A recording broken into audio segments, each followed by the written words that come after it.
Testing, 1, 2, 3. All right. All right, good to go to start? All right. Knees on down the road. Just getting my voice ready.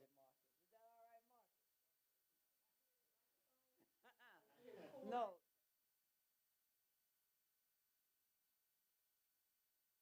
with you and your which way? Get right here. Come on up. Right here. I want to make sure y'all not behind it. All right. First of all, on behalf of the city of Killeen, we would like to thank you for taking out your schedule to be here today. Muchas gracias por tomar parte de su tiempo y para estar aquí con nosotros en esta tarde. The city of Killeen proudly recognize Martin and Antonio Tavera for dedicating themselves to helping keep our city beautiful. La ciudad de Killeen está homenajeando al señor Martín y Antonio Cabrera por dedicarse a mantener nuestra ciudad de Killeen limpia y bella.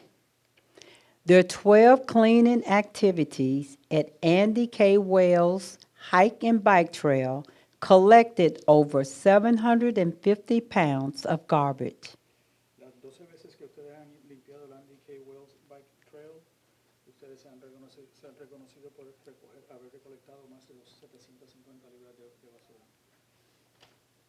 Your commitment and dedication to keeping Killeen beautiful has not gone unnoticed and provides a great model of service for others, other families, and individuals to follow. Su dedicación en mantener la ciudad de Killeen limpia no ha pasado por desapercibidos. Su labor es digna para otros y sus familiares de seguir su gran ejemplo. Thank you for your invaluable service and volunteerism. Debbie Nash King, Mayor, December 3rd, 2024. Gracias por su invaluable tiempo y servicio voluntario. Debbie Nash King, alcalde. Thank you. Congratulations. Congratulations, and thank you so much for your service. Photo?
Can adopt a road. And once they adopt that road, they're responsible for cleaning it up. So we thank you for being one of the individuals that took out the time to make a difference in our park.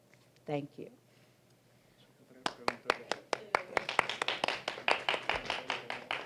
Thank you. I have one more question. Where would you recommend us to clean? Oh, that's nice.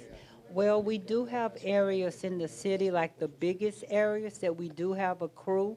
The city council just voted to have a 6-member litter team, and it's their responsibility to ride through the city and pick up any trash or garbage that may be left behind by residents.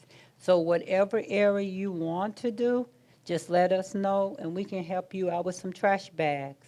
And maybe you can get your friends to join and other people. But for this, we truly recognize you for your outstanding dedication to our city, along with your father. We thank you because you have made a tremendous difference in keeping our city beautiful. Thank you.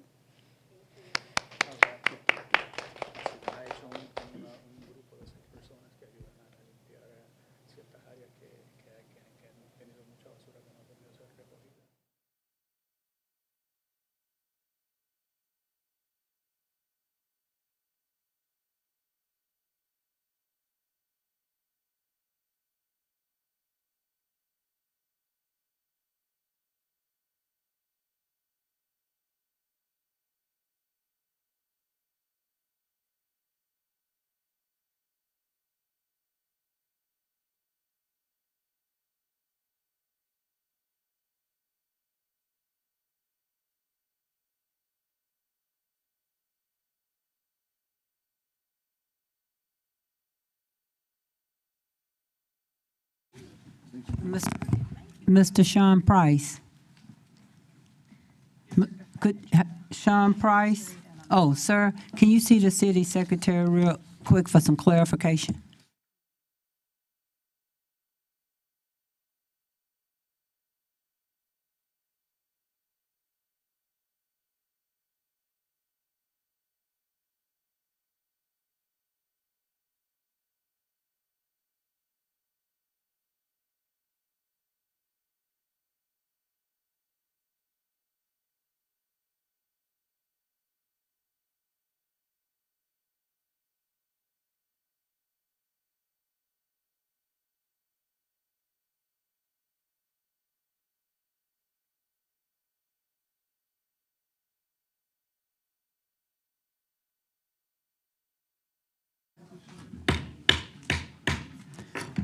Good afternoon, everyone, once again.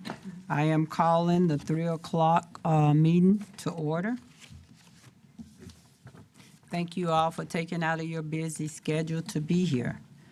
We will have the invocation by Mr. Don Smith and the Pledge of Allegiance by Councilmember Alvarez. Would you all please stand?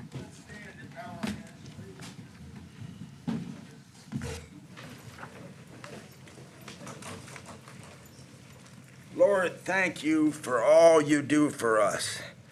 We need to go to the Lord with thanks, even in times when we are not requesting something. Lord, the city council has a hard job. Lord, give them the guidance and strength to develop solutions to difficult problems, and let us civilians support our council in developing these solutions. In Jesus' name we pray, amen. Amen. Pledge allegiance to the flag of the United States of America and to the republic for which it stands, one nation, under God, indivisible, with liberty and justice for all. Thank you, Councilmember Alvarez, and also Mr. Smith for the invocation. For individuals that may be new to the council meeting, please mute all your phones on silence. If you would like to take a call, you can take it outside. Also, when an individual is speaking that have been acknowledged, we will give them, him or her, the respect to listen and not to interfere while they're talking. With that being said, we need a motion to approve the agenda. Councilmember Alvarez? Mayor, I move to approve the agenda. Oh, Councilmember Adams. I second. All right, all in favor, yes. All opposed, no.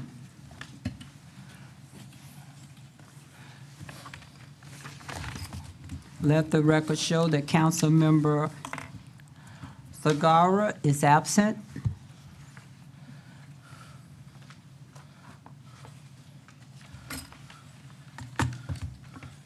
Did all council members vote?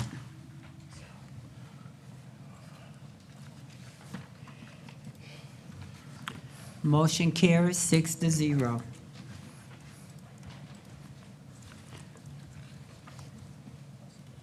Presentations. Council, you have 3 times to speak, 3 times each. Madam Secretary. PR 24026, Oath of Office for the fiscal year 2024-2025 Youth Advisory Commissioners. Good afternoon, Madam Mayor, distinguished council. If we can have the 2024-2025 Youth Advisory Council committee members, please step forward.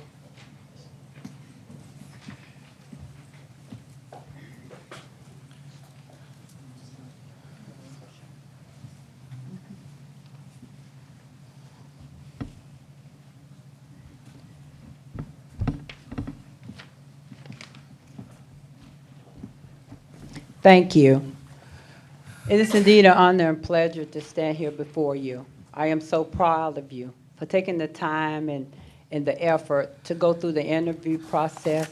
And I know some of those questions was hard, but you are not only our future for today, you are our future for tomorrow. And I'd like to personally thank all your parents for your hard effort and time that you put in with your youth that's standing before us. This is what it's all about. I always had a saying that you're part of a problem or part of a solution. This is our solution, volunteerism. So if you want to get involved with the city, please take the opportunity to sign up to be a volunteer, because we need you just as much as you need us. With that being said, in the name and by the authority of the state of Texas, I repeat your name. You have to speak up loud. Hold your hand. Raise your hand up. Everybody hand up. All right, let's try that again. I do solemnly swear or affirm that I will faithfully execute the duties of the office of Youth Advisory Commission member, Youth Advisory Commission member of the city of Killeen, of the state of Texas, and will, to the best of my ability,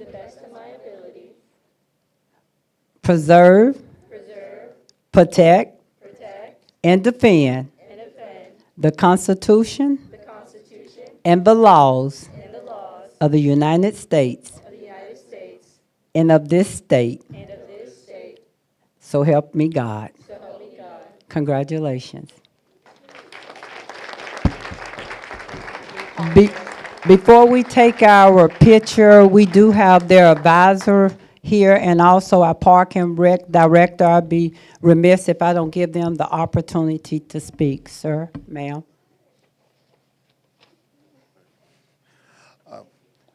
Good afternoon, and thank you all for your dedication and service at such a young age.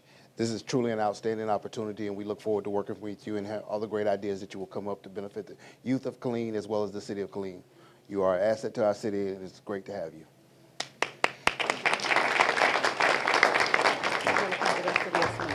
Would you like to speak? Yes, ma'am. You're fine.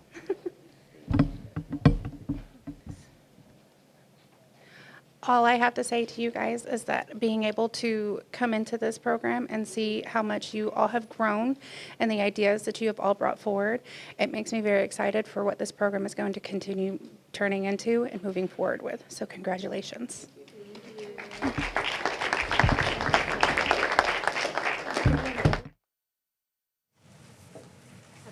Y'all come up down, and you guys. All right, so everyone's, all here, take one step to your left, and then you guys fill in the middle.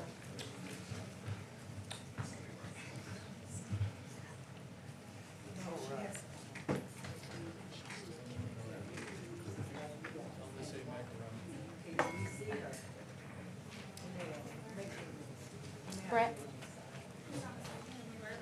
Brett is going to arrange everyone. Right here on the side. Just like hang out like right here-ish. And parents, you can take a photo as well. Can everyone see my camera? Yes. All right. On three. 1, 2, 3. And another. 1, 2, 3.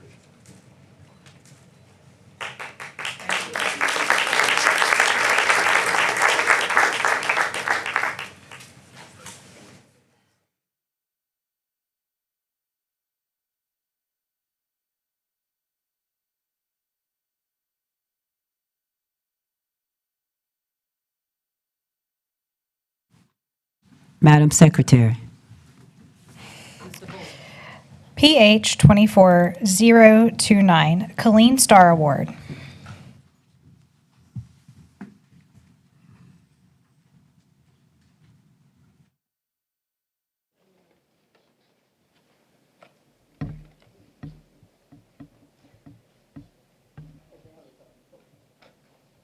Thank you.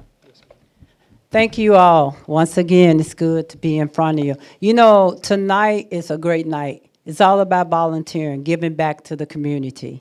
And this next award is called the Star Award, and it's very important. You saw our youth advisory commissions as they came up, and they shine bright. But then we have an adults that's in our community. We have groups, we have organizations, and we just have individual people. At 2 o'clock today, I gave an award to a father and son who went out to Annie K. Wells Park, and that's all they do is clean it up and make sure it's beautiful. So volunteerism is important to the city of Killeen. And the next individual that Councilmember Board will be recognizing is an individual that deserved the Star Award. Councilmember Board. Thank you, Madam Mayor, and good evening to everyone that's here, those who are watching. If I could, I'm going to ask Mr. Tyrone McLaurin to come forward, and I'm going to present the Star Award. I will be presenting it actually in honor of his late wife. Mr. McLaurin and his wife over the decades have done so much behind the scenes to contribute to this great city. Strong believers of the city, strong believers of young people, and taking care of business behind the scenes. I had the opportunity to present this award last year, and it didn't work out in the timing, and so this is just the proper time to do it. So I'm going to read a little bit about Miss Betty Ann McLaurin so that we know who this person is who's very deserving of this reward.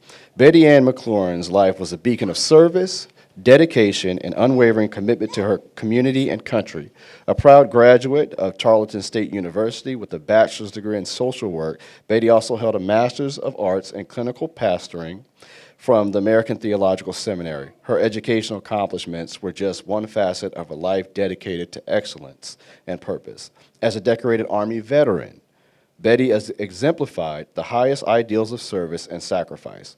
Her distinguished military career was honored with numerous accolades, including the Army Service Ribbon, Overseas Service Ribbon, National Defense Service Medal, Marksmanship Rifle Badge, NCO Professional Development Ribbon, and Driver and Mechanic Badge. These awards reflect her discipline, resilience, and commitment to our country.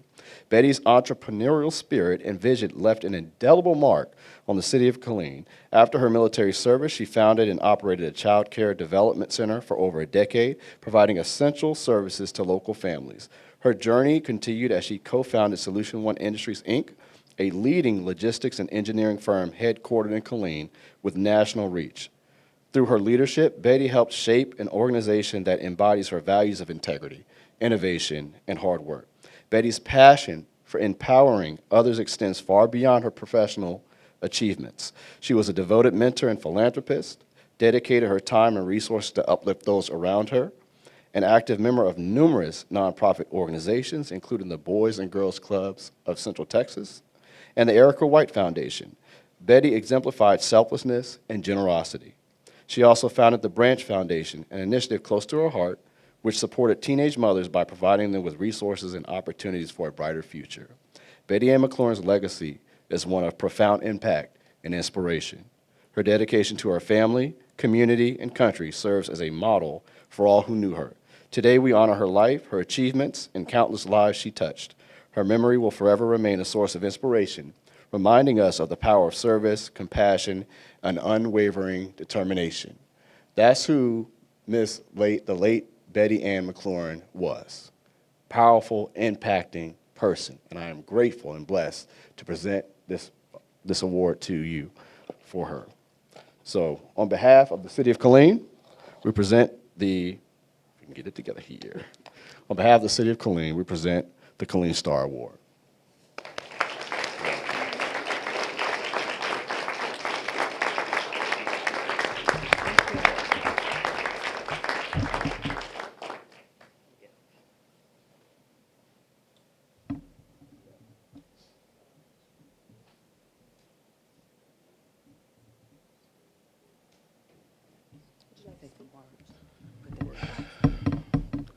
Well, first of all, I wanted to say I give honor to God for all that He had done, right? And I just want to thank you, Madam Mayor, and the distinguished council for this award. I know it's from a standpoint, if you knew who Betty was, from a standpoint, those that didn't know, she was always in the background, right? She never wanted the fanfare, and her commitment was always to her community and her family who she loved, right? And I just want to say that I'm forever grateful to have had the opportunity to serve with her in this life, right? And as we continue to serve the city and the community, we're just honored to be here. So we just want to thank the community for this award. Thank you. Thank you.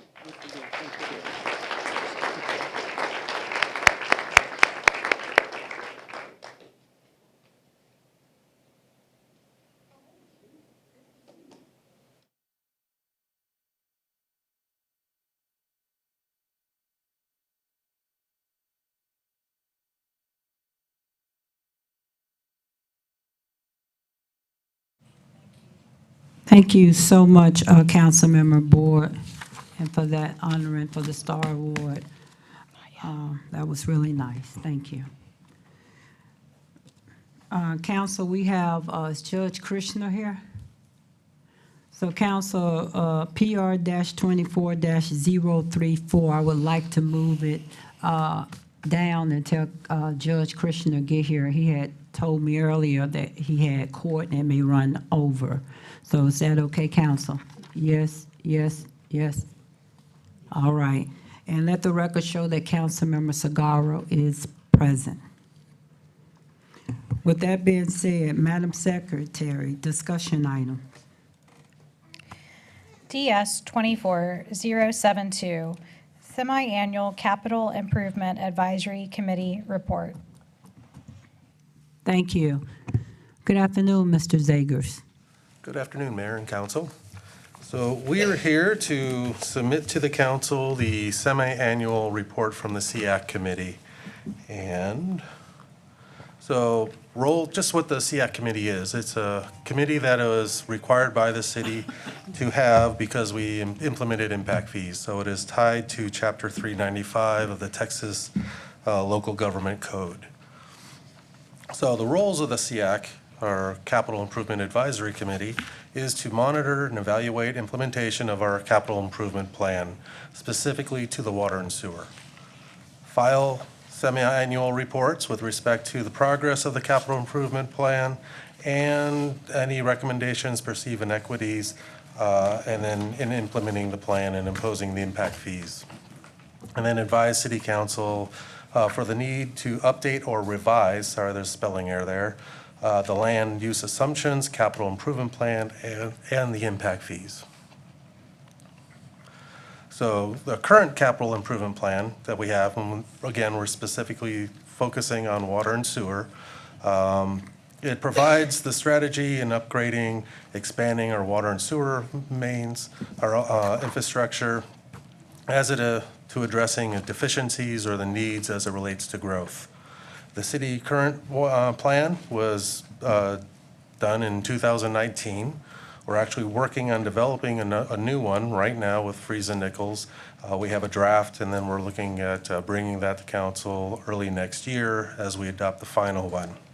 And so, again, as this relates, and this whole purpose that we're having this is in regard to impact fees, and the impact fees are tied to cost recovery, ways to provide a funding source for this infrastructure, and it is based on a 10-year planning window. So the current plan, and this is one from 2019, there are 13 water projects and 12 wastewater projects that are tied to the impact fees. And they're determined to be eligible based on the past study. And again, they're eligible for that 10-year period. The city's wastewater impact fee capital improvement plan recoverable costs as based on the study is $19,486,810 for the water projects and $7,001,703 for the stormwater, or for, excuse me, the sanitary sewer projects. And then after depth services added to the, let's see. So again, these are slides we presented. When we look at the reduction, so impact fees cannot pay for 100% of the project. They are only eligible for 50% of those projects, so that's why we have to have those depth services, those wastewater, sanitary sewer bonds that we normally do to get to those the remainder of those projects. We're looking at a total of The recoverable cost through impact fees is $11,984,388 for the water projects, $4,306,049 for the sewer projects. And again, those are the ones, that's the amount that we can recover through the impact fees that we collect. And then this is the plan from 2019 of where those water projects were that were approved, that we are tied to those impact fees. So you have kind of the southeast corner or southwest over there near Clear Creek. We've got the 195 Chaparral water line and sewer line projects. We have, this is all water, so there's the water main that goes from the tower.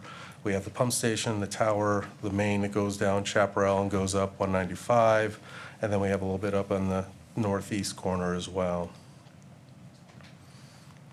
And then this is the list of all the projects that were represented in the previous slide.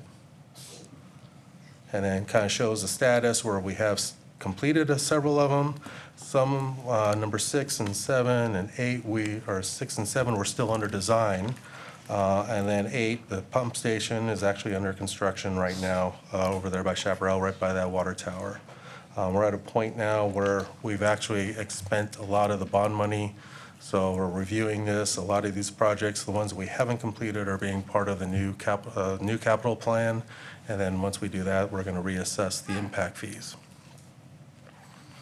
And then on the sewer projects, this is kind of shows where all the new sewer lines were being done. A couple of lift stations were also being added. And if you look specifically like the one on 6, that was the most recent one. That was tied to the middle school, where the middle school actually paid and reimbursed the city a lot of that cost to get that project in. And then number 12, number 12 is actually on Tremere. That is converting the force main to a gravity sewer, and that actually helps provide sewer to the new fire station. And then we have a couple of the other little projects. This is the ones that are listed.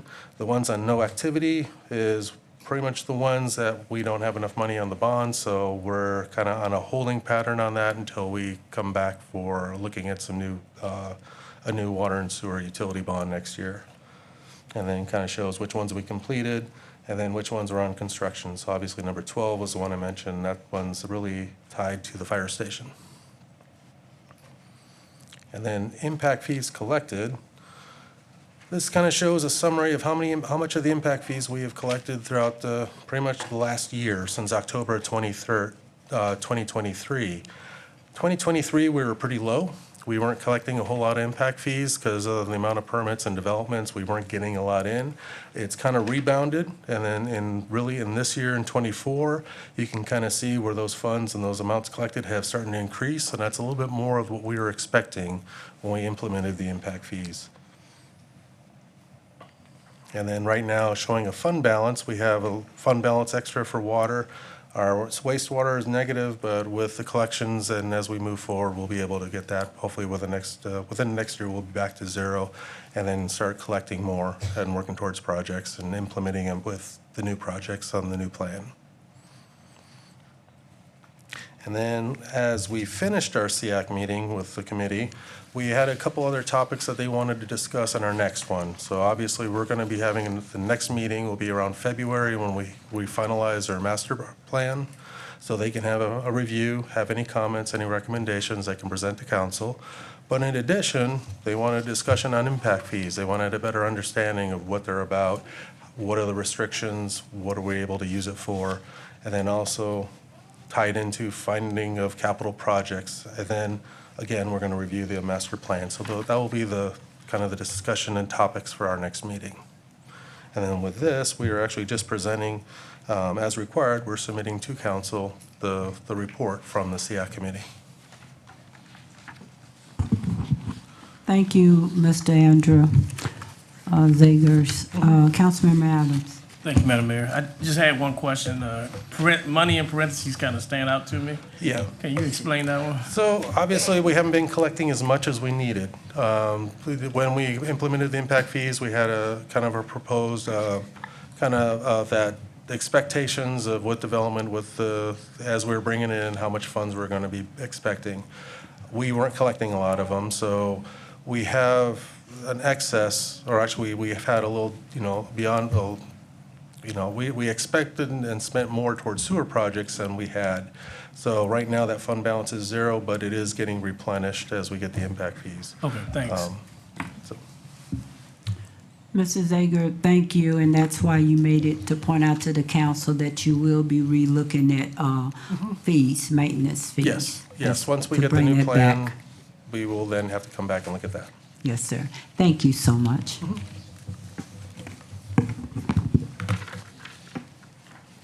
Work session. Council, you have 3 minutes to speak 3 times each. Discuss agenda items 5 through 15 for the December 3rd, 2024 regular session. No final actions until the regular section. Madam Secretary. OMN 24028, consider minutes of regular city council meeting of November 5th, 2024. Thank you. Madam Secretary. RS 24215, consider a memorandum resolution appointing commissioners to the Youth Advisory Commission for fiscal year 2025. Thank you. Good afternoon, and welcome back, Mr. Murphy. Good afternoon, Madam Mayor. Thank you for having me back. I get the pleasure of being here to address appointing commissioners to our Youth Advisory Commission. Just a little background. The Youth Advisory Commission was created in 1993 to serve as a liaison to the Killeen City Council. YAC is comprised of up to 37 commissioners and unlimited resource and junior members. FY24 activities included Leaders in Training, Youth Conference, Terror Day, Off the Record, and the yearly TML Summit. YAC goals include communicating with local government on current issues affecting youth, providing leadership, growth, and development, involving and engaging youth in alcohol and drug-free networking activities, providing volunteer opportunities to create a sense of community and environment awareness. The mission statement is to provide the youth of our community opportunities through volunteerism and service by taking in initiatives that are directed towards effective change. City Council makes appointments to YAC as vacancies occur. 4 students are recommended to serve as commissioners for the middle of the FY25 based on their leadership ability and community involvement. The recommended commissioner appointees are Ms. Brianna Trevino, Ms. Adriana Lopez Espinoza, Mr. Derek Ortiz Mercado, and Ms. Anaya M. Black. The recommendation from the Recreation is staff recommends appointment for the nominations of the Youth Advisory Committee for FY 2025. Thank you, Mr. Murphy. There are no questions. Thank you. Madam Secretary. RS 24216, consider a memorandum resolution purchasing new multimedia equipment to upgrade council chamber from Rushworks Inco in the amount of $116,065. Thank you. Mrs. Ford, thank you and your staff for helping out earlier with the YAC commissioners. Thank you, ma'am. Hello to Madam Mayor and Council. In 2019, we moved into this beautiful chamber and we got equipment from Rushworks, now Inco, which is in our control booth up there with Francisco and Jesse right now. All parties agree that an upgrade is now necessary with the multimedia technology and equipment because for technology, 5 years is aging, considered aging. The upgrade will improve the viewer experience, user quality, and sound, video, and display equipment. The upgrade will add to and maintain modern meeting and management controls, integrate new technology with existing systems, and ensure continued compliance with accessibility standards. Equipment upgrades will include most things that are in the control room: the servers, the switches, the camera sound mixer, audio visual technology, keyboard, mouse, everything that's in that control room basically. The need for expansion is due to larger capacity and physical and internal server space, as well as equipment that is outdated. The project will be fully funded with our PEG funds, that's the Public Educational and Government Television Funds, and all council meetings are now broadcast live and recorded on the PEG channel, cable channel 10, and it airs 24/7, and that's not just the council meetings, but lots of other informational content. The current vendor has proven to be highly qualified with extensive experience and a successful performance record, so staff does recommend that the City Council approves the procurement of the multimedia equipment for $116,065. And that is all I have. Thank you, Mrs. Ford. There are no questions. Thank you. Madam Secretary. RS 24-217, consider a memorandum resolution approving support addendum number 3 with Routeware Incorporated to continue providing route optimization tracking for the City of Killeen solid waste fleet in the amount of $86,048. Good afternoon, Mr. Reynolds. Council, Mr. Reynolds have 2 items on the agenda this afternoon. Good evening, Mayor, Council. Most fleets that are delivery service fleets, whether it be municipal or commercial, private firm, they have some type of route optimization attached to their vehicles to make sure they're servicing the customers to the highest ability. This right here is basically, we've been in a contract with Routeware since 2015. We want to continue that contract with Routeware. So I'll go through the presentation and entertain any questions at the end. Routeware is an optimization system that increases driver productivity, accountability, and safety, all while helping to reduce costs. In 2015, the city began using Routeware to optimize its solid waste pickup routes. What it does is allow solid waste trucks to track addresses on each route to be serviced. This is especially important when we hire new drivers that don't have experience with the solid waste routes. This allows them to not miss services for their customers. It allows drivers to take pictures. So if we have missed services, somebody don't have the container out, it takes a picture. It helps us with the dispute process when it comes into our customer service reps. This works on both sides. Sometimes we do have driver mistakes where drivers do miss services. This helps the customer dispute that as well. So it works on both sides of that. And it provides office staff with the access of drivers' routes and live updates that addresses customer concerns.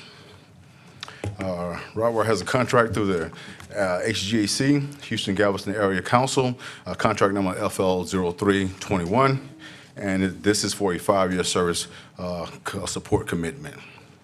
The annual services and support maintenance agreements costs are as follow. This is down for the next 5 years. As I stated, we are very pleased with the service that Routeware has provided, and we would like to continue this service. We have 3 alternatives. Staff recommends the alternative 3, which is to authorize the city manager or designee to execute the Routeware support addendum number 3 for services and support from January 1st, 2025 to December 31st, 2029, and authorize the city manager or his designee to execute any and all change orders within the amount set by state and local law. And I'm here for any questions you may have about this item. Thank you. Madam Secretary. RS 24-218, consider a memorandum resolution approving a professional services agreement with 120 Water Incorporated for lead and copper inventory and testing services in the amount of $59,247.42. Thank you. Mr. Reynolds. Yes, ma'am, Madam Mayor. All right, just let me give you a little background on this before we go into the presentation. The Safe Drinking Water Act was originally passed by Congress in 1974 to protect the health and safety of the nation's public water supply services systems. In 1986, this law was amended, banning the use of pipe, solder, flux, and fittings containing greater than 8% lead. So it was amended to restrict those rules a little bit more. In 1996, the law was amended once again. This time it reduced the acceptable levels from 8% to 0.25%. The lead and copper rule that we're going to be discussing tonight, in 1991, the lead and copper rule was established. It was published by the EPA to minimize lead and copper in drinking water. The United States, this is a United States federal regulation that limits the concentration of lead and copper allowed in the public water drinking systems. In 2021, the lead and copper rule was revised and was released to the public for review and comments by state and local entities, at which time we were informed of requirements to develop an inventory of service lines within our distribution system and have this inventory completed and submitted to the TCQ by October 16th of this year, 2024. Going into the presentation, on October the 2nd, 2024, the Environmental Protection Agency, EPA, announced a final lead and copper rule improvements requiring water systems to identify and replace lead pipes within 10 years. In FY24, the City of Killeen partnered with 120 Water to complete the EPA mandated lead service line inventory and to assist with customer notifications. What happens when we do the inventory, we had the inventory on both sides of the line. The city side, which leads up to the meter, as well as the customer side that leads from the meter to the home. So during this inventory, we enlisted the help of this third-party company who specializes in this type inventory to help us out. All public water systems were required to submit an inventory, as I stated earlier, by October 16th of this year. The City of Killeen, we submitted ours on October 15th of this year, meeting the deadline set by state law, by federal law. The city confirmed that there was no lead service lines are in use within the water distribution system on the city side, meaning that when we did the inventory, there was no lead lines found on the city side. The EPA requires notification to customers within 30 days of completion of this inventory that they have galvanized lead or unidentified service lines. And we wrote that as galvanized lead or unidentified lines because that's the way it's written in the rule.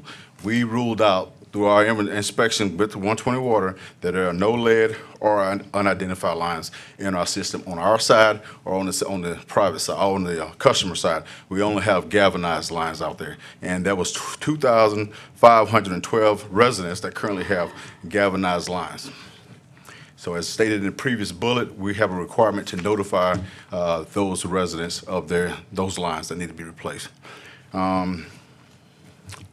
We have, in partnership with 120 Water, all of the all 2,512 mail-outs was done prior to the October 16th date. The notifications were sent out via mail. The notifications are there. There's the 120 Water will continue to follow up with those notifications. They will also continue to do lead and copper sampling for us going forward.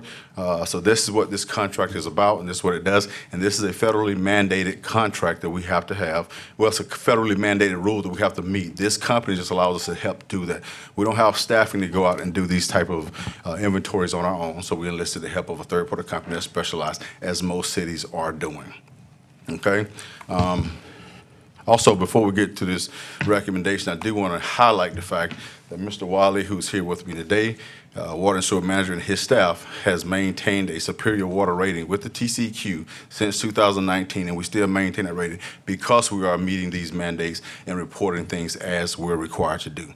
So we recommend that City Council authorize the City Manager or his designee to execute a letter of agreement with 120 Water for the 2025 lead and copper sampling event requiring schools, child care facilities sampling, and all communication requirements in the amount of $59,247.42. Thank you, Mr. Reynolds. There's no questions for you. Madam Secretary. RS 24-219, consider a memorandum resolution authorizing a proposal to purchase an airfield lighting control and monitoring system at Robert Gray Army Airfield under the intergovernmental support agreement with Fort Cavazos in the amount of $800,000. Thank you. Good afternoon, Mr. Provost. Good evening, Madam Mayor, City Council, City Manager. This is the purchase of an airfield lighting control and monitoring system at RGAF under the IGSA that we recently signed back in October. On June 18th, the City Council approved a resolution allowing the City of Killeen to enter an intergovernmental service agreement with Fort Cavazos to provide new and expanded airfield maintenance services for Robert Gray Army Airfield and Yoakum Dufresne Army Heliport. The IGSA became effective 1 October of this year. Under the IGSA, Fort Cavazos DPW is contracting with the City of Killeen Aviation Department to purchase, install, and maintain a new airfield lighting control and monitoring system, also known as the ALCMS. Fort Cavazos is funding the entire project in the amount of $800,000 as a part of its commitment to ensuring reliable and efficient airfield operations. The LCMS manages the airfield's critical lighting infrastructure, including runway and taxiway lights, approach lights, and apron lighting. The system provides centralized control and monitoring, allowing operators to adjust lighting levels based on visibility conditions and real-time operational needs, ensuring safe and efficient airfield operations. The existing ALMCS is outdated and the manufacturer no longer provides support.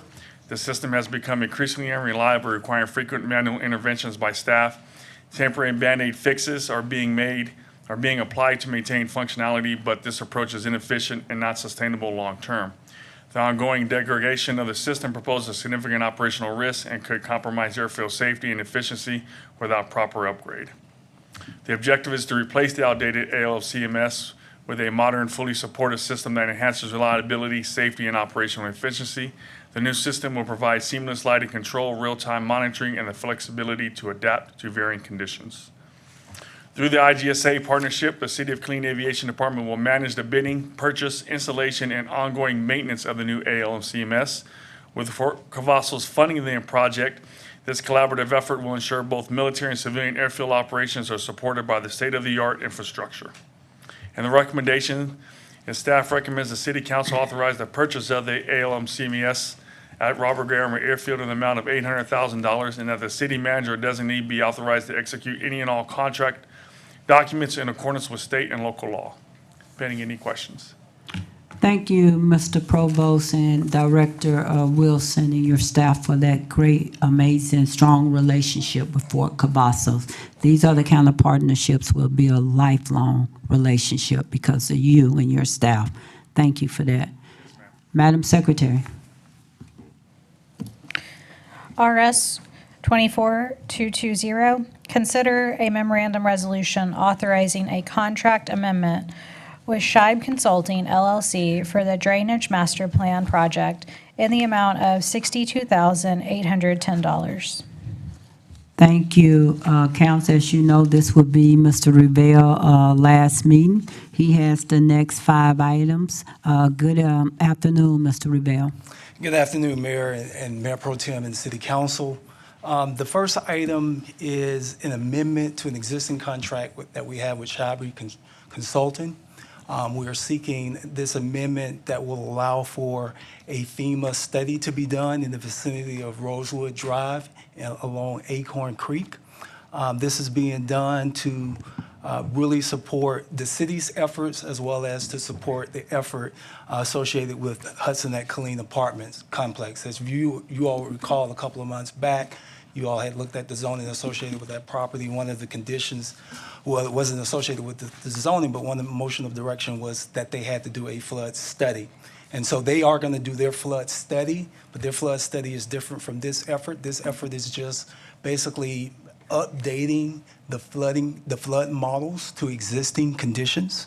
And so this is what this is doing here. As shown on the last bullet, things have changed since the construction that was done by TxDOT as well as development in that vicinity.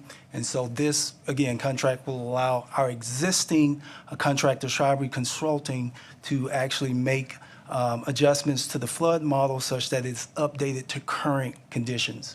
What Amesbury Company will do, they're offering to pay for half of the cost, but as soon as they get this information, they're going to use this information in order to put their project, their proposed project in the model and then make their own submission.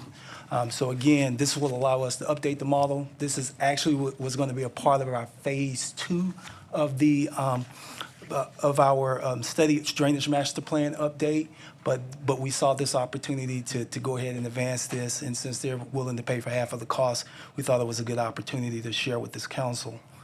This again shows you the study location. So again, Acorn Creek is here. So the study will be along here, and then just off the map, probably right there is where Rosewood Drive crosses Acorn Creek. And that study will be to update all of the information pretty much in this drainage basin. It's probably a bit wider than that, but that's the general thought there. Staff is recommending that council authorize the execution of this amendment. Again, it would be for $62,810, and that would basically increase the existing contract with Shabi that is existing at $360,000. So it would increase that $360,000 contract by $62,810. I'm prepared to answer any questions you may have, and also Mr. Andrew Zagers, our city engineer, is here as well. Thank you, Mr. Revelle and your staff for taking advantage of that opportunity Yes, ma'am. that they would go have in with us. Thank you for that. Yes, Madam ma'am. Secretary.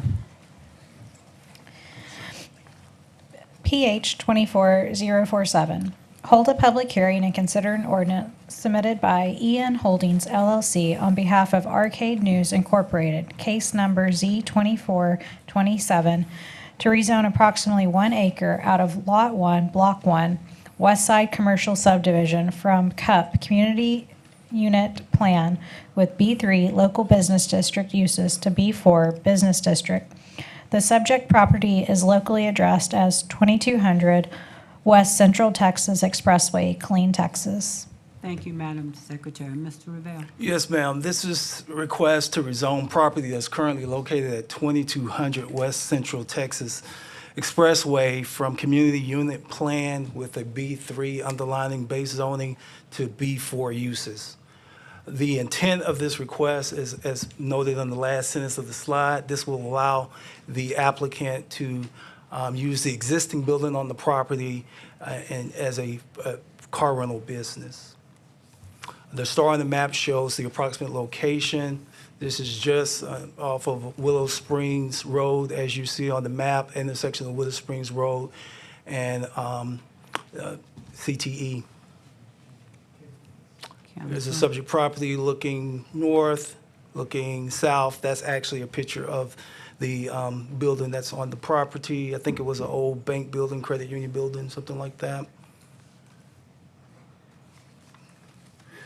This is in the neighborhood infill growth sector, so that's where we want development to happen. There's a building there, and it's vacant, and here's an opportunity for it to be utilized for business purposes. So it makes a lot of sense, consistent with the growth sector plan and intentions. It's also consistent with the regional commercial plan. As you saw, it's on the corner lot, and on major thoroughfares, and so it's consistent with the regional commercial designation. It furthers all of the comp plan implementation efforts as listed. There is sufficient water, sewer, and drainage. Also, ingress and egress is sufficient. There's not a need for a traffic impact analysis for this particular project. No parkland dedication requirements because this is a commercially zoned property, and parkland dedication is increasing residential intensity. And then also, it's not located in a national wetlands or a city-regulated floodplain. All notifications have been accomplished. Today, staff has received no written response in opposition to the request. That shows the extent of the notification. Staff is recommending approval of this request, meeting all comp plan requirements consistent with community character and the recommendations of the comp plan. Again, we're recommending that the property be rezoned from community unit plan with B3 designation uses to B4. The Planning and Zoning Commission heard this case on October 14th and voted by a vote of 5-0 to recommend approval of this as well. Thank you, Ms. Revelle. There are no questions. Madam Secretary. PH 24048, hold a public hearing and consider a city-initiated request, case number Z2428, to rezone part of Lot 3, Block 55, Killeen Original Edition from B5 Business District to R1 Single Family Residential District. The subject property is locally addressed as 113 West Avenue B, Killeen, Texas. Thank you, Madam Secretary. Mr. Revelle. Yes, ma'am. So this is a part of the citywide, city-initiated rezoning request, so I'm not going to spend a lot of time on this. You all already know the intent of this. These are properties that need correction so that they have the right zoning designation so that they line up with the comp plan. And this is what this allows for this property that's located at 113 West Avenue V. If this is approved, this will bring the total number of properties that this council has rezoned as a part of this program to 105 properties. And again, that's very significant because on average, you're saving the property owner anywhere from $500 to $1,000 in costs. And I'm sure there will be some time savings as well. So I'm going to keep moving. Staff is recommending approval that this property be rezoned from B5 to R1 as it is currently a single-family residential property. Planning and Zoning Commission heard this, and they voted to recommend approval by a vote of 5-0. Thank you. Councilman Cigar. I was just curious, Mr. Revelle, I know that when we had that presentation, there was a couple of property owners that brought this up. Yes, sir. But the rest of these owners, are we as a city notifying them? Yes, sir. What's going on, and they understand why and Yes, all sir. of that? Because I know the challenge was financing. And so. Yes, sir. So we've modified our rezoning process, and we've added, for these specifically, where we send a direct notification to these affected property owners. And basically what we do is it's a notification that basically says opt out. Got it. So, and that's the way we do it. Okay, thank you. Yes. Madam Secretary. PH 24050. Hold a public hearing and consider an ordinance submitted by Quintero Engineering on behalf of Fanix Properties LLC, case number Z2430, to rezone approximately 12.033 acres out of the John Essery Survey, abstract number 296-561, 611, 714 through 716, 714 through 1911, and the M. Tongate Survey, abstract number 832-775-3 from R1 Single Family Residential District and RMH Residential Mobile Home District to R2 Two Family Residential District. The subject property is locally addressed as 3210 Florence Road, Killeen, Texas. Requires a 3/4 majority vote. Thank you. And just for the record, this is PH-24-048. Ms. Revelle. Thank Yes, you, Madam Secretary. Yes, ma'am. This request to rezone property that is located at 3210 Florence Road from existing destination of single-family residential and residential mobile home district to two-family residential. The request is being made because there's a desire to build and construct two-family residential properties on this, or structures or units on this site.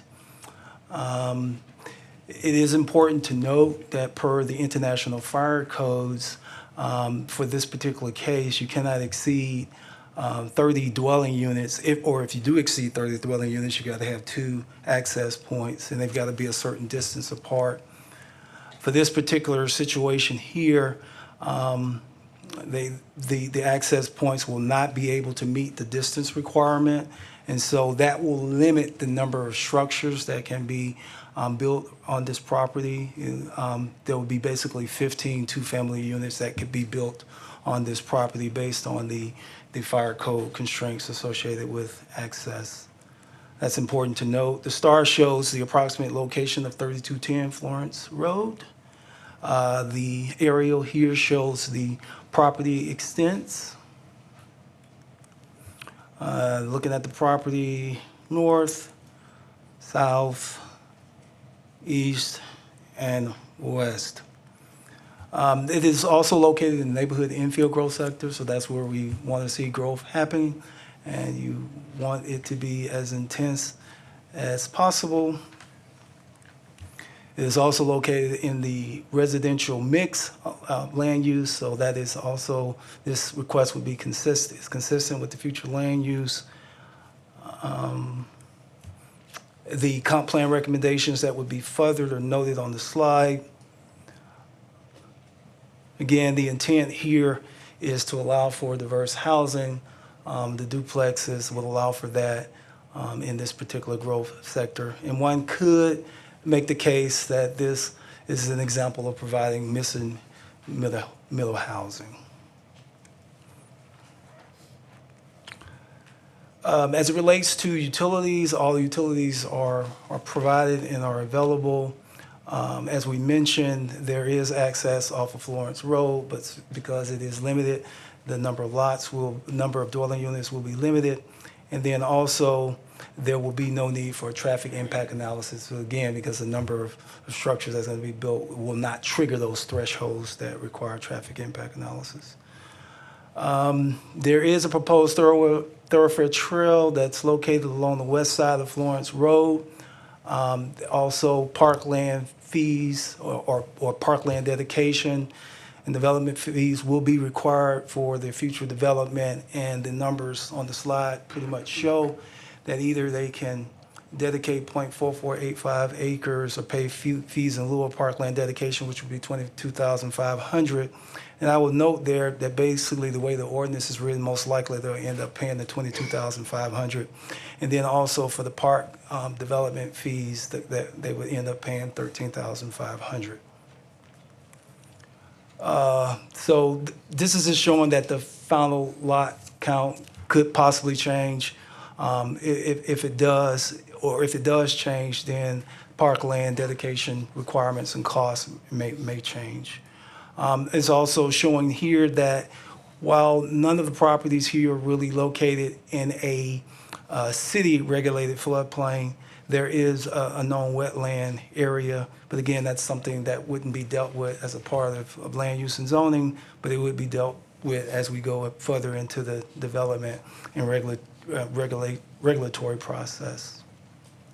All notifications have been accomplished to date. Staff has received 4 written responses, and then we're showing the percentage there. And then again, this kind of shows where the responses, at the time that we've done this, we received these responses. We may have since this time received one other response or so, but the stars on the map show those that responded in opposition. Most of them were really concerned about keeping the area natural. They were concerned about possible traffic impacts. Some were concerned about property values being impacted, and things of that nature. Again, we believe that this request is consistent with the comp plan, also consistent with the prevailing community character. If you've been in this area before, you know there's some single-family homes out there, there's some duplexes out there, and there are also some fourplexes out there as well. So all of that's consistent with the land use of residential mix. Staff is recommending approval of the applicant's request to rezone the property from single-family and mobile home district to two-family residential district. And at the Planning and Zoning Committee meeting on October 14th, the Planning and Zoning Commission voted to recommend disapproval of this. And so as the City Secretary read, it's going to require 6 affirmative votes by this council in order for this request to receive approval. Thank you, Mr. Revelle, but for clarity, Mr. Revelle did complete council PH-24048. This item that he's discussing now is PH-24-050. Thank you, ma'am. And I will make that correction for the record, Madam Secretary. With that being said, Councilmember Boyd.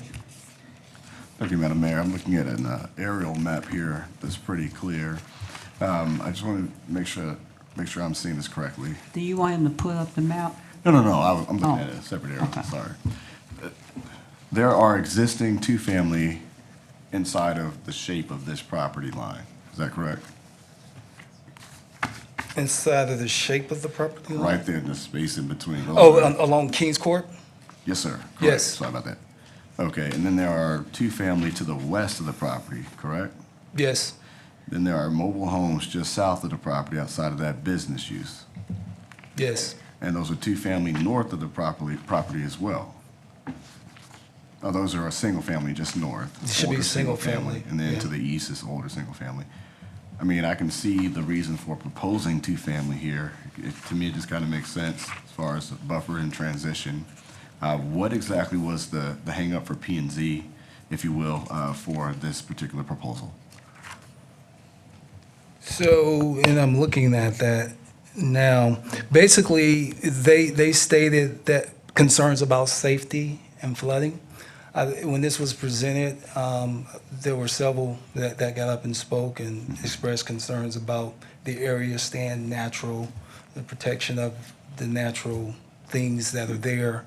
And so there was just concern about safety and flooding. But as we reported, none of the property is in a city regulatory floodplain. Generally speaking, just for knowledge, every place, no matter where it is considered to be in a flood zone. So this is in a flood zone, but it's called Zone X, but the risk of flooding is extremely low. Right. Yeah. Understood. That's all I got. Thank you. Councilmember Adams? Thank you, Madam Mayor. So do we know of any wildlife, anything on a protected list that would be a concern? No. Okay.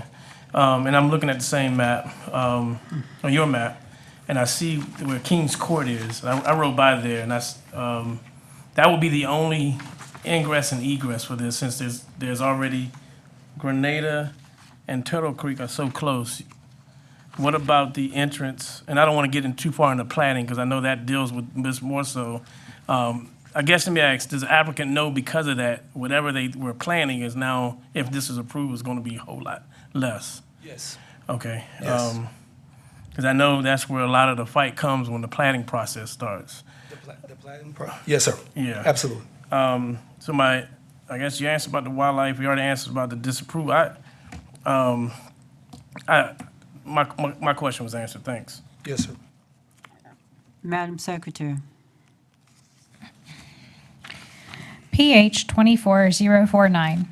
Hold a public hearing and consider an ordinance submitted by TCG Engineering on behalf of McLean Commercial Limited, case number Z2429, to rezone approximately 87.44 acres out of the W.H. Cole Survey, abstract number 200, from A, Agricultural District to R1, Single Family Residential District. The subject property is generally located on the west side of Featherline Drive, west of the intersection of Malmason Road, Killeen, Texas. Requires a 3/4 majority vote. Thank you, Madam Secretary. Mr. Revelle? Yes, ma'am. This is case number Z2429, rezoning property from agricultural to residential, single-family residential. We'll show where the property is approximately located on the map, but the intent is to allow for an approximately 300 single-family home development. As shown here, is about 87.44 acres. If you recall, there was a request that was submitted by the applicant to rezone this property. I've got to make a slight correction on this slide. That request, at the time that it was heard by council on April the 23rd, the council made the decision to table it until the March the 14th meeting. So really, the council actually voted to deny the prior request on March the 14th of 2024. So just want to make that correction. It was heard but tabled on April the 23rd. Per the Code of Ordinances, Section 3139G, when a zoning petition fails, there's certain, you can't come back with the same petition, within 12 months unless it's substantially changed. And one of the elements that allows for substantial change is if the size of the area to be rezoned has been reduced by 20% or more. In this particular case, if you recall, as the second bullet is noting, the original request was 195 acres. This request is 87.44 acres. And so 55% far exceeds the 20% threshold, which allows for this request to be heard sooner than 12 months. The star shows the approximate location, the area cordoned off there. And then I want to just give a little background. As I mentioned, and I'll make a slight correction on this too. On March 18th, the Planning and Zoning Commission heard this case and recommended to disapprove it.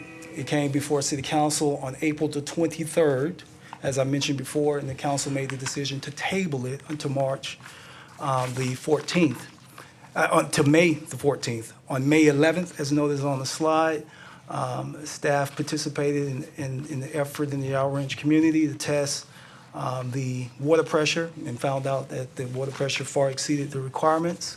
And then on May 14th, this case came back to the council, and the council, or the case came back in the original construct of the 195 acres on March the 14th, and the council decided to vote to recommend disapproval. I believe the vote was, well, it disapproved it. The vote was 5-2, so it fell short of the 6 required.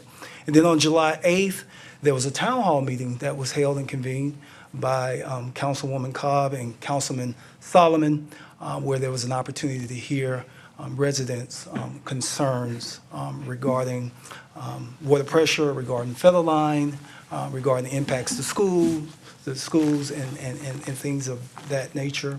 And then also on August the 8th, there was another town hall meeting. This was hosted by Bell County Commissioner Minor with similar discussions, giving an update to the residents, make sure that they were being heard and actions were being taken to address what was heard. On August the 12th, Bell County had a public hearing regarding stop signs at the intersection of Chaparral Road and Featherline. On September the 12th of 2024, the city constructed a temporary right turn lane on Featherline Road, and it actually opened on September the 12th of 2024. And then also on October 11th of 2024, the stop signs that were discussed at that August 12th meeting were actually unveiled and made operational at the intersection of Chaparral Road and Featherline.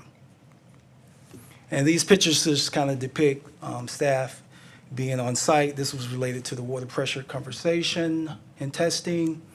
Pictures related to Commissioner Minor when he convened his meeting, and then also Councilwoman Cobb and Councilor Solomon when they convened their meeting with the public, of course. This is a view of the property facing west, facing north, headed toward Stagecoach, which is probably about a half a mile walk from this site to Stagecoach. And then a view of the subject property facing south, headed towards Chaparral Road, which is probably about a 3/4 mile walk along Featherline from this site. And then also a view of the subject property looking east across Featherline Road. Also, just wanted to communicate, again, the new stop sign. This picture is really showing the Chaparral Road here and Featherline there, and the new stop signs that was put in place by Bell County. And then this picture is also showing us, obviously, the right turn lane off of Featherline onto Chaparral that was put in by the city of Killeen. So just some more things to note. As has been discussed already, the design associated with the Featherline Road improvements is anticipated to begin in January of next year. We believe that design will take a maximum of 2 years to complete, which will allow for construction along Featherline Road improvements, which actually includes sidewalks on both sides, lighting, and things of that nature to happen in 2027. This applicant's request, if it's approved, there will be a period that will require design and construction for the subdivision improvements. We believe that will take at least 2 years. It could be upward of 5, but we believe it could be somewhere 2 to 5 years. And I want to take a note here. Just like the city has to go through a process, right, to build a road, make improvements to a road, the developer has to go through a process to put in roads, to put in pipes underground, to put in water systems and wastewater systems. They have to go through a process. And if you think about that process, it's pretty involved. That work, that you have to engage an engineer, and that engineer has to design all of those systems. And then once all that's designed, they got to submit plans to the city, and the city's got to review those plans and make comments on those plans. And there's a constant back and forth. And then once a permit is issued or permission is issued, then they can start the construction work. And the construction works associated with putting in roads for this particular development, associated with putting in pipes underground for water, for wastewater, putting in utilities, all of that take quite a bit of time.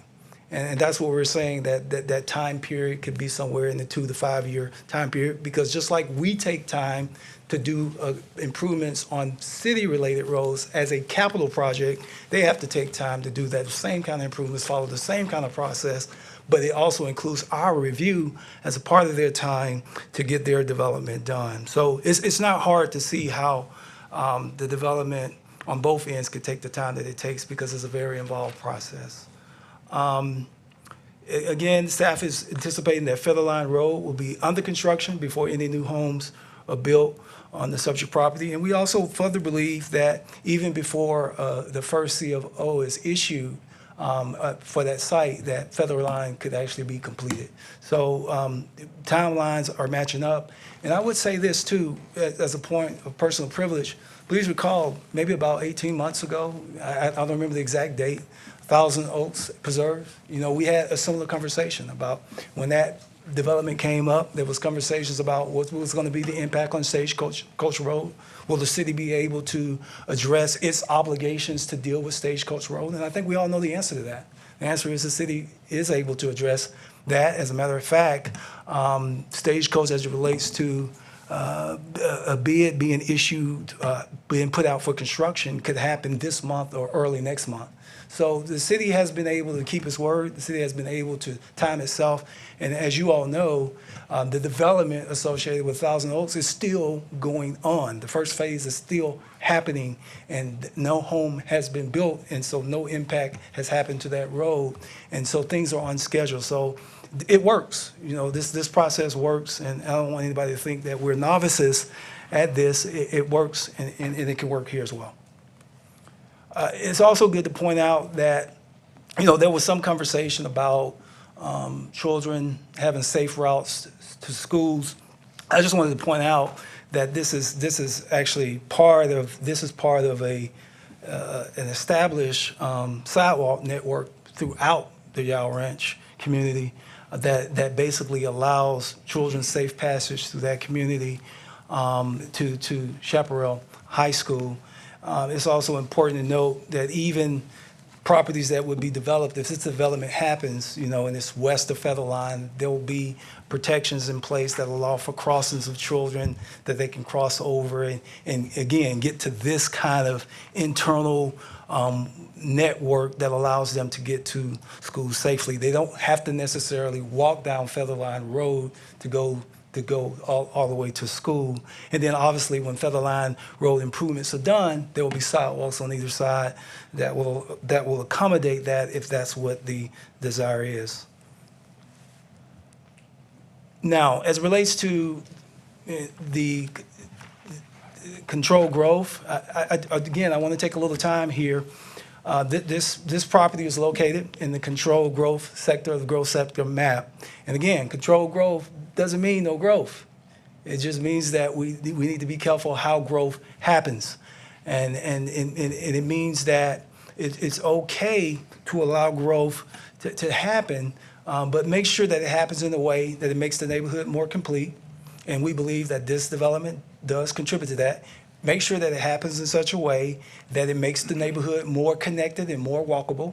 We believe that will happen because we have city requirements that says the local roads have to have sidewalks on either side, and those sidewalks are going to have to connect back to Featherline. That will have sidewalks as well. So make sure that you got connectivity, and that's the case. And then it says also make sure that it's fiscally sustainable. And we've done the calculations. You'll see them. If you read the presentation, you already know them. And again, all of those boxes are checked. Again, this is not no growth. This is controlled growth. And I'll keep moving. As it relates to the residential mix, this is consistent. Again, residential mix actually allows for a development of this type. It allows for a single-family development. It does allow for two-family developments. It does allow for townhome developments. It does allow for some extent of commercial, because look at the third bullet. It does allow for some extent of that. But the development that's in front of us is a single-family residential development. It's appropriate for this area. It's consistent with the residential mix. This area has been, over the years, transitioning from rural and agriculture to something that's more urban and residential. That's consistent. This development is consistent with that transition. I also would like to note that I know over the weeks there's been a lot of reference to the city's comp plan. And I think it's important to note that the comp plan encourages this kind of growth. The comp plan basically says that we need to be concerned about development pattern. That's what it says. We need to be concerned about development pattern. And you can have, in the comp plan says there are 3 types of development pattern: rural, suburban, and urban. All right? And a lot of us are familiar with it, with the suburban, and because we're familiar with the sprawl. And it says, hey, make sure that you don't continue that development pattern of sprawl. And it says, hey, that rural development pattern can be there, but it doesn't need to be there as much. It doesn't need to be there as much as that urban development pattern. Okay? And so this development that's being proposed here is more so urban than it is rural, and is more so urban. It's closer to urban than it is suburban. Okay? And the way we're able to determine that, think about this for a moment.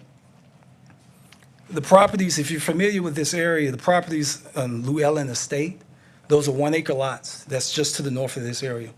The properties that's south of this area, I think it's Prairie's Estate, is 1/2-acre lots. Those developments, in terms of development pattern, are more rural in nature. And rural development patterns is land focused. It's more so focused on land. The development to the east, which is Yao Ranch, is more so urban in pattern. And urban development pattern is more so people focused. And the suburban, just for completeness, is more so vehicle or car focused. Okay? The comp plan encourages us to transition from rural, which is land focused, and to transition from suburban, which is car focused, to something that is urban, which is people focused. And that's what this is. And so just keep that in mind. This is a part of the residential mix. Future land use, as I've mentioned. I think I dealt with this enough that I don't have to talk about this. I will say this, though. This development does promote building complete neighborhoods, period. It does. It's unreasonable for anybody to think that every development that is to be done has to come with commercial. That's just not the case. The comp plan talked about incremental improvements, right? It talked about incremental improvements. And it talked about adding to the neighborhood. This subdivision that's being developed is not the neighborhood. It's being inserted in a neighborhood that has a police headquarters, a neighborhood that has a park, that's to be developed that will be for the public off of Stagecoach with Thousand Oaks, a neighborhood that has commercial on the corner of Featherline and Stagecoach, and on the other corner of Featherline and Chaparral. It's being added to a neighborhood. It's not a neighborhood in and of itself.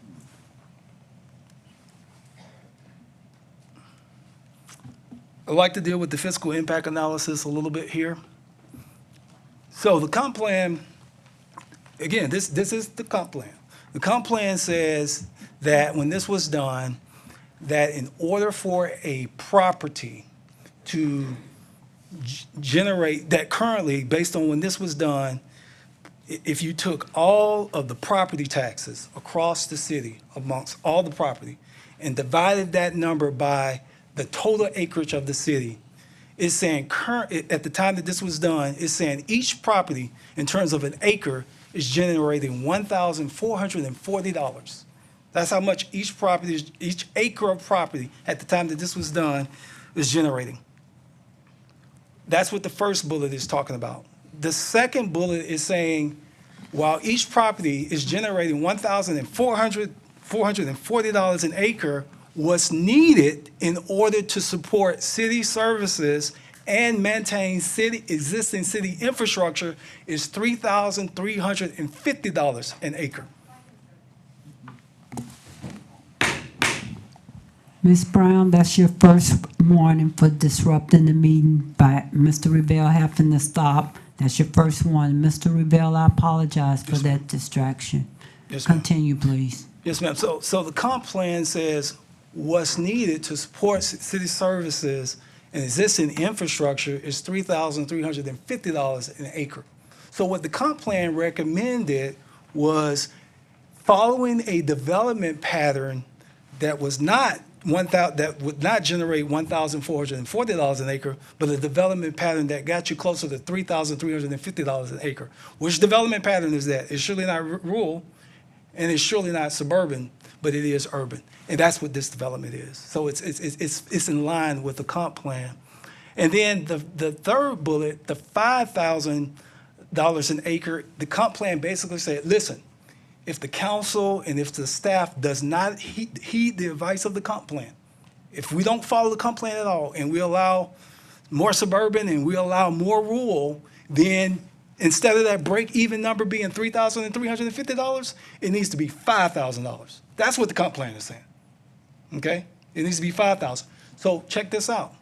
We've changed the development pattern. This council changed the development pattern, right? Sorry, counsel, I can hear you, and I know other people can too. Please be respectful of Mr. Revelle time. Okay. I apologize, Mr. Revelle. You need me to speed up, Mayor? No, sir, Okay. somebody down there talking, and it goes for them to be respectful of your time. Yes, ma'am. I want to make sure, Mr. Revelle, that because I'm gonna come back and ask you some questions, Yes, and I ma'am. want to make sure if the resident took their time to come here to Yes, ma'am. speak on it, I want to make sure they have all the information. Yes, Please ma'am. continue. Absolutely, yes, ma'am. And so, again, the 5,000 is saying, hey, we're not going to regard the comp plan, but we have been. And 5,000 is saying that we're just going to follow that old development pattern, and we're going to develop out within the city, following that old development pattern, then our target needs to be $5,000 an acre. But we're not doing that. So really, our target should be somewhere between $3,350 an acre and $5,000, okay? That's what the comp plan is encouraging. That's how we use the information to determine whether something, what the markers are for what's fiscally sustainable, what's not. Now, I will go ahead and say this as a point of personal privilege. There has been conversation about $7,000 an acre. There's been conversations about that. And the comp plan does speak about that if you want to deal with future infrastructure needs, you may need 7,000. But here's the deal. The deal is that, again, that was using assumptions that we weren't going to change the development pattern, but we have, okay? So that worst case is not even there because we changed the development pattern. That also was making an assumption that we were not going to change our design standards associated with our roadways. But guess what? We did. And we changed them such that the roadways have to last at least 20 years. And then it also is making the assumption that we weren't going to use pavement management strategies that allow us to extend the life of a 20-year roadway to 30 years. None of that's taken into account in that 7,000. So you see how you can get 7,000 when you don't take that into account. But here's the deal. We're doing all of that. So for me, the 7,000 is a number that's not realistic for us to use because we're not in that market. We've learned and we've done what the comp plan has said. That's why I think we should stay between this 3,350 and this 5,000 as the break-even point for developments, for making sure that they pay for themselves. So the fiscal impact analysis, I won't spend a lot of time on this Gantt chart because I think you all got that. So I'll just drill right into this. So for this particular development, as we know, it's 87.4 acres. There's 300 units that's being proposed. We know the current city tax rate is we put there. If you do the calculation and you say if those 300 homes were worth $250,000, they would generate, just at $250,000, $5,640 an acre. Exceeds the 3,350 break even exceeds the 5,000 break even. Our sweet spot is somewhere between 3,350 and 5,000. If their homes were 300,000, even more, exceeds it even more. And if the homes were 350, which we think would probably be the case for this because these are probably going to be 65-foot lots and 3-car garages. If it's 350, then it's almost 8,000 an acre. Okay? Ingress and egress, it will be off of Featherline Road, as mentioned here. Also, will be an east-west collector from Mount Mason that will be required, and the developer will have to deal with that. Also, a traffic impact analysis will be required. So any impact associated with, going over to Tremere, across the east-west, or any impact associated with Featherline Road, while we're doing improvements. All of that, the developer, if they have impacts as a part of that traffic impact analysis, they will have to deal with those impacts by most likely contributing to the project or some other way to deal with those impacts. I do want to point out that the thoroughfare plan, and this is important here, a thoroughfare plan for the city basically kind of shows you where all the proposed and roadways, new roadways should be, and changes to roadway uses and classifications. And so here, as I mentioned, across this development, there is a thoroughfare that's proposed there, and the developer would have to put this thoroughfare in place across their limits, really from, give me 1 second, from there to there, like their property limits. They'll have to put something in place there. As it relates to the thoroughfare plan, just like our comp plan, there's a need to update that periodically. And so there will be an item that come before you all when we do our comp plan update. Amendments, we will also include a thoroughfare plan amendment. And part of the reason why we need to do that is because this really contemplates 2 thoroughfares across. And so far, staff is not seeing the need for 2 thoroughfares. So there'll be a process that will allow us to address that. And this is not the only place where we've got thoroughfare plan updates. There are other places associated with the business district that we've got in a couple other locations. But all of that will come as one request and item for the council's consideration early next year. So again, I've already spoke to this. And so the thoroughfare plan amendment will need to happen prior to the preliminary plat for this particular development. Water, sanitary, sewer, and drainage service, they're all nearby and they're all available. There was conversations about, well, the water and wastewater plan is 2019, right? There was conversations about that, and today is 2024, soon to be 2025. The water and wastewater plan, the draft plan is already done. This area was already analyzed as a part of that. And when it was analyzed, it took into account full bill out, not just this development, but all bill out that's in this area. It took into account full bill out. And even the analysis that's been done thus far, based for this bill out alone, 300 lots, we have existing capacity in terms of water and sewer and drainage to accommodate that without any upsizing. Now, when full bill out is needed for the area, which is more than just this development, then there may be a need. But this development will not trigger a need associated with water, sewer, and drainage services. That has been done, calculated by outside consultants, as well as verified by our Assistant City Engineer, Steve Cognac. Parkland dedication fees, as you all know, that is a requirement. The parkland dedication requirement would be 4.485 acres. Fees in lieu of dedication would be $225,000.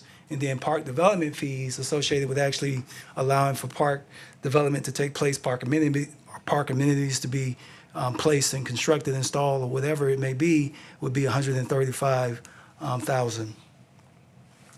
The property is within Zone X, which is a FEMA regulatory special flood hazard area, but it's not a city regulatory area. And then also there is some wetlands presence on the property, but all of that can be addressed as a part of the engineering review associated with the regulatory and development process. And the maps really show, again, is the creeks and here, and the property is here. So there is a green area here that may have a small impact, but you're talking about a couple of acres across 87 acres. It's negligible. It can be addressed. Staff did accomplish all notifications as noted here. We did receive 27 written responses. We did receive oppositions that amounted to about 12% of the 200-foot notification boundary or buffer. Again, staff is recommending approval of this request for all of the various reasons that I've already stated. And that approval would be to rezone the property from agriculture to single-family residential district. Now, at the October 14th Planning and Zoning Commission meeting, they did vote to disapprove this request by a vote of 3-2, with some opposition there, and therefore it will require 6 affirmative votes by this council in order to pass it when the time to vote comes. Mr. Revere, I'd like to thank you. If you don't mind, which you said a lot of information, and for some residents, this may be their first time attending a city council meeting or hearing a rezoning item. Out of everything that you said, I do want you to talk about that infrastructure being in place, but could you recap everything that you said before council asks questions? Could you just recap everything to make it clear and plain why the city of Killeen says that this zoning item should go forward for the residents that may be new here and the ones that are at home, please? Yes, ma'am. So, first of all, the development, in terms of development pattern, is closer to urban than any of the 3 development patterns. So we talked about rural, which is more so land focused. We talked about suburban, which is more so car focused. And we talked about urban, which is people focused. And this development is more so people focused than it is anything else. So that's number 1. And that's the development pattern that the comp plan encourages. The comp plan encourages growing from within our existing city limits. Last time I checked, this property is within our existing city limits. This is what the comp plan says we should be doing, is growing from within our existing city limits. And so that's point number 2.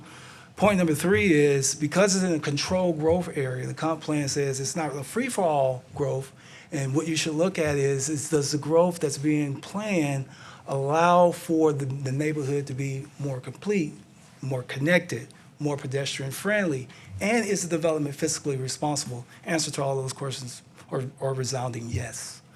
As it relates to anything else associated with Featherline, the city already has a plan in place that will allow for those improvements to happen.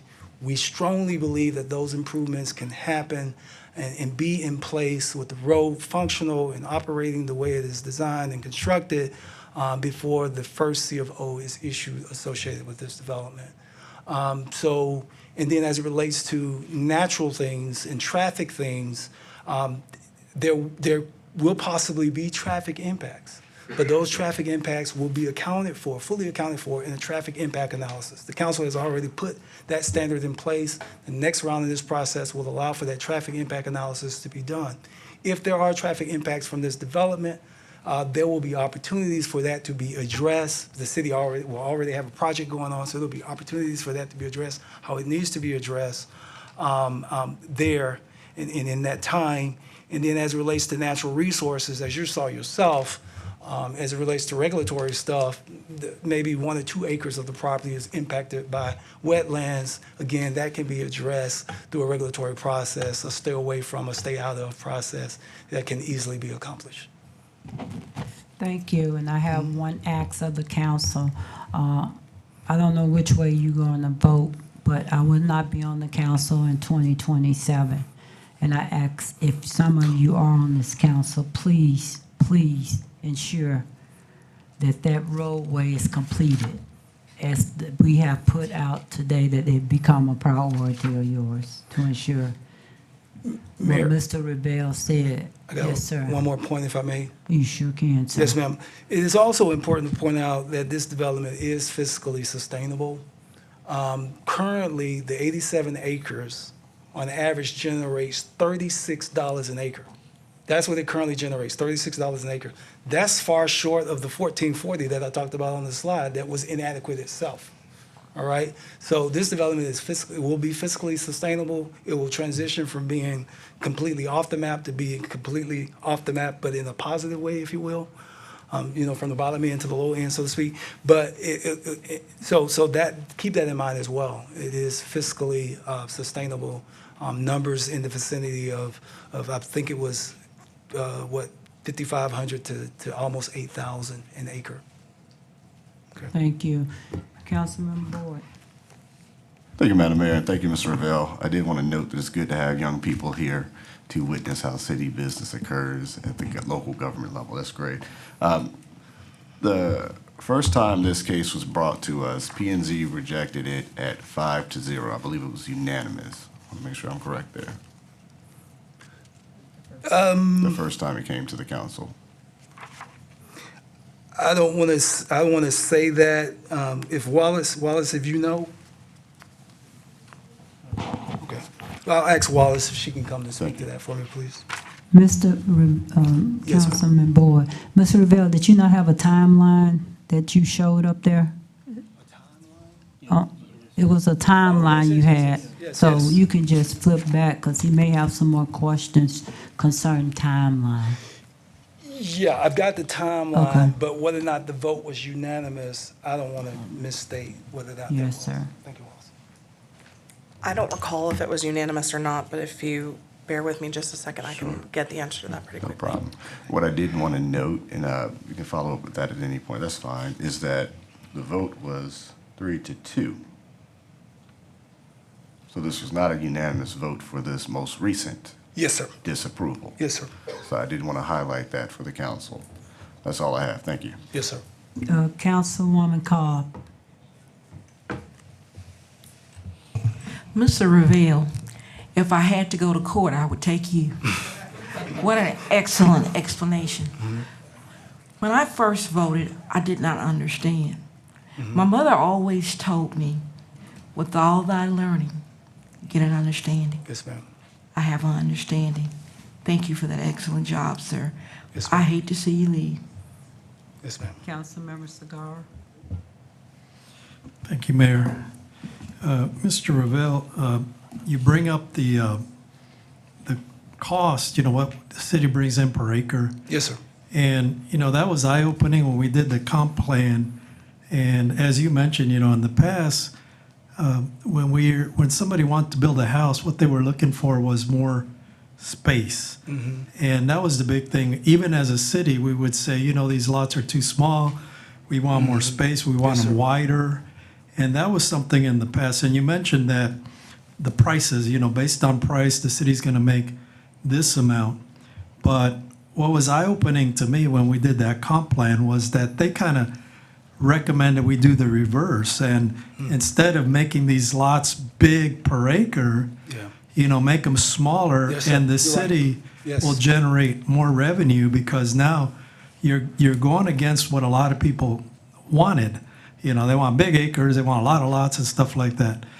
But when you do that calculation based on the sales price, do you know how many homes are being built on an acre using that calculation? Because if you say a home per acre and it's 300, and I think you mentioned 350, and we're going to make 6,000 per that, is that, per one house per acre, or is that 4 houses per acre, 6 houses per acre? Sure.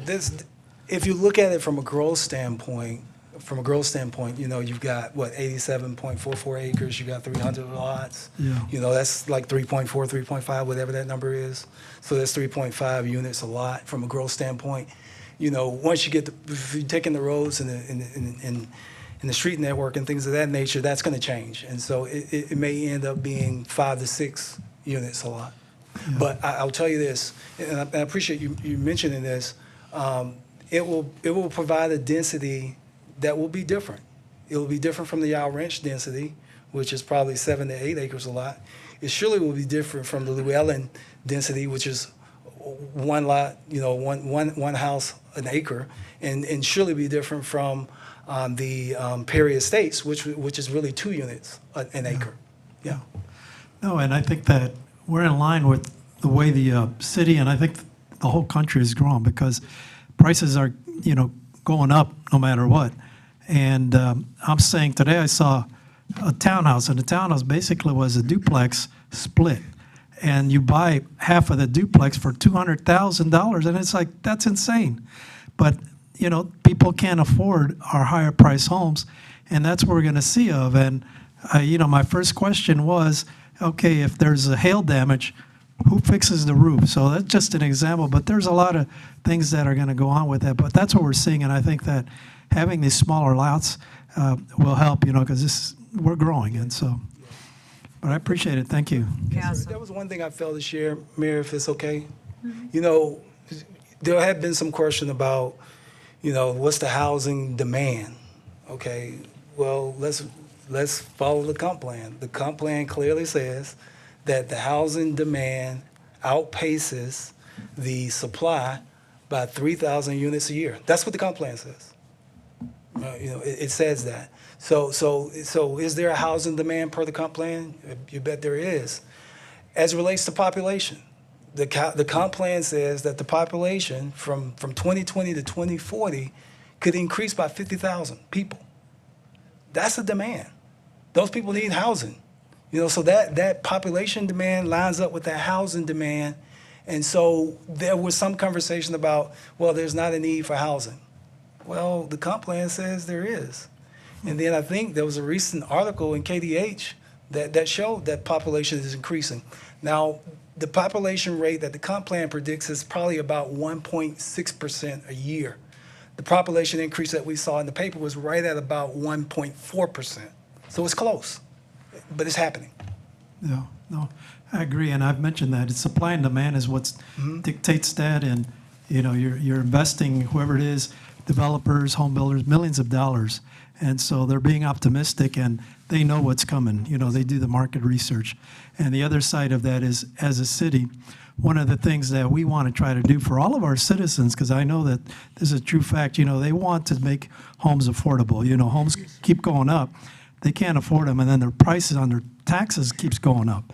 And so that's on the other side of this. It's like, how do you keep that at a stable pace, because we know they're going to go up. But all right, well, with that, thank you, Mayor. Councilmember Adams. Thank you, Madam Mayor. I think, and I actually had the answer to that question about the 5-0. I looked at the minutes, and it was on the March 18th vote, it was 5-0. My question is, when we're talking about the Featherline Road, which has been a major issue of contention, is it a remote possibility the design process will be completed before 2 years? I know we talked about longer, but I've seen this happen sooner since we've made adjustments to how we do business. Mr. Zager. Realistically, we're thinking it will be 2 years. There's some environmental, there's some Corps of Engineers. We have some other permitting that are outside the city that we're going to have to deal with that could slow things down. That's kind of the conservative estimate is 2 years. I mean, we're going to try to get as fast as we can, but that's kind of the plan is just focus on that 2 year. Yeah, and if I'm not mistaken, those same things that will slow that process will also slow the planning process. Yeah, I think everything's all kind of intertwined. Okay, you answered my other questions. I don't want to repeat. And Mr. Rivera, I want to say thank you, but we do have a franchise fee that's owed to us for your departure. All right, then stay focused. Mr. Zager, before you leave, sir, quick question. Okay. About the timeline that we have, and you stated that there is a timeline, but within that timeline, this would be one of the top priorities to stay within that 2 year frame. That is our focus. Yes, we do have an estimate from a consultant right now that we're hoping to bring to council in January for design contract if we're moving forward with this project. Right, that's in January 2027. 25 is when we're going to start the design. Right, design, and then the move forward construction in 2027. Correct. Now, I don't want to have to come back and run again. I'm just saying, keep that in mind. I've been successful in all the other ones so far. Okay, but I want here. I need some concrete because that's something that was brought up in our town hall meeting by a resident. Can you give us a guarantee? We can't give you a guarantee on anything because weather, supply and demand, material, a lot of things plays a factor. But when we speak on behalf of the city and open our mouth and give some timeline, we got to be held accountable to it. Yes, sir. Okay, council member, are you finished, Adams? Councilwoman, Mayor Pro Tem. Thank you. Mr. Ravel, you said something today that was a little different. You said this is not the neighborhood, but this is being inserted within the neighborhood. It's a different perspective there. I just want to, a lot of questions that had come up at the last meeting were regarding the prioritization of Featherline, the expansion of the roadway, sidewalks, safety, things like that. Based on everything that I'm hearing today, though, it seems like this development is also triggering the expediting of these developments as it relates to this. Would that be a true statement? Well, yes, ma'am. I think, this council has made Featherline improvements a priority. So, yes, ma'am. Okay, and then with the FEMA Zone X, of course, that drainage area being very low, there's a lot of regulation that's required for that as far as, I know that's been a concern for some folks. So do you have anything that you can kind of expand on that for people that might not be as knowledgeable on? Yeah, on that? so they'll have to, as it relates to drainage, one of the things that they'll have to demonstrate is that whatever the flooding or runoff conditions are now, they'll have to maintain those conditions once the site is developed, which means that they'll have to put in engineering controls, put in detention, or something that allows what you call pre-existing conditions to basically the post conditions, if you will, to match pre-existing conditions. So there are already regulations in place that preserve that the runoff and the flooding doesn't increase from the property. Now, as relates to Zone X, I want to deal with that just very quickly. Zone X, there are two Zone X's, an unshaded Zone X and a shaded Zone X. The shaded Zone X is considered to be the 500-year floodplain. And again, that's typically a floodplain that cities do not regulate. Cities regulate the 100-year floodplain. So some portion of this property is in the shaded Zone X, some portion of this property is unshaded. Unshaded, as I said, could be a mountain. So it's all about risk. We believe that the risk associated with flooding for this property is minimal. I know there's been conversations about, maps needing to be updated. Maps need to be updated across all cities, across all states, across the world. I mean, FEMA is behind on mapping update. And so those things have to be done. But keep in mind, when the site comes forward for development, whatever needs to be done in order to meet city requirements, whether FEMA maps are updated or not, they will be done so that we preserve that drainage and you don't have runoff from one property to the other. Understood. Thank you very much for that clarity. And to add on that, Mayor Pro Tem, when it comes to the flood plan, it cannot be worse than the way they found it. That's what basically he's saying in common sense, is that if it's a drainage or something, if it's working now, when they leave, it has to be working or better, so it won't get worse. And I'm just making it plain, because this is a very important topic. Yes, ma'am. With that being said, Councilwoman Cobb, and we'll end with Councilmember Solomon. All right. I really want to say something. I'm proud of the citizens of my district because they brought things to our attention. I'm proud of the space and the land and the opening and all the good things that come with listening.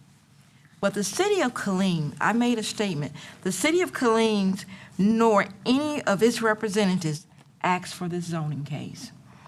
The landowner requested it. The request followed the usually zoning process. So we went through all of this process and we've turned over dirt. We've listened to everyone. I see it loud and clear. The zoning process was not expedited. This case is about the proper zoning of the land. Simple. I remember earlier when I first got on the council, I think you remember me saying, your land, do what you want to do with it. If it's mine, I'm going to do what I want to do with it. And I'm going to keep working until I get what I want with it. So that's just the way it happens. But we happen to have a zoning process that takes place. We have made considerably improvements to our development codes to ensure that this project and future projects will be a neighborhood instead of a subdivision, and that the infrastructure will have a long, useful life.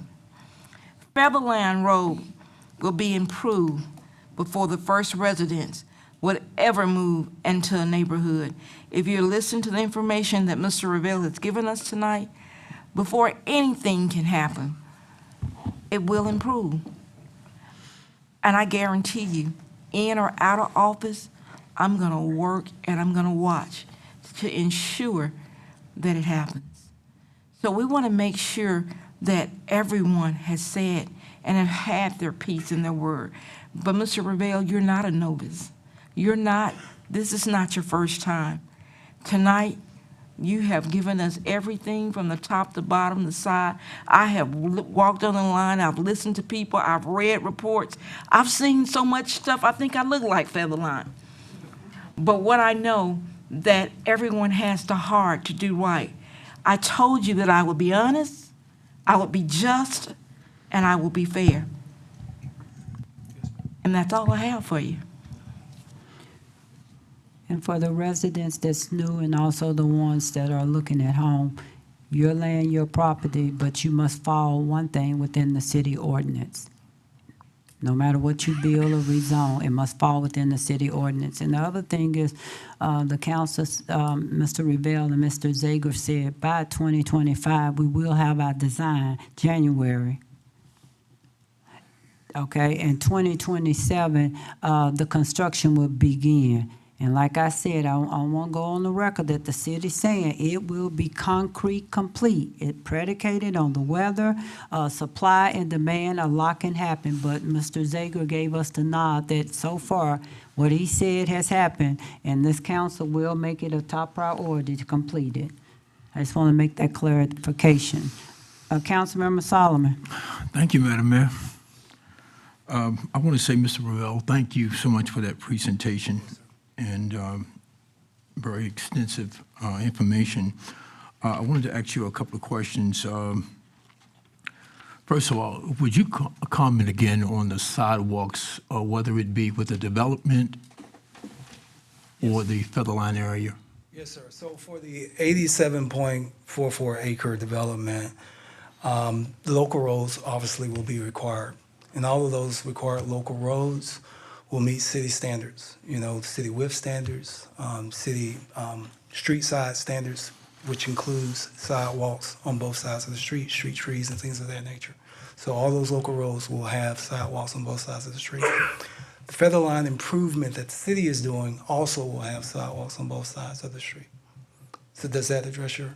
Yes, it does. Thank you, sir. And then with the development has to do, you mentioned about doing a traffic impact. Will that impact have any changes on the design of Featherline? I mean, is that before Featherline is developed? I mean, I'm trying to connect if you see. And I'm going to ask Mr. Zakers to come and deal with that, make sure we. So Thank as you. the development comes in, they're going to do a traffic impact analysis that shows what their impact is on the local roads, whether it be Featherline, the intersection of Stagecoach, Chaparral, and see if there's any needed improvements to the existing conditions. That'll be what they have to contribute to whatever improvements. As we're working on our design and we start working on whether we need to do, improvements at Malmaison, which we know we do, if there's any additional, improvements to the intersection that'll be in conjunction with what their TIA, we'll be looking at having some contribution because according to our code, that is a requirement for their mitigation efforts is to offset what their mitigations or what their impacts are to our roadways. Okay, and so we're looking at perhaps a 3-lane rather than a 2-lane? Correct. It'll be a 3-lane minimum for this roadway. It'll be designed as an arterial. We'll have the right-of-way for the full width in the event that there's a lot of development and in the future there's a lot more traffic that the roadway could get widened to 5. But immediate needs and really the next 20 years, we only predict this thing to be needing a 3-lane roadway. And then we start looking at intersection improvements, a signal or roundabout at Malmaison, Featherline, at the Chaparral. We know with the overall Chaparral widening that we're looking at intersection improvements there, signals, there and also at the school. We're working with the county, working on grants on that. Just kind of a lot of different moving pieces, but. You're looking at the ultimately- designs of that road that is going to connect with the development road. And there's possibility that if the interconnection, if they're getting a road, having an interconnectivity that goes from Featherline over to Tremere, working with the developer on that. And again, making sure that it all meets our standards with road sections, sidewalks, curb gutter, drainage, and street trees. Thank you, sir. And I just want to say this, Madam Mayor, and I'll turn it over to you. We as a council, it's just not one person, I believe it's a council, that we heard District 3 and District 2, I would say your cry. And we don't know, I can't vouch for previous council years ago, but we heard it and we acted on it as soon as we heard it. That's one of the reasons why I turned it down initially, because I wanted to hear, we wanted to hear what you had to say. And not only did we hear what you had to say, but we addressed it. You know, within the span of, as you've seen the presentation, 3 months, things were operating progressive. And so now we have Featherline as a top priority. And I can only imagine what y'all go through with, I've been over there in Featherline in terms of the traffic. It is crazy. It was crazy. And we went over there again with the water pressure and looked at that. But it shows you that we were concerned and we are concerned and we feel what you said, and we take it to heart. And thank you, Madam Mayor. That's all I have to say. Mr. Zager, Yes. my last question is, regardless if they're completed with the development of the housing area or whatever, the construction, there still will be a traffic flow concern, because you still got to work on Featherline.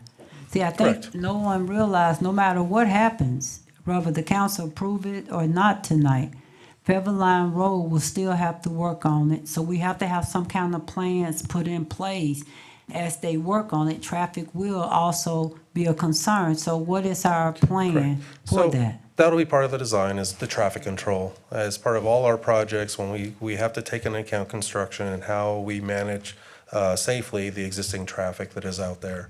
So there will be, traffic control, there's gonna be signage, there's gonna be cones, there's gonna be whatever things else we need to keep the traffic flowing. And then it'll be staging construction, either doing half of a road at a time, flipping traffic back and forth. It's the same thing that we're doing on Bunny Trail, what we're doing on Gilmer, what we're doing on Watercrest, that we have to take that into account.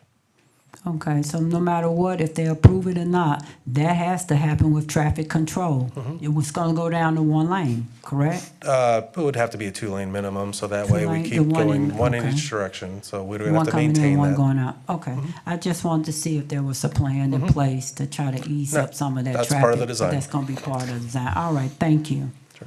All right, thank you, Mr. Rivera. But I don't want you to leave. I just want to say, hey, Mr. Rivera, congratulations on being selected as Assistant City Manager of Leander. You have contributed your time. Oh, I'm sorry, we're not supposed to be clapping. Let me cease that fire right now, council. All right, I ceased that quick. I forgot, we was excited. Sad but excited. Thank you and your wife for everything that you contribute. I know y'all still have your home here, you still worship here and be a part of our great, great city. But thank you and go forth and do well. And we thank you for everything and your staff and anyone else before I move on? All right, thank you. Madam Secretary. Mayor? Yes, Up ma'am. We're next- finna make this, Councilmember Boyd wants to say something. Oh. Yes, ma'am. Okay, I'm sorry. I was focused on, I'm so sorry. Mr. Alvarez, are we ready? Ready, all right.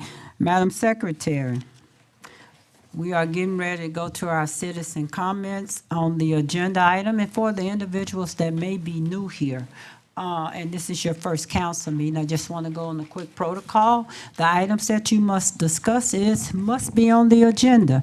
This is not about plating, it's not about how many homes, it's about rezoning, and rezoning is just what it is. Anything off that subject, I will have to say, you're off the subject, please get back on, no disrespect to you, but I know by just the comment sheets, what everyone is coming here to speak on, it has to be on zoning. Cannot be about how many houses might be built, thinking about that is not the topic on the agenda. And council, for you too, it's about rezoning. You will have 4 minutes to speak. Once your 4 minutes is over, if you feel like, oh, I want to say something else, then you have to get approval from the council to speak an additional minute. Mr. Francisco? All right. The first person to speak is Michael Fornino. Good afternoon. You have 4 minutes.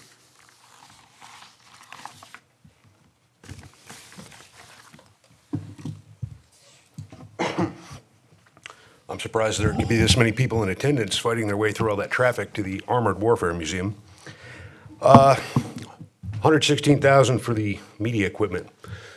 Please assure us that this media equipment will come without the glitches that seemingly only happen when citizen comment is happening, especially with those who disagree with the council. With regard to the city manager and his annual review, I don't care that he's not here to hear it face to face. But it's no secret that I have my issues with him. When we speak of his presiding, and for those who are new in attendance, and especially for the young people, to summarize, the city manager is supposed to manage the day-to-day affairs of the city, manage the affairs. That's his function. Whenever something goes wrong in this town, we just got hacked. I don't recall of anybody being called to account, held to blame, fired, sanctioned, fined. Oh, that's somebody else's fault. That's his tried and true trope. He likes to whine about disabled veterans for those of us who actually deployed and saw combat, that we get a compensation and a consideration for our service. Yet, with that, so that's due to, that causes a tremendous budget shortfall within our town. Well, why not, instead of hassling people who earn something in this world, how about go downtown and all the folks who are hitting the taxpayers twice, and by that I mean grabbing up ARPA funding and whatever funding else they can get, recoup the taxes from all those jokers downtown, 2-3 blocks from here, that are not paying their taxes. I mean, it's a joke. All this revenue that we're supposed to be getting, we're not getting it. Black Friday, anybody go downtown? Tumbleweeds.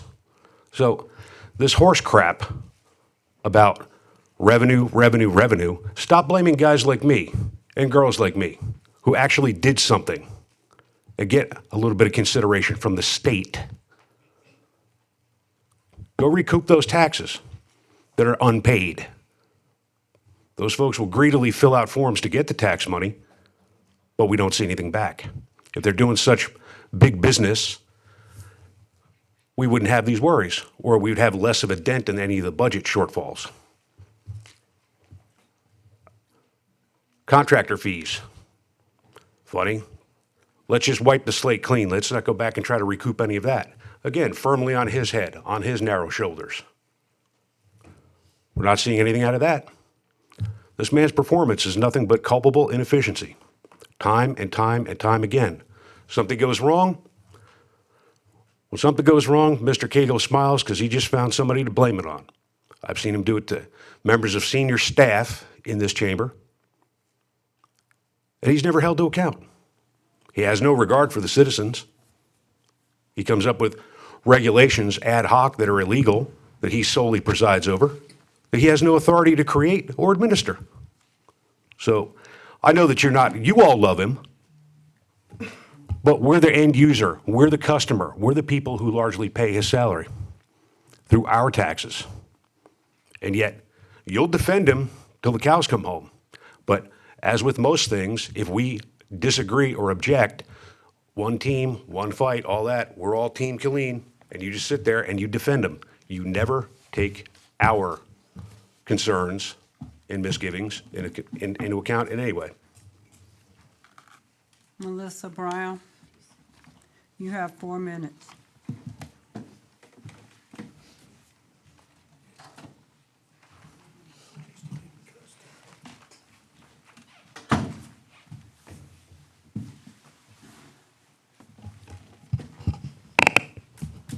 Regarding multimedia updates for this room, why? The city spent hundreds of thousands upgrading them in 2019, only to have glitches and problems. And now this council has already said there will be a bond election for approximately $190 million for a brand-new city hall in May. One would hope that multimedia equipment and software would be included in an almost $200 million building. That is, unless you're acknowledging that we either A, don't need a new city hall, or B, you acknowledge you don't think it's going to pass when it gets on the ballot. I'd also hope that routeware is approved. This is an essential part of customer service and safety to the citizens and staff.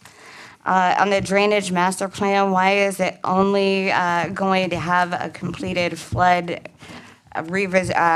revised flood map for Rosewood, and why is the city paying for any portion of that revision for development? Because that's going to be for the apartment complex. That's part of that PUD over on Rosewood. You know, those PUDs that were promised us certain things, even somewhat in writing, and then they still changed their minds. Right. To the best of my knowledge, this is not something that the city normally pays for, but let's actually talk about the important stuff. We sent letters to citizens telling them their water may not be safe to drink and advising them to get water filters or buy bottled water. Many of these residents can't afford that, and a lot of them are rentals with Section 8. It looked like junk mail. It was addressed to current residents. Property owners were not notified. Future residents, or future tenants may not be notified. This is part of the agenda because it goes along with that study that we just did. We sent letters out to people telling them, you may have galvanized metal lines that go to your house that were okay then, but lead somehow got in there. It could have been from the city side way back when we first built our infrastructure. Could have been from within your home, but one way or the other, you could have lead in your water. Good job. Let your kids drink out of the faucet, because you know you can't afford to go buy the filters or bottled water for it, and the city council does nothing. Perfect. Apparently, Waco's council and their city manager care more about the health and safety of their residents, especially their youth and elderly. They sent all of their residents that fell into that category a Brita water filter. We're doing nothing.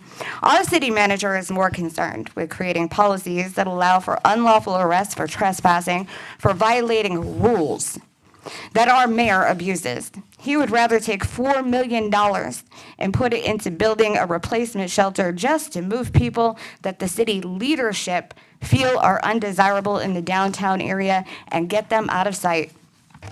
Our city manager has apparently already made the decision that this replacement shelter that will cost $4 million and not expand capacity at all will be owned by the Killeen PFC, even though that decision hasn't been made publicly and the PFC hasn't even met about it. At least that's according to the legal notice that was in the paper, so unless he wants to throw his staff under the bus again for making a mistake. These are the instructions that your city manager is giving. This city council is, this is not the council representing a city. This is a city manager with control issues, making decisions that force the council into votes that are nothing more than show. If this council doesn't add an item to the next agenda to help residents test their water and filter it, you are saying you agree with not prioritizing the health and safety of children and seniors. I know where to find $4 million. You also are agreeing that with prioritizing downtime and urbanizing over safety of citizens and giving him another above average review and raise would say just that. But then again, I see the council members Your and the city time is manager up. walking out. Thank you. I need 2 more seconds, please. No. Okay, I hope you all. Your time is up. Your time is up. Mr. Reynolds, would you please come up to the dais? The podium, please. This is my first time here, and I'm looking at the council and our Youth Advisory Commission. This is important. This is the kind of meeting that you see, because you will be here one day. So it's important to focus, listen to what's going on, and see how we react compared to what's coming at us.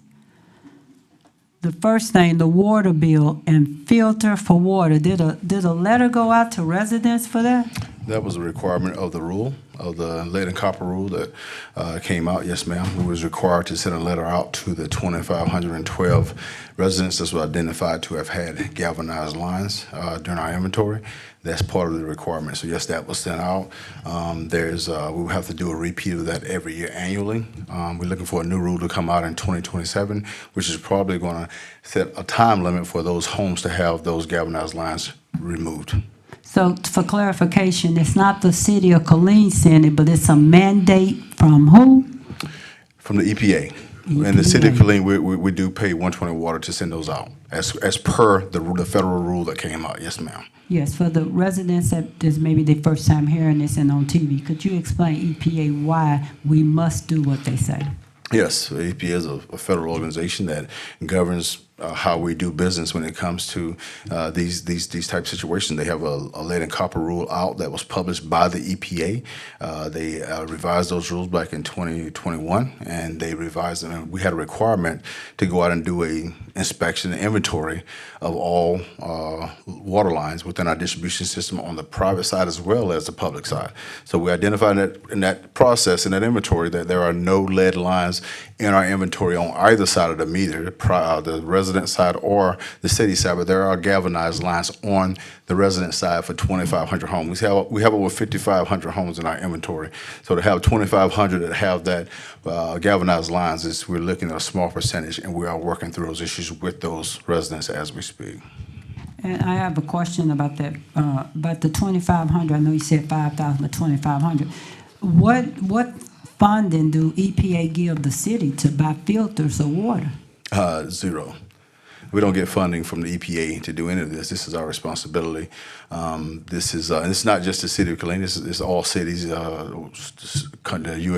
This is not a Texas thing. This is not something that's mandated by the TCEQ. It's mandated by the Environmental Protection Agency, which is a federal agency.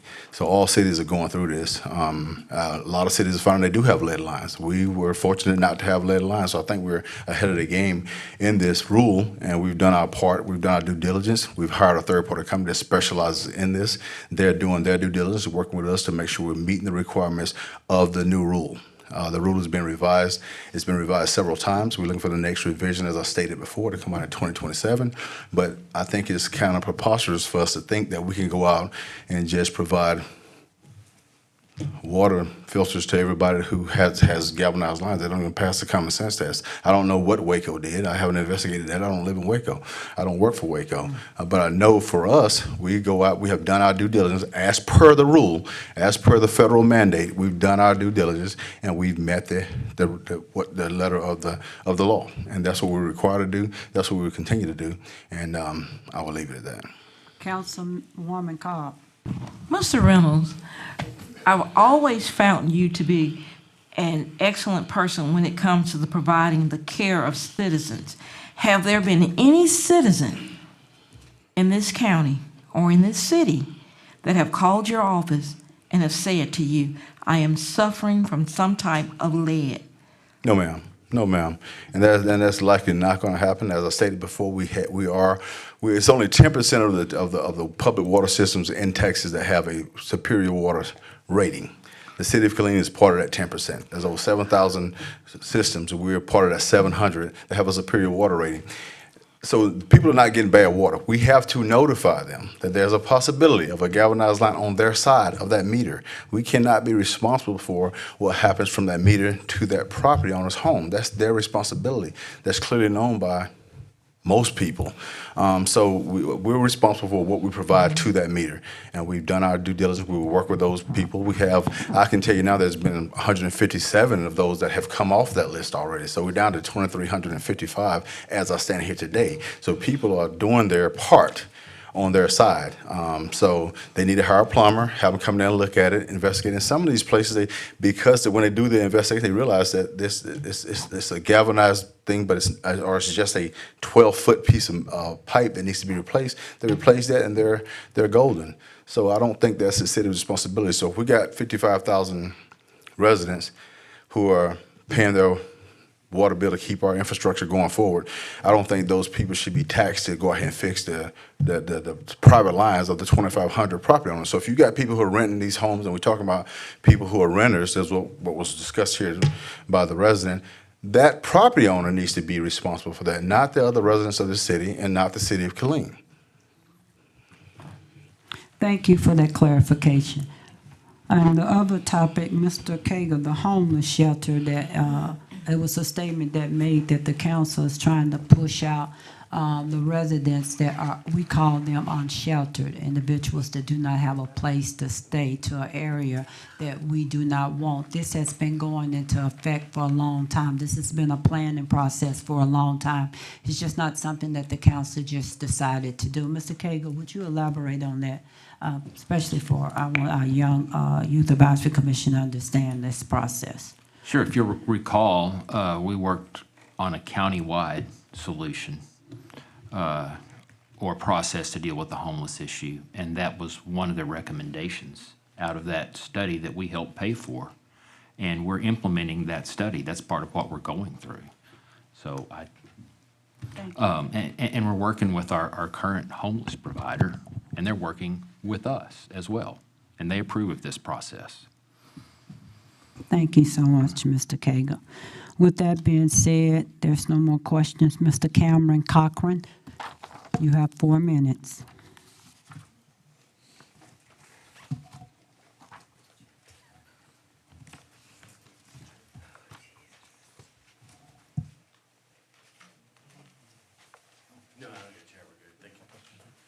City Council Standards of Conduct. This is on the wall inside the City Council. There was a council member who, I've been here 2 hours, and hasn't apologized for making some rude comments to a citizen. But let's continue. I want to talk about water. Water. I'm going to move this out of the way because there's a photographer who loves taking my photo. Water. People may not know that for the past 14 years, a company known as Biochem Lab has been testing the city water and the wastewater at a cost of $69,000. Again, 14 years. Tonight, the City Council is now looking at another company known as 120 Water. This new company is going to have a contract to also test lead and copper at a cost of $59,247.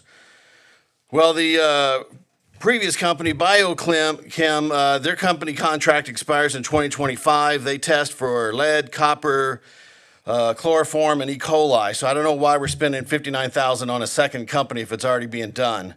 I was strangely odd that during the actual presentation, no council member had any questions about the city council's problem with lead or anything like that. But since they have no questions, I wrote up some, maybe they can answer tonight.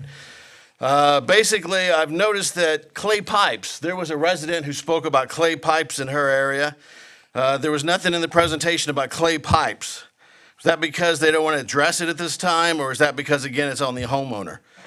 Also, I noticed in the map, there was no map that showed the 2,512 places where these residents live in Killeen. Is it one little community? Is it communities around the city?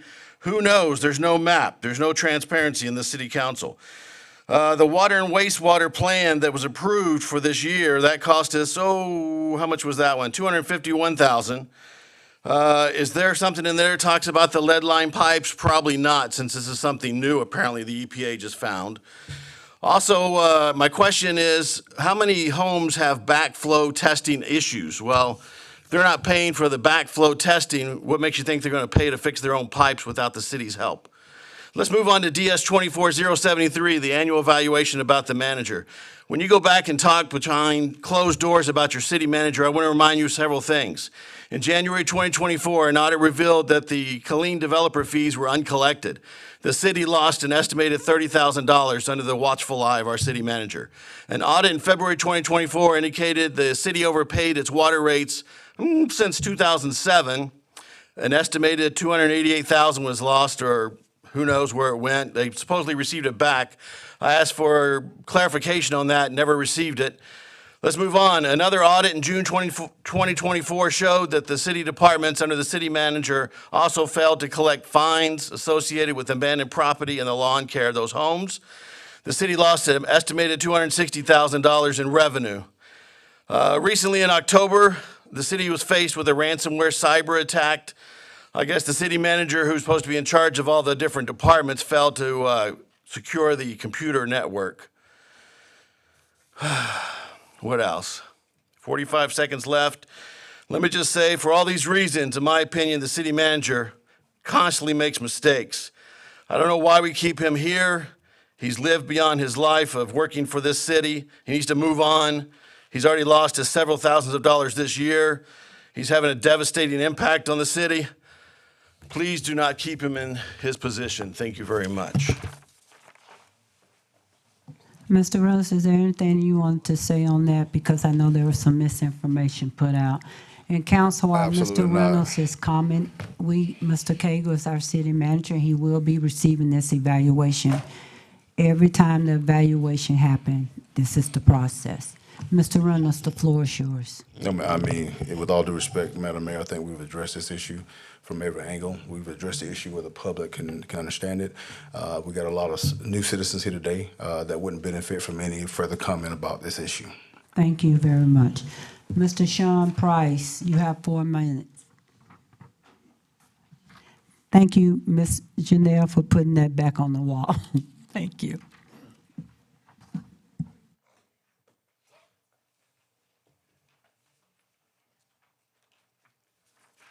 Let me see if I can't get myself together. Evening, City Council. Good evening, Mr. Price. So as I go down here, I'm going to be brief and just ask the questions that never get answered. I'm just that guy that nobody cares. Well, there's a few of y'all that will actually endeavor to answer a question that I propose, but it's usually not the case. So for, are we going to, PR 24030, we can't do that yet. Is that, am I correct, since that hasn't already occurred? Mr. Price, if it's on the agenda, you can talk about it. Okay, well, my question, because the judge is not here, so it's actually for him, is I was just wondering for the youth program that he has going on at the court trial systems for juveniles, I was just wondering what the cost per child was for that program. So that was the question for that. Even, maybe I can ask it again when he shows up. For the Capital Improvement Advisory Committee report, there is no addendum for unfunded items, right? So the items that were put on or there for capital improvement that fell off for unfunded, I can't find those or locate those items that were unfunded.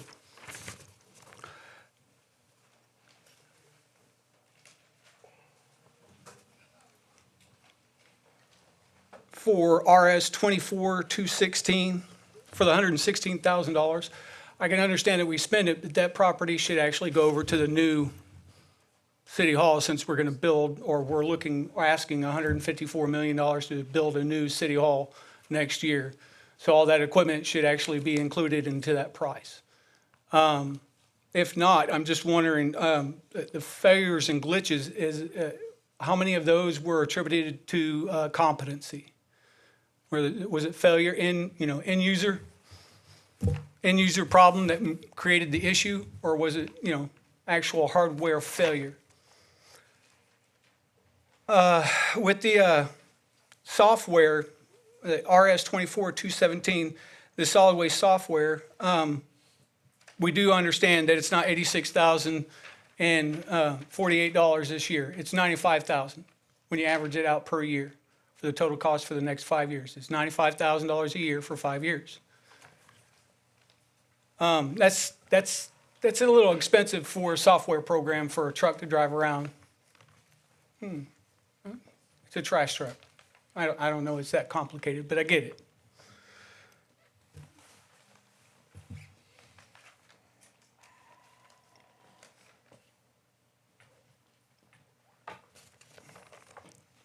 and the double expenditure for the $59.2 thousand for the water service for lead and stuff.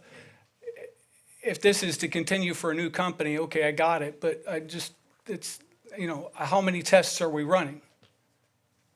Is this a daily test? Is this 365 days a year? We test the water every day? Seems a little excessive or expensive to test the water but if we're doing it every day, I appreciate it. Thank you. And then my question down here is RS 24220 is that, again, what has not been funded out of the mission agenda for the city's drainage master plan, right?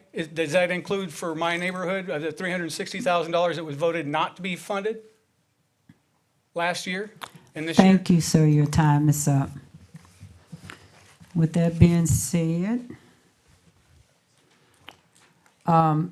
Judge, you're gonna come up and do your presentation after this.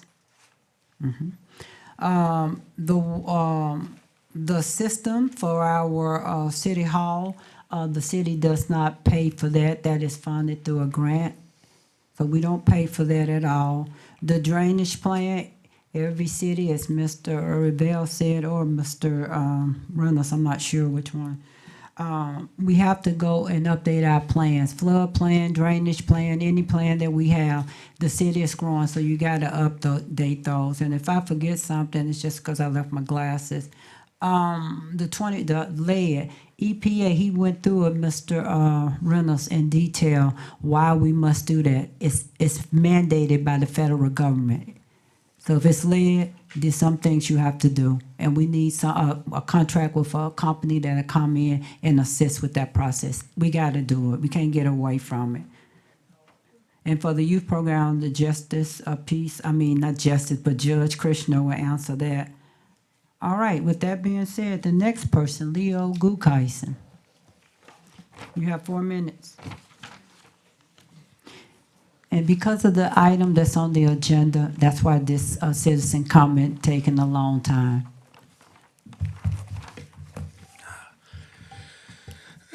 Good evening, Madam Mayor. Good evening, sir. Madam Mayor Pro Temp, council members, city manager, Mr. Cagle, and fellow residents. In economics, a sunk cost is any cost that has already been paid and cannot be recovered. The sunk cost fallacy is a mistake in reasoning in which a sunk cost of an activity intended of the future cost and benefit or considered when deciding whether to continue the activity. The sunk cost facade makes it more likely that a person or organization continues with an activity in which they have already invested money, time, and effort in, even if they would not start the activity had they not already invested in it. The greater size of the sunk investment, the more people tend to invest further, and even when the returns on added investments appear not to have been worthwhile. This trap is sometimes described as throwing good money after bad because of the resources and effort already lost on matters that have already been taken care of. That comes from an article, Sunk Cost,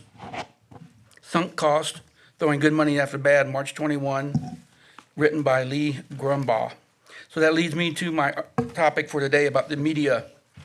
In 2019, equipment was bought from Rushworks, now ENCO, for thousands of dollars to support the City Council chamber upgrade. Now staff reports that the current equipment has failed intermediately during live broadcasts and recording efforts. I personally think that they are being a little generous by saying intermediately.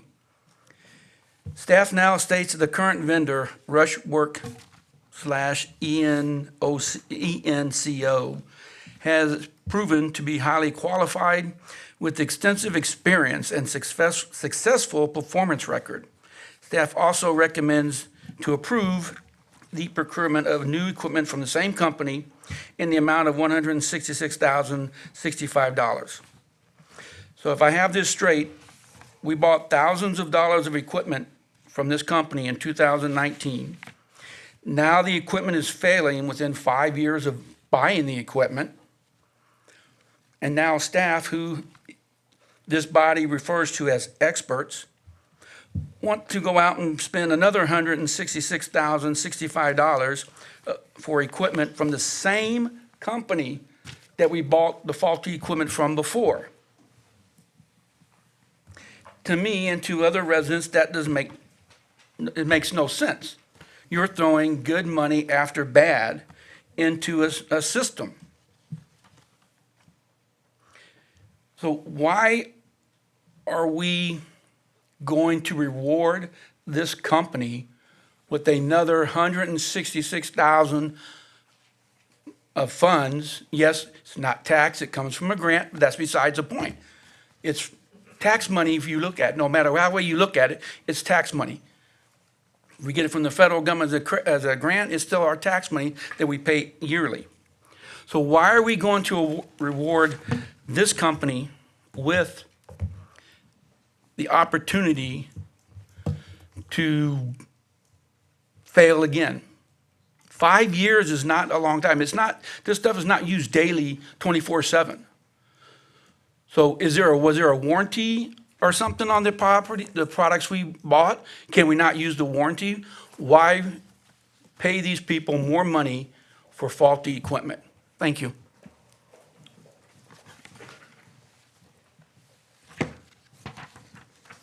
Oh, you're welcome. The second person is Sue DeBose.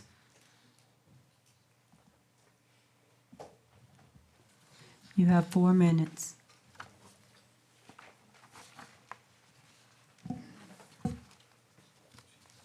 Okay, well, as uncomfortable as this makes me, I'm here again because I felt I needed to represent my Yowl Ranch neighbors. Just because most people can't leave work at 3 p.m. on a Tuesday afternoon does not mean that most people support the Featherline rezoning. They do not. You all received the Featherline rezoning opposition petition with over 500 signatures. Those 534 signatures weren't just an online click.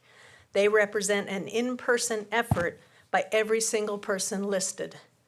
But if a one-click survey means more to you, you can look at the Killeen Daily Herald's poll, in which only 14% of nearly 300 respondents favored this rezoning. And half of those yes responses included the caveat that the Featherline Improvement Project be moved up. So actually less than 7% of respondents picked the option that said, quote, yes, the city staff recommends approval and developers have met city requirements, end quote. That seems to be the city council's go-to answer, but yet less than 7% of constituents picked that answer. I'm sorry he's not sitting there. You've probably heard the infamous Walmart greeter versus Supreme Court justice statement made by Councilman Alvarez in social media. While insulting to Mr. Sills, the statement is also insulting to any constituent who may have a different opinion than the city council, and it's insulting to anyone in a low-wage job.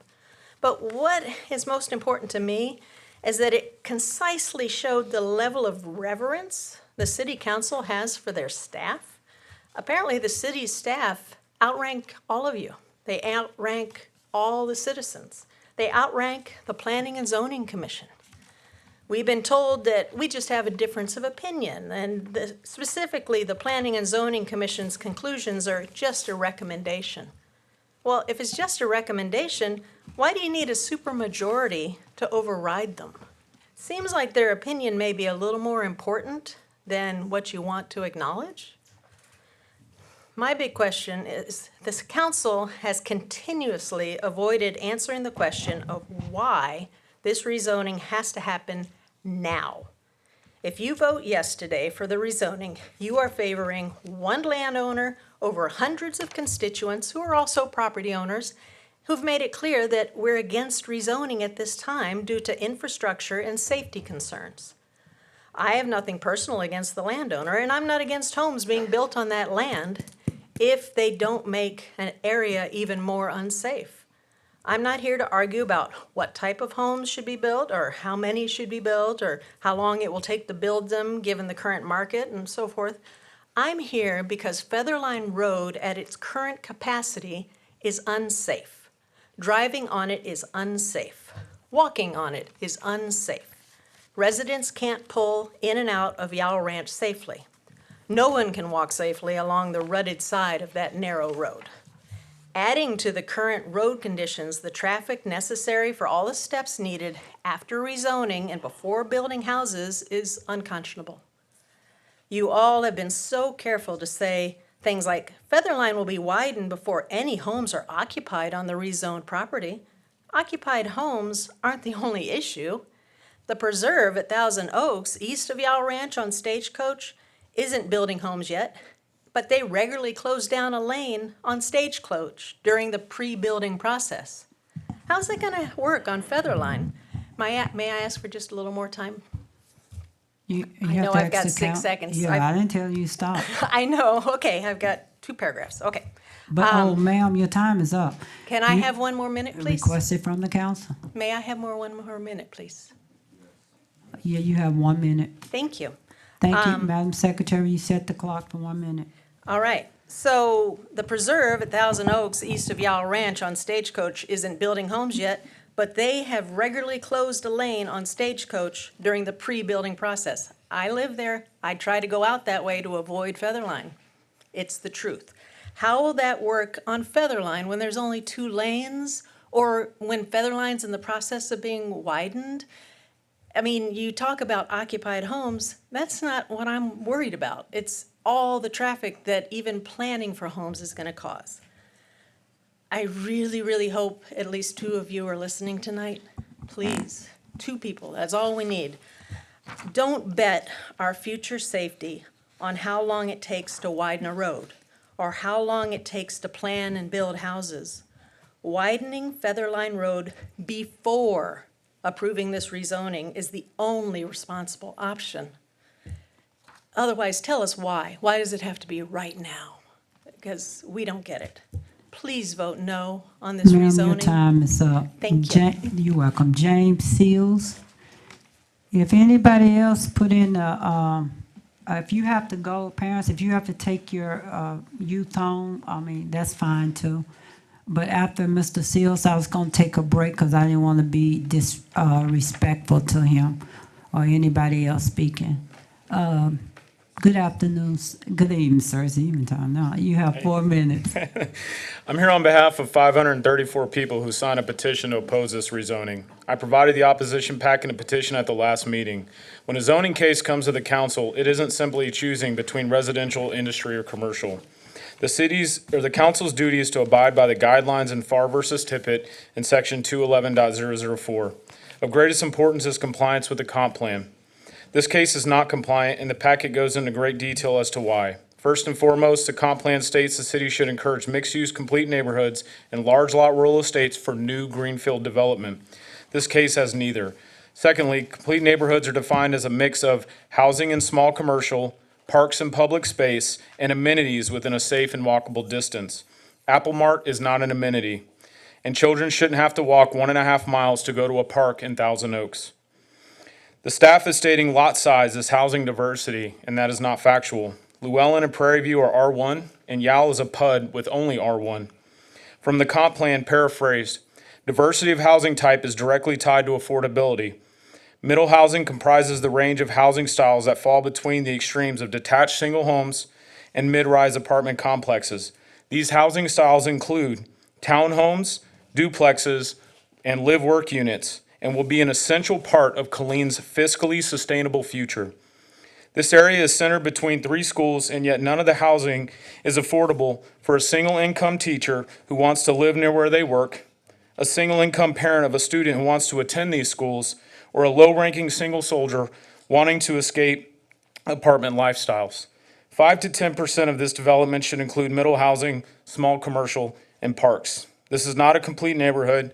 It doesn't diversify housing mixes, isn't inclusive, It doesn't include walkable parks or amenities. It doesn't shift the market to existing housing, and it doesn't improve mobility or connectivity.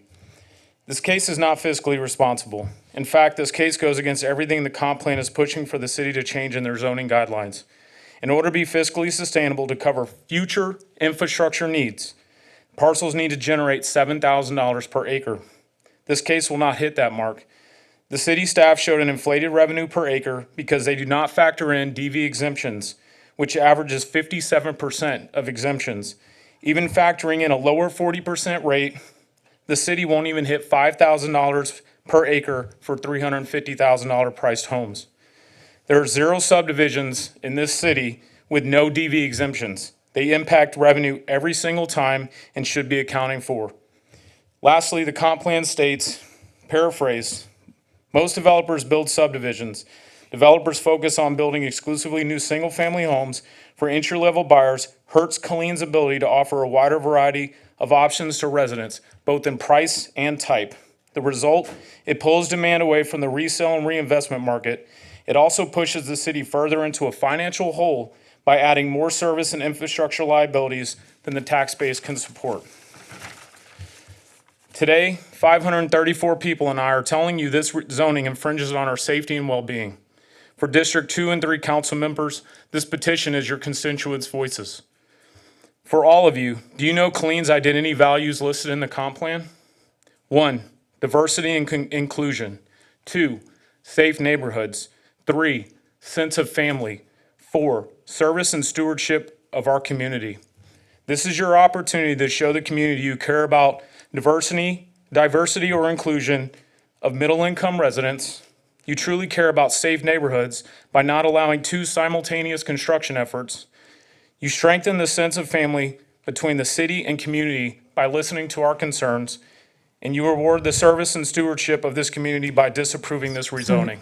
Thank you. Thank you.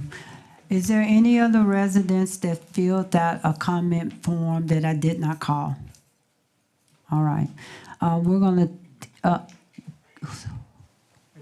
who raised their hand? Sir, I have Mr. Robert, I have you for public comment. I have you for public hearing. But if you want, did you mean for it to be citizen comments?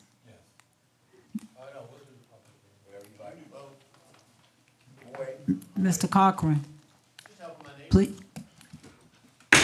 First one for disrupting me while I was speaking to them, first one. So, sir, I will call y'all during public comment. With that being said, we will take a 5-minute break.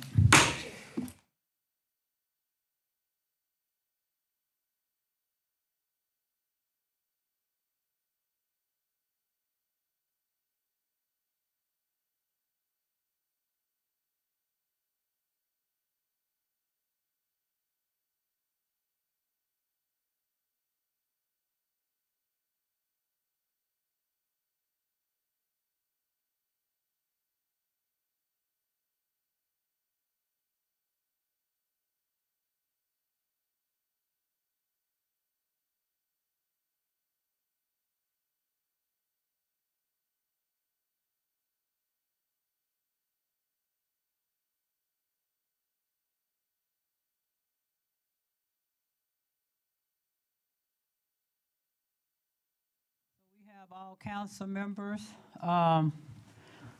Councilmember Adams, Councilmember, oh, that's everyone. All right. So with that being said, before we took our break, some council members had something they wanted to say, and I'm gonna go with Councilmember Boyd. Thank you, Madam Mayor. Excuse me. As a reminder, I know there was reference to the District 3 and District 2 council members who represent citizens, as I represent citizens in District 4 for West Killeen. We each roughly represent about 40,000 people. 40,000. And so when we're making decisions up here, we do have to look at the larger picture. And so I did just want to note that for a second. Thank you. And what council member, for the ones at home and the residents that's new, whatever decision is made at this dais, it takes 4 votes 2 people are just not responsible for what happens. Just 2 more people, if they decide to go that route, it takes 4 votes to move anything. Any other council members before I move forward? All right, Judge Krishner. Council, I've spoken to Judge Krishner as you asked me to. He will just be talking about the diversion program on his update. That was a question that was asked by a resident, and the rest of them are in your slide decks. Good evening, Judge. Council members, City Manager, thank you for having me this afternoon. Okay, when I have you the municipal court briefing, let's see, this is between April 2024 and September 2024. Because you wanted me to go quickly, I just want to refer to the youth diversion plan and possibly the teen court program if I have time. So the youth diversion program is mandated by the state legislature back in a couple years ago during the last legislature. House Bill 3186 was enacted and goes into effect on January 1st, 2025. Now, this is the Texas Youth Diversion and Early Intervention Act. Now, this program goes into effect in an effort to give 10 to 16-year-olds the opportunity to avoid criminal prosecution for non-traffic related cases and to prevent further criminal conduct from occurring without imposing a fine or punishment that's unrelated to the child's accountability and rehabilitation. Now, the goal of our diversion plan is to match available services to the child based on the child's needs. There's a lot of different ways we can approach these diversion situations: mentoring, counseling, mental health screening, tutoring, drug and alcohol testing. We're trying to really reduce recidivism with these kind of cases. Now also, as I said before, this new program is scheduled to begin at January 1st, 2025. Now, we've already developed the program. We've actually tested the program throughout the last portion of the year, and we have the plan in place what we want to do now. Now, there's 2 programs that we have. We have the intermediate diversion program. This is for cases that are not filed with the court yet. This is before the cases are filed with the court. So this is between the juvenile case manager and the city prosecutor. And they can do the diversion with the children if they agree to do this with their parents. They don't have to do it, but if they want to, it's a way that they have the cases not filed with the court. The cases just go away if they successfully complete the diversion program. Now, once the cases do get filed, if they get filed, the other way to do diversion is the diversion by judge. That's as they come before myself or Judge Simmons as judges in the court, we can give them the diversion program if they agree to do it and with their parent. If they decide not to, they do have the right to go to trial, just like any other adult defendant. Now, the one good thing about the diversion program, like I said, is this is to try to keep kids out of the criminal justice system. And that's the whole purpose. Because in the criminal justice system, when you're a young person, that kind of stays with you. Even if you get the case expunged, sometimes the stigma stays with you, and sometimes if you get more than one violation, then you cannot get that expunged. So there's a lot of times when even if you're a juvenile, you want to keep these things off your record. We want to be able to keep children as much as we can out of the criminal justice system for these kind of offenses. Now, this does not affect traffic-related offenses. This does not apply to those. So for traffic-related offenses, they'll still have to come to court and plea and do something else. One of the things they can do is the teen court program. This is for the traffic-related offenses. Now, we once had a teen court program here in the Killeen Municipal Court that ended during COVID, and we want to bring that back. Now, at this point, it's just aspirational.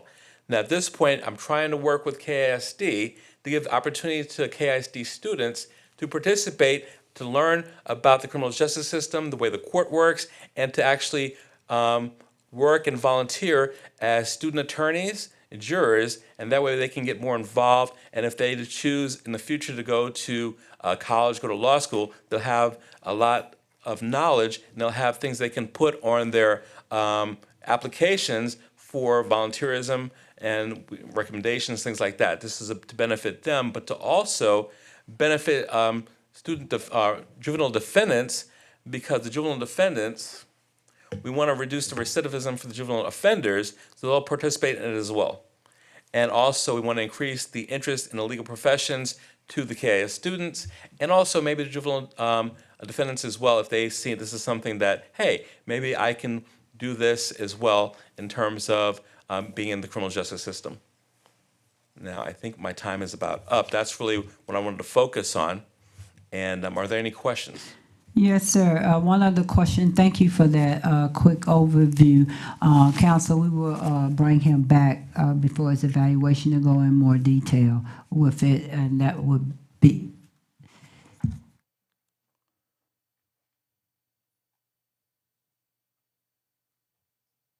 All right. So could you go over one more thing I want to ask you? Is this program free? That's one. Which program? The diversion program. Youth diversion, the program itself, it's not free. There's a fee for it. The fee is $10, but it's not mandatory. If the defendant and the defendant's family cannot afford to pay it, then they wouldn't have to pay it. But if they can afford to pay it, they would pay it. So the judge by order, if you make them go, do the court pick up that $10 fee? Well, yes, because they wouldn't have to pay it if they cannot afford to. That's not my question. If you, the judge, make it mandatory that they have to go to it, do they have to pay the $10 fee compared to a child and parent decide prior to coming to court, we'll just go through the program? But then once they go and decided, no, I don't want to go through the program now, you say, no, I want you to go through it. Do the court pay that $10 fee? Well, I'm sorry, Madam Mayor, it doesn't work that way. That's not what I asked. The question is, do the court pay? Yes or no? Are you saying no? I'm trying to understand your question that I can answer it, because this is something that I cannot make them do. This is an agreement. This is a contract between the court and the juvenile and their parent. If they decide they want to go to it, you tell them exactly what's going to happen. If they choose to do it, they do it. If they choose not to do it, they don't have to. I can't say you have to do this. It's an agreement. Go back on your slide. Right there. Okay. By judge. Yes. If you tell them they have to go to the program, you require them to go. Can you require them to go? Yes. I cannot. Okay, that's all I needed to know. Anyone else have any more questions? Thank you. There's one more thing, Madam Mayor. There was a question earlier from a citizen about the teen court fee. The teen court fee is a $20 fee, and that's mandated by the state legislature. It's a $20 fee. So if anyone wants to participate in teen court, they have to pay a $20 fee. If not, if they cannot afford the $20 fee, then the fee can be waived. Thank you. Are there any other questions? Madam Secretary, thank you. All right, thank you. Consent agenda.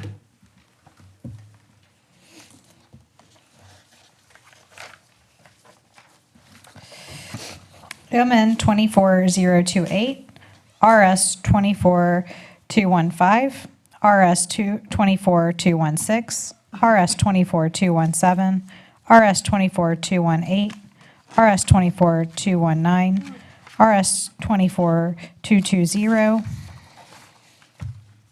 Thank you, Madam Secretary. Can I get a motion to approve the consent agenda items?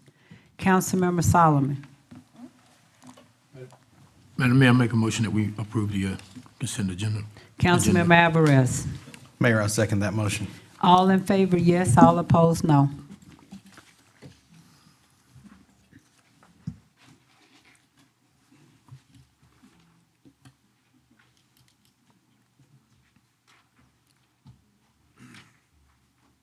Motion carries 7-0. Madam Secretary, we will now have our public hearing. Yes, ma'am. PH 24047.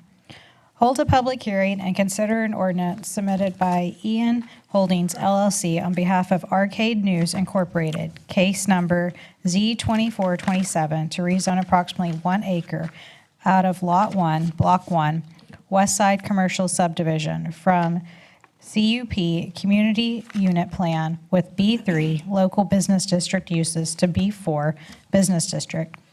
The subject property is locally addressed as 2200 West Central Texas Expressway, Killeen, Texas.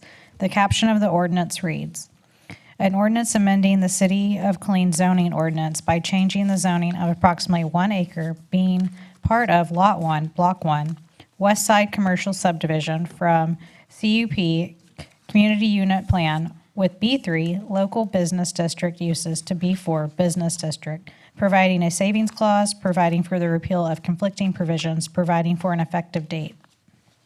Thank you, Madam Secretary. Council, Mr. Revere has gone through these slides. Would you like for him to go back through them? All right. Is the applicant here? Yes, ma'am. Would you like to speak? Would you please state your name for the record? Hello, I'm Jennifer Novelli. I am the Group Property Development and Facilities Manager for EAN Holdings. We operate Enterprise, National, and Alamo in Central and West Texas. And this is Zach Nemec. He's a facility specialist. What's his name? Zach Nemec. He is a facility specialist for us as well. And I just want to thank you for your consideration.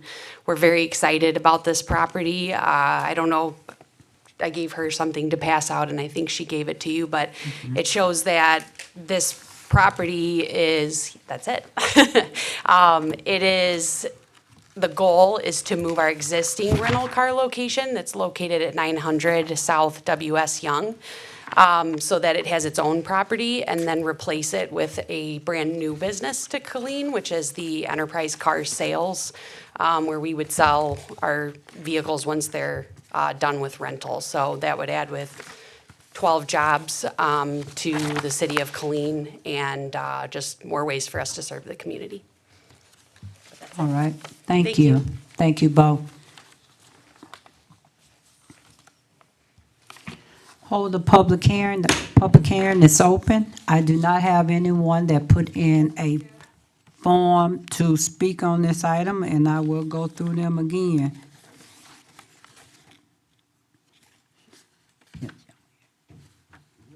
Melissa Brown, you have 4 minutes.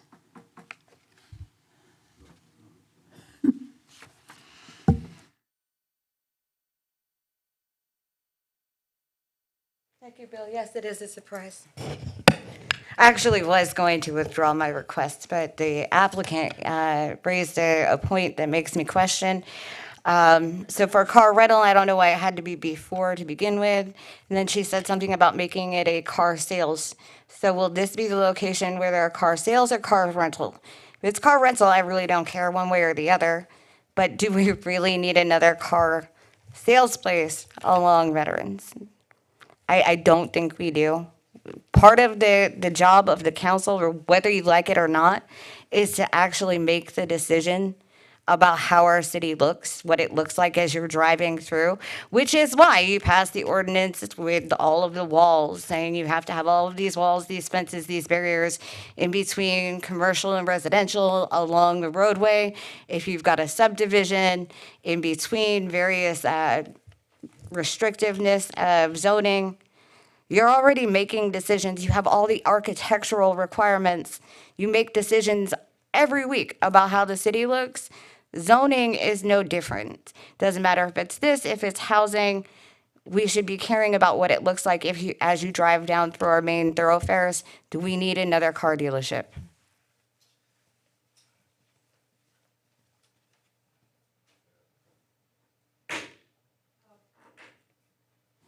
Public hearing is closed. If the applicant would like to address that, you have opportunity to speak again. Because it's all about clarity to me, because we have a lot of things that's thrown in the atmosphere, and that doesn't make it correct. Yes, ma'am, please speak. If this were not to pass, 900 South W.S. Young is still an enterprise rent-a-car, and it's still an enterprise truck rental. So the look doesn't change at all. It's just a different enterprise operating there. And that is also not the property that we're talking about. The property we're talking about is a car rental facility, not car sales. Yes, ma'am, I thought I heard you correctly. Yes. Thank you. Councilmember Boyd. Thank you, Madam Mayor. Thank you for that clarification. Speaking to concern of how the city looks, we could target banks, but banks like to be located off the interstate where possible. In business, and especially in commercial real estate, you do what's called void analysis to see where the demand is, and I get that. Just along 14, we got First Texas Bank, Extraco, First National, Bank of America, Chase, Cadence Bank, amongst others, you know, and so it's a whole different market that we can't regulate and determine where we want banks at, let alone car dealerships. So I did want to say that this is a phenomenal location, meeting a need, if you look on the side for commerce. So those are just my points on it. Thank you. Thank you. Councilmember Sagara. Mayor, I make a motion to approve. Councilmember Adams. Madam Mayor, I second. All in favor, yes. All opposed, no.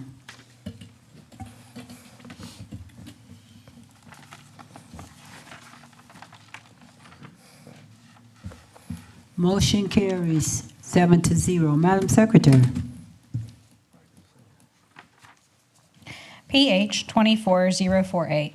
Hold a public hearing and consider a city-initiated request, case number Z2428, to rezone part of Lot 3, Block 55, Killeen Original Edition, from B5 Business District to R1 Single Family Residential District.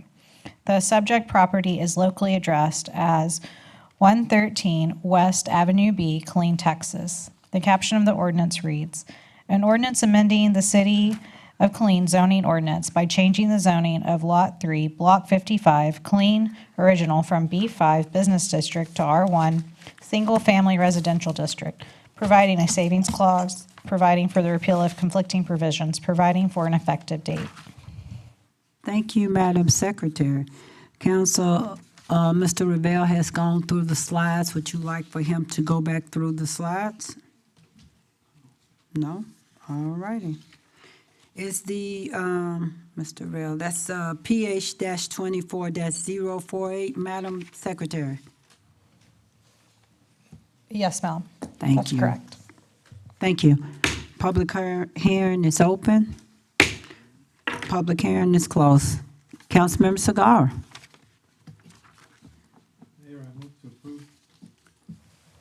Councilmember Adams. I second the motion, Madam Mayor. All in favor, yes. All opposed, no.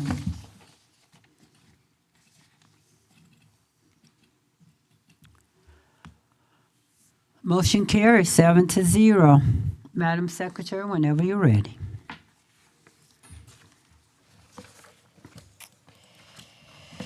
PH 24050. Hold a public hearing and consider an ordinance submitted by Quintero Engineering on behalf of Fanex Properties LLC, case number Z2430, to rezone approximately 12.033 acres out of the John Esseray Survey, abstract number 296561611, 714 through 1611, 714 through 1911, and the M. Tongate Survey, abstract number 832, 7753, from R1 Single Family Residential District and RMH Residential Mobile Home District to R2 Two Family Residential District. The subject property is locally addressed as 3210 Florence Road, Killeen, Texas. Requires a 3/4 majority vote. The caption of the ordinance reads, "An ordinance amending the City of Killeen zoning ordinance by changing the zoning of approximately 12.033 acres out of the John Esseray Survey, abstract number 296-561-611, 714 through 1611, 714 through 1911, and the M. Tongate Survey, abstract number 832-7753, from R1 Single Family Residential District and RMH Residential Mobile Home District to R2 Two Family Residential District, providing a savings clause, providing for the repeal of conflicting provisions, providing for an effective date. Thank you, Madam Secretary. Council, Ms. Revelle went through it, the slides. Would you like for him to go back through it? All right. Okay. Is the applicant here? Hi, sir. Would you like, okay, come on up and state your name.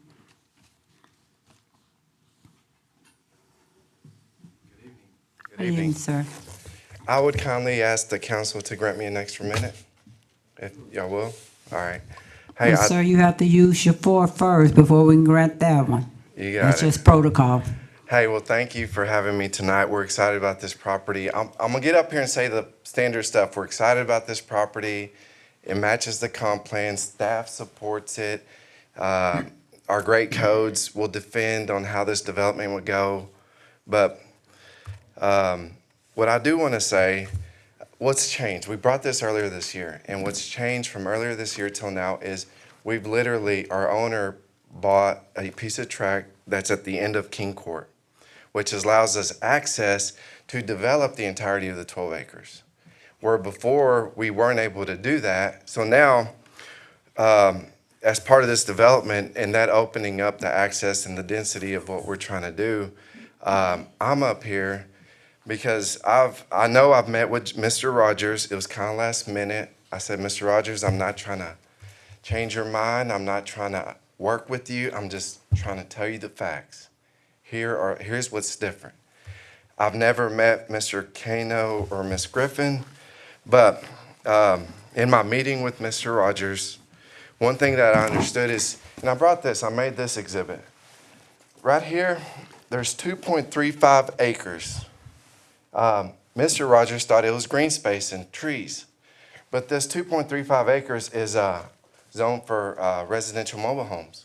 Based on this RMH, which is not even in the code, guys. It's like goes back to 1972. It allows for mobile home parks. We have got our access, and we can develop 10 units per acre, close to 20. Like these, I feel for the residents, and that's why I'm up here trying to just present the facts. Do you want a mobile home as your backyard, or would you accept duplex? And now the duplex property, guys, y'all know the zoning, y'all know subdivision.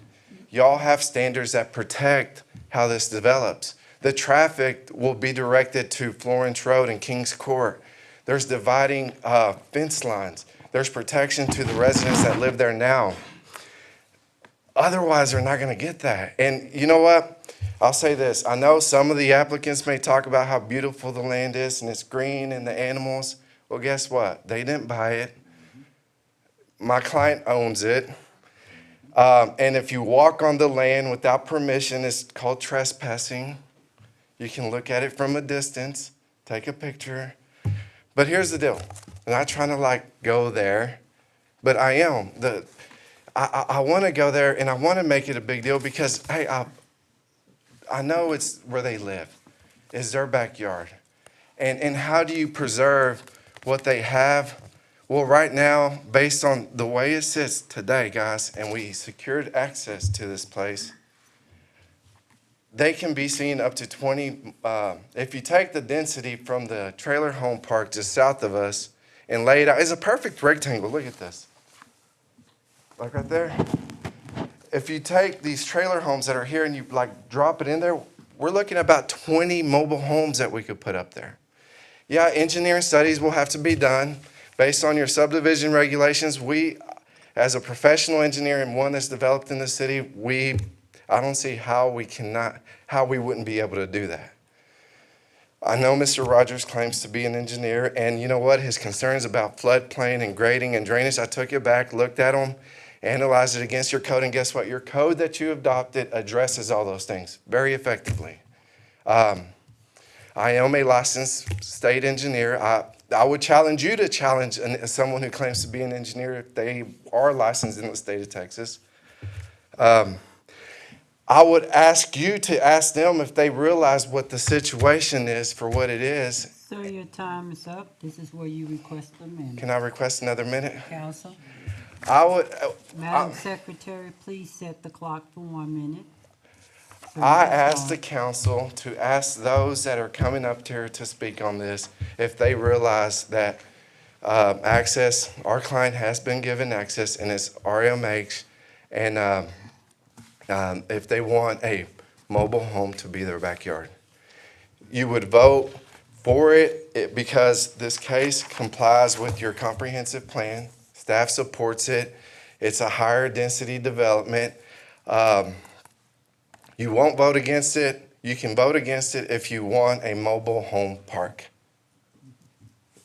That's all I have. I asked if you have any questions for me after they get up for clarification. I would love to share what I know about this project with you. Thank you for your time. Sir, could you please state your name for the record, please? Pedro Quintero. Man, where'd that come from? Right here. Yes, ma'am. Thank you. Robert Villaranga. Good evening, sir. You have 4 minutes. Ma'am, my name is Robert Villaranga. Many of y'all know my father. Many of y'all have actually sat at my parents' desk and their tables and asked them for assistance and guidance. And I'm going to be short. I'm just going to ask you. Sorry, sir. She hadn't started the clock. I'm so sorry. Am I not speaking loud enough? No, you're fine. Do you need to take it off or are you good? No, I'm fine. Apologies. Okay, sir, you can start. Thank you. My name is Robert Villaranga. Y'all have seeked out my father's and my mother's counsel many times, and I'm just going to be very short. This is my neighborhood. I remember this was 12 years ago, and I remember my father speaking about this, and I listened to him because I didn't know what they were talking about. And he was like in agreement with not rezoning. I'm just going to ask y'all to, if y'all knew my father and if y'all talked about that, he was the mayor, he even the youth advisory committee. I think he was the 31 years ago, he made that a reality. His name is on the court systems. Y'all respected him and y'all know him. And I'm speaking for him and my mother. Please vote no. Thank you. Mr. John Russell. Good evening, sir. You have 4 minutes. Good evening. Good evening, Mayor, council members. My name is John Russell. I've been sitting here and I'm listening to this, and first thing I want to talk about is I was strongly opposed to rezoning this area. I have lived over in Turtle Bend for 30 years, okay? I'm a retired sergeant major, and I say this. I think we used to have meetings where we would say we just here to check the block. And I think right now we're kind of at that point where we're just checking the block. I'm not going to read everything I had here because I think we had one of them check the block moments. And after listening to the gentleman about the mobile home, it's kind of like, okay, you want this or you want that. Well, I don't want either, okay? So I'm just going to say, like I said, the letters that came out about the rezoning, I've received 2. And every time I got them, it was too late. And I went around and talked to most of the people in the neighborhood, and half of the people didn't even get the letter. So they said they sent them out, and I did get it, but by the time I got it, it was too late to do anything, okay? Now, while I understand the need for housing, I believe this change will have a negative effect on our community. If you look at, we have an area that called Catterbrain Street. There's a lot of crime over there. I even talked to the police, and a couple police officers told me that's a high crime area. Okay, putting the mobile duplexes in, of course, it's going to increase the crime rate as well. Putting mobile homes would be worse, but it's a double-edged sword.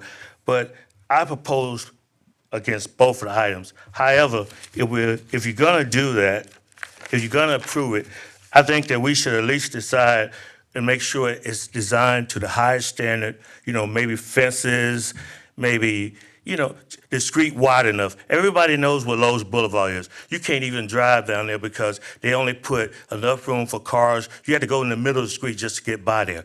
Now, I hope they don't have it like that. Maybe make room for parking, more adequate parking, more spaces in the back.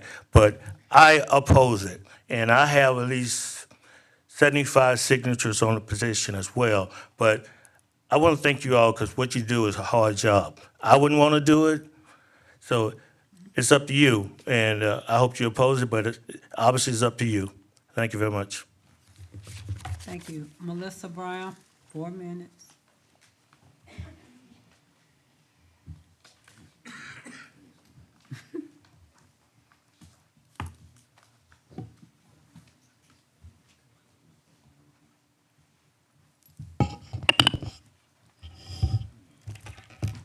Council, someone speaking. So I don't care if you represent 40,000 people or if you're at large and you represent 160,000 people. That's not the point, is it? The point is it good for the district and is it good for the city as a whole? Is it good for that immediate surrounding community? Because that's what we're supposed to be building, right? Is communities, not just neighborhoods, not just new subdivisions. I think it's really cute. Mr. Quintero had a good idea coming in here and saying, well, we could put 20 mobile homes in there. Look at the map. Not even a quarter of it is zoned for mobile home. The vast majority of it is actually zoned for R1. At a little square, little rectangle. You're not going to put 20 mobile homes on that little plot of land. As a matter of fact, you can't put 30 single-family houses on the entire parcel of land because, as your professional pointed out to you, it would go against fire code. 15 duplexes is the top, not close to 20, like Mr. Quintero was saying. 15 is the maximum, but then you look at it, okay, so there's gonna have to be a big enough cul-de-sac or turnaround for a fire truck or an ambulance to get through. It was less than a year ago when this same thing went to planning and zoning. They were told, no, we recommend disapproval of it then. Came to the council. The council said, we're not gonna bother voting on it right now because there was no way at that point you could actually approve it. So you said go back and compromise with the citizens and then come back. Well, failing to vote yes on it and voting to approve it is essentially the same thing as voting to disapprove it because you didn't say we're voting to table it for X amount of days, times, months, anything like that. It should have had to wait for a full year before it came back anyway. 10% approximately of the immediate surrounding neighbors said, we don't want this. We don't think it's good for the environment. We don't think it's good for safety. We don't think it's good for traffic. Do y'all live right there? No. Do you live with the consequences of it every day? No. How often are you over there visiting? This is right around in that same area where Mr. Boyd invited 2 moms to come in to tell us about how their daughters have been killed on Tremere Road. And that still hasn't been taken care of, that safety issue. But yet, I heard you come up with every single excuse, every single reason about why you can justify Featherline coming up next. Not a single justification for this other than, well, there's already a mix of housing in that area. It's not just all R1. This isn't safe. It's not laid out for that. Actually, the request from the residents wasn't don't build anything. It was, hey, come back with a PUD. Even though PUD isn't required for a parcel this size, I understand. But put it in a PUD and guarantee us that that part that is closest to those R1s where those stars are would be a parkland. And then you put 15 duplexes on the front end of it. Right now, you can't guarantee that any more than you could guarantee the sidewalks on Tremere at the apartment complex that, oh, surprise, are not there. Councilmember Boyd. Thank you, Madam Mayor. I just want to put this out there. 108 Nancy Drive is 1 street away from this development, from Turtle Creek. I used to live there. I'm familiar with this area very well. So again, the prevailing uses, what's neighboring it, again, it pretty much makes sense to me. Thank you. Mr. James Rogers. Good evening, sir. You have 4 minutes. Thank you, Madam Mayor. James Rogers here. I live right next to this development. It's been a 12-year battle. 12 years ago, the previous city council disapproved this on the issues of safety and other reasons. A few months ago, the proposal came to the Planning and Zoning Commission, the previous Planning and Zoning Commission, who voted unanimously no. It came to you at that time, and Madam Mayor, you may remember, and Councilman Segarra, you said to the developer, go back and coordinate compromise with the citizens. I can tell you right now, that didn't happen at all. They did not compromise at all. And matter of fact, when I had this meeting with them last week, a week ago, finally, because I had emailed them in April and they decided not to reply. When I met them last week, they said they would try to build as many as possible, and I quote that. So, the Planning and Zoning Commission a month ago also voted unanimously no. So my reasons for my opposition to this, the first is safety. These little tiny roads, and as you know, with duplexes, people park all over the place. There's 4 or 5 cars in one duplex. And then it's on the street. If you go down Lowe's Boulevard, you'll see that. There's 3 lanes. One of them you can't even go on. You have to go in the middle lane. A safety issue, especially if there's a fire truck going down there, which is much bigger than a garbage truck. And currently, right now, the garbage trucks that go down into this area have to back into it. The second reason I have is environmental. Yes, there are animals there. There is a fox, there is a skunk, there is a possum family and hoot owls. Where are they going to go? Somewhere. But you're taking away their habitat. The second part of that environmental is in the back portion of this development is a creek. And yes, I have trespassed on that land. Everybody has.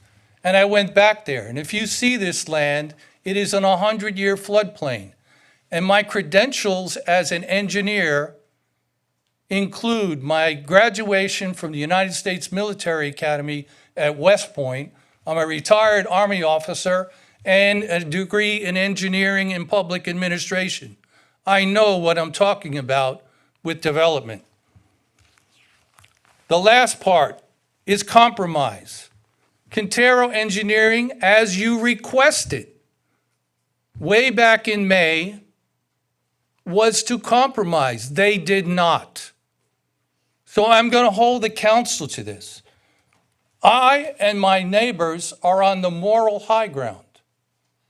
I'm inviting you to join me in the moral high ground and say no to this development, make Quintero Engineering wait a year, and then work with the citizens as they should have so we get a compromise.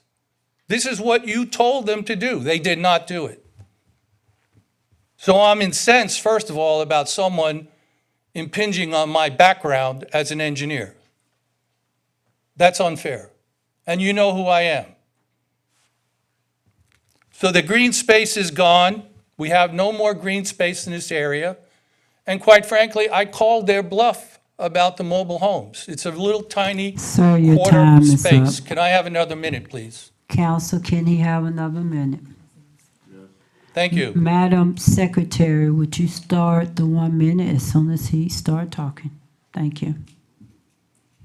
This guidance that we get from the city council has not been followed. The staff is in collusion with this group because the actual change today was not presented to the Planning and Zoning Commission for the small amount of individual duplexes to be built. I'm sorry. I'm a little upset right now because it seems that Quintero Engineering is playing on the old development scheme, and that's not fair. I'm a citizen, and I've been here 25 years, and in this neighborhood that Roy and Julia Villaronga, my friends, encouraged me to move into, and I'm fighting for that neighborhood. I want you to join me in the moral high ground and fight with me. Thank you. Thank you. Did anyone else put in for public comments on this item? Okay, public hearing is closed. Some things I want to address. First of all, regardless if the council for the residents search their home, regardless of how the council vote, it doesn't have anything to do with their morals, ethics, and values. That's just what they believe to be true, following the comprehensive plan and the recommendation from staff. Also, for the record, I do not believe that our staff is in collusion with anybody on anything. That's just so unethical, and I would never even say that about anyone. The third thing I want to address, Mr. Rivera, could you please come up here, and it's about the notification public hearing, that residents received it after the fact. Can you give me a timeline when that went out? And was it during the holiday? Because if it's during the holiday, it could be that Thanksgiving, or I don't know what happened. I don't know what happened either, Mayor. I would need to speak to the gentleman to make sure I'm clear on that concern. I don't know if it's related to planning and zoning. He's here tonight, so I would just have to follow up to make sure I'm understanding what he didn't get. And one more question, the change that one of Mr. Mirages said, a change today was not seen by the planning and zoning. Can you confirm that or deny that? What change was made today that planning and zoning did not see? I'm not clear on that. I would need to get more clarification from what he's saying is the change. So the slide deck that you presented today and went out to council for everybody to have the opportunity to see before this meeting, did planning and zoning, did they have the exact same slide deck? In terms, I would say the possible only difference might have been related to the number of units that would be determined to be on that location. And so we presented tonight to the city council that the number of units would be limited to 30 units or 15 duplex units. We presented that tonight. Whether that was presented in clarity at the planning and zoning, that may be the difference. But again, I need to go back and double check that. That's the only thing I can think of. And I know that the engineer mentioned that they could do more than 15, but it's our understanding based on what we've seen so far that they would be limited to 15 duplex developments. Okay. I know it's going to take a supermajority for the council to do it, so it wouldn't have them seeing that or not, it wouldn't have an effect on the vote because they voted it down. Sure. So it's not like they voted for and then didn't have opportunity to vote it down. The second thing is it legal for what happened? If it didn't go to planning and zoning, something transpired, then they changed the number of homes. Can we do that legally? Would that go on before planning and zoning? Going back to them? We followed all the legal requirements. Okay. We presented what we needed to present to planning and zoning. Okay, Mr. Cagle. Just to better answer that, we're confusing zoning with development standards. What Mr. Revelle, the zoning is the zoning, two-family. What Mr. Revelle was saying is the development standards, because there's only the limited access would limit the amount of duplexes that could be built.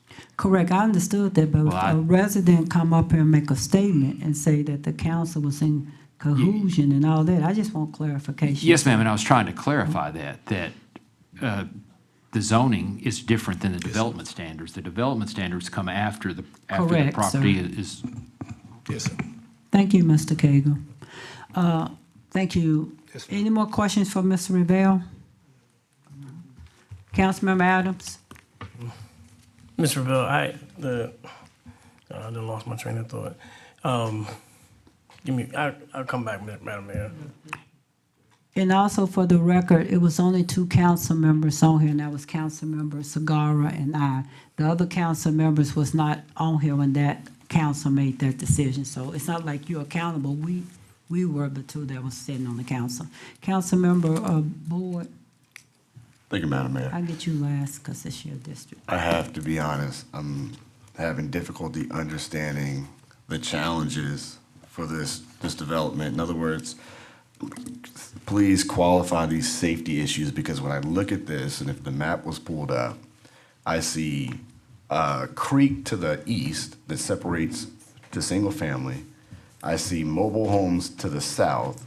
I see a road to the west, and then a subdivision to the north. And in the inset, you have existing 2-family. Where's the traffic challenge? I'm just trying to understand this, the safety issue. So, yeah, I don't know any challenges associated with safety. I think in terms of access, if I could draw on here. Sure. Basically, in terms of, and that's supposed to be a diagonal from that point to that point. Half of that distance, whatever it is how far there has to be between 2 access points. Gotcha. And so if you were to translate that distance over here, it would be off of the property, so to speak. So that's what we're saying is the challenge to doing more than 15 duplex units. Is a fire, as Mr. Cagle said, it's not a zoning challenge, it's a plating related challenge. Sure. Yep. And this has been resolved by, I guess, the acquisition of another property fronting Florence to allow access. Well, they have access, but again, there's gonna be 2 access points. In order for those to qualify, it has to be half of that diagonal distance. So they have to be that far distance apart, half of that. And if you do that on this property, it's hard to achieve that. It's just hard to achieve that distance. I see. Yeah. I see. Thank you. Yes, sir. Councilmember Sagara. Thank you. Mine was in line with the safety because I know that the citizen brought up safety concerns. One of the things, and I'm probably, again, jumping ahead just like the city manager, because when it comes to like the width of the street for fire trucks and all that, that comes later, right? Yes, sir. So we don't have to worry about. Yes, But sir. with that said, and somebody else brought up about high standards. And when it gets to that point, it has to conform to our architectural standards that we passed just a few months ago, which it does increase the standards, you know. Yes, sir. You can't have duplexes all looking alike. They have to have certain, so that's all gonna fall under there. So, I mean, when it's all said and done, you're looking at about $400,000, because like I said earlier, that's what they're going for. But no, that's it, because I don't want to jump the gun. I know what we're talking about today, so. And there's one other thing I'd like to say. I know there was mention about species on the property and things of that nature. And again, it's not a part of zoning, but as our understanding of this site today, there are no threatened and endangered species on the property. There's a difference. One has a regulatory implication, the other does not. Got it. Thank you. Thank you, Madam Mayor, and I apologize to everyone for, my question was, so this already has zoning in place, so if this is not approved, what is allowed to be built there? Yeah, it currently has R1 Right. in the mobile home. And then the mobile homes would still be allowed to build. So if the owner chooses to go ahead and build mobile homes, and because it's already zoned that way, it would still go through the planning process, I know, but is there any reason that we could say no to that? Not if it's about right. Got it. My other question was, and I want to follow on to that, just, we've set the standards for you guys to follow, and then developers complain about the standards because they're very strict. I want to just restate again, based on those standards, what is the maximum number of houses, if I may, that can be built there? Yes, sir. So Maximum number of facilities per. Yes, sir. So based on our understanding of the site, understanding the limitations associated with that gross calculation I depicted, they would only be able to have 15 duplex units. Right, thank you. All right, so I don't know if we go on second round. Okay, Mayor Pro Tem. So thank you. I'm not going to belabor the points that were made. I do appreciate the information that's been provided. And we're talking about zoning specifically. So the residential single family to, and the residential mobile home to an R2 district. That's what we're talking about here. I just wanted to just make a statement. The gentleman in the back that did speak, and I understand when these things come up because there's a lot that goes into it, and I know the phases that are involved in the process. But for the constituents' sake, I do share that sentiment. While we can't guarantee that the developer is going to develop we have our requirements that are in place, and they want to make sure there's going to be something nice, and they want to make sure it's going to be, appeasable to their neighborhood and their future growth and everything else. So it would just be my hope that Quintero would continue to work with, continue to work with the residents and just assure them as they're moving through the process, what those projects are going to look like and what they can expect from it. Yes, ma'am. Just out of general practice. Council- Thank you. Councilmember Boyd. I make a motion to approve PH 24-05. I apologize, Mr. Councilman Boyd, stand by. The public hearing was closed, but we got a form from a resident that wanted to speak. And I know during the public hearing phase that people can put in forms after, but I have to reopen the public hearing for that individual to speak. Is that correct, City Attorney? Yes. All right. Before we vote, we're just at late notice. I didn't see that coming, but it came. Late notice, we had another individual that would like to speak. I have to do public hearing open. Gary Purser, you have 4 minutes. Oh, there you go. You have to come up here, sir, if you want to speak. Do you want to speak or not? Okay, public hearing closed. Thank you, sir. Councilmember Boyd, back to you. Thank you, Madam Mayor. I make a motion to approve PH-24-050. Councilmember Alvarez, I think you were the one there. I'll second that, Mayor. All right. All in favor? Yes, all opposed, no.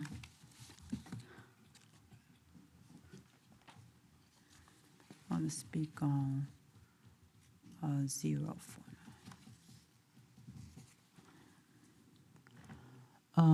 Please vote. Councilmember Solomon.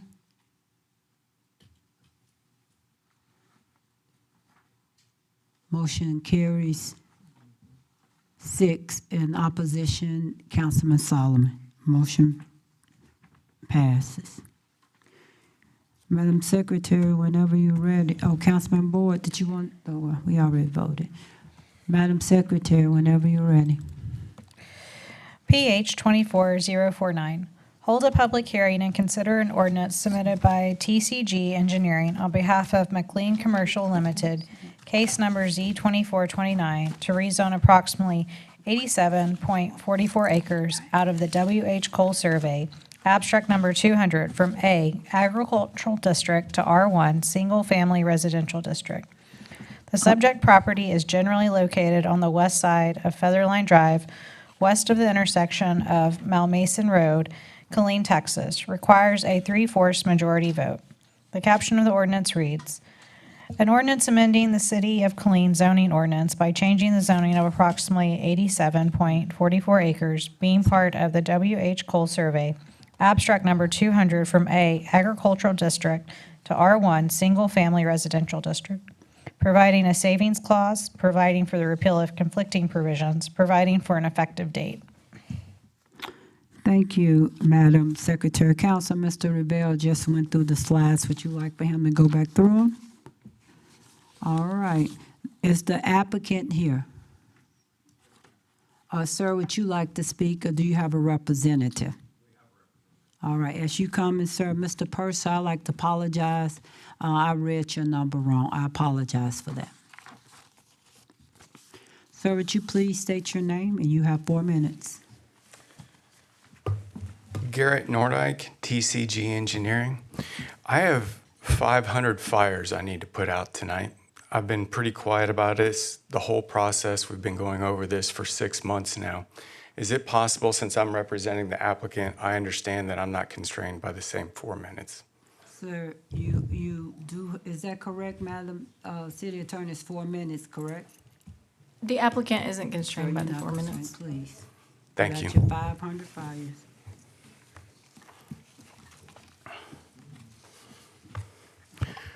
Good evening, City Council members, Madam Mayor, City Manager. Thank you for allowing me to speak to you today about this land use request. During the last 6 months, we have discussed the capacity of existing infrastructure necessary to serve the requested use, consistency with surrounding land uses, compliance with Killeen's comprehensive plan, and build-out schedules. Thanks to your hard work, City of Killeen staff presentations, and the opposition's remarks, we are all very familiar with this project. And out of respect for your time, I will forego repeating a lot of the items that we have previously discussed. However, if you will bear with me for a moment, I do wish to discuss incorrect and misleading information that's been presented to residents, to the Killeen Planning and Zoning Commission, and to Killeen City Council.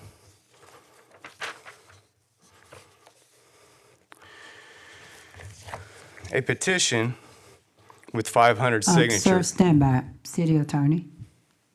I apologize. I had a misstatement. Your governing standards do have 4 It's minutes 4 for the minutes. applicant. I apologize for that Oh, misstatement. no problem. I just wanted to confirm with you. It's 4 minutes, sir.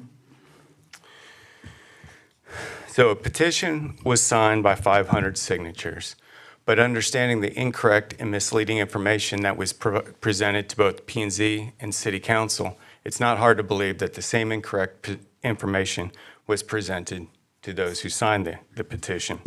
The top of the petition says, "We affirm we own property within 400 feet of this rezoning location." There are not 500 properties within 400 feet of this zoning location. That is an incorrect statement. It says the reasons for opposition and protest are as follow. Lack of financial impact analysis. This is on the petition that was signed. This statement is incorrect. This project will have approximately $350,000 homes on lots 65 feet by 120 feet. This will be one of the most tax-dense subdivisions in the city of Killeen, 10 times more dense than the Llewellyn Ranchettes. It's another item. Item number 2 on the petition, lack of water supply. This statement is incorrect. Mr. Steve Kanye spoke to this at a previous city council meeting, met with residents claiming to have low water pressure, and refuted these claims. Further, he explained, the proposed location is served by a different water system than those claiming to have water pressure problems. Item number 3, the petition stated lack of wastewater impact analysis. This statement is incorrect. Freese and Nichols periodically provides utility master plans that consider current demands, analyze Killeen's existing infrastructure, and facilitate with mapping out capital improvement projects. The subject site is served by 2 large wastewater interceptors. There's plenty of wastewater capacity. Item number 4 on the petition, it's missing recent FEMA identified floodplain management impacts. Whether there's a floodplain on the property or not doesn't affect how we comply with City of Killeen's design regulations.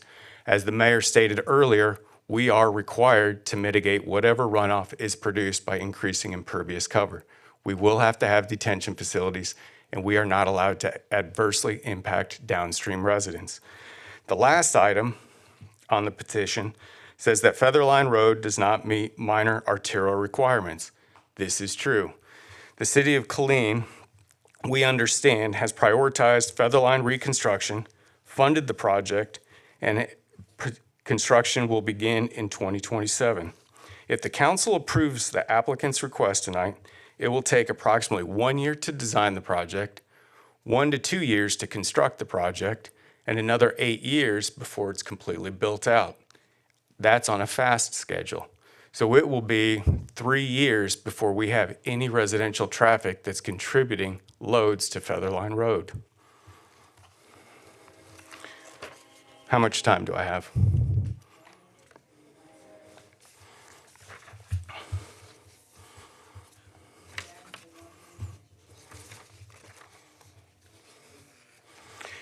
I will skip over most of the opposition document. Mr. Ravel did an excellent job going through most of these points with compliance with the comprehensive plan.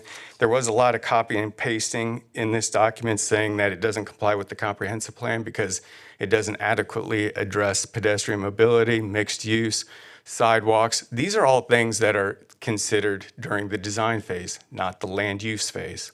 So he does not know what parks are being dedicated, what open space is being planned for, and what sidewalks are going to be constructed.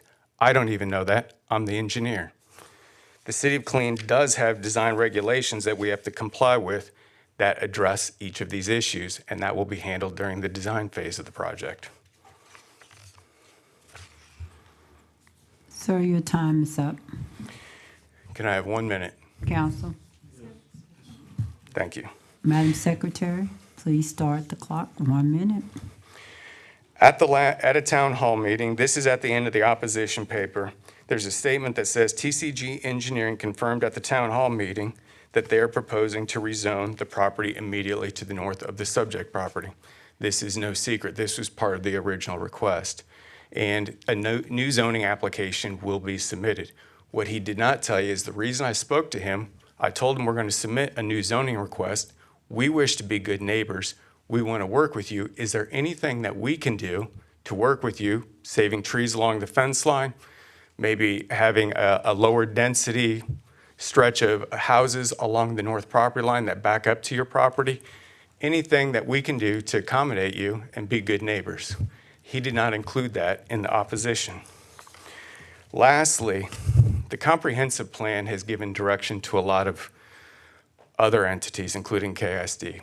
Hundreds of millions of dollars have been invested in this area, anticipating that tax revenues would be generated by this property. Your time is up. Thank you. We will now have the public hearing open. Michael Fernino. You have 4 minutes.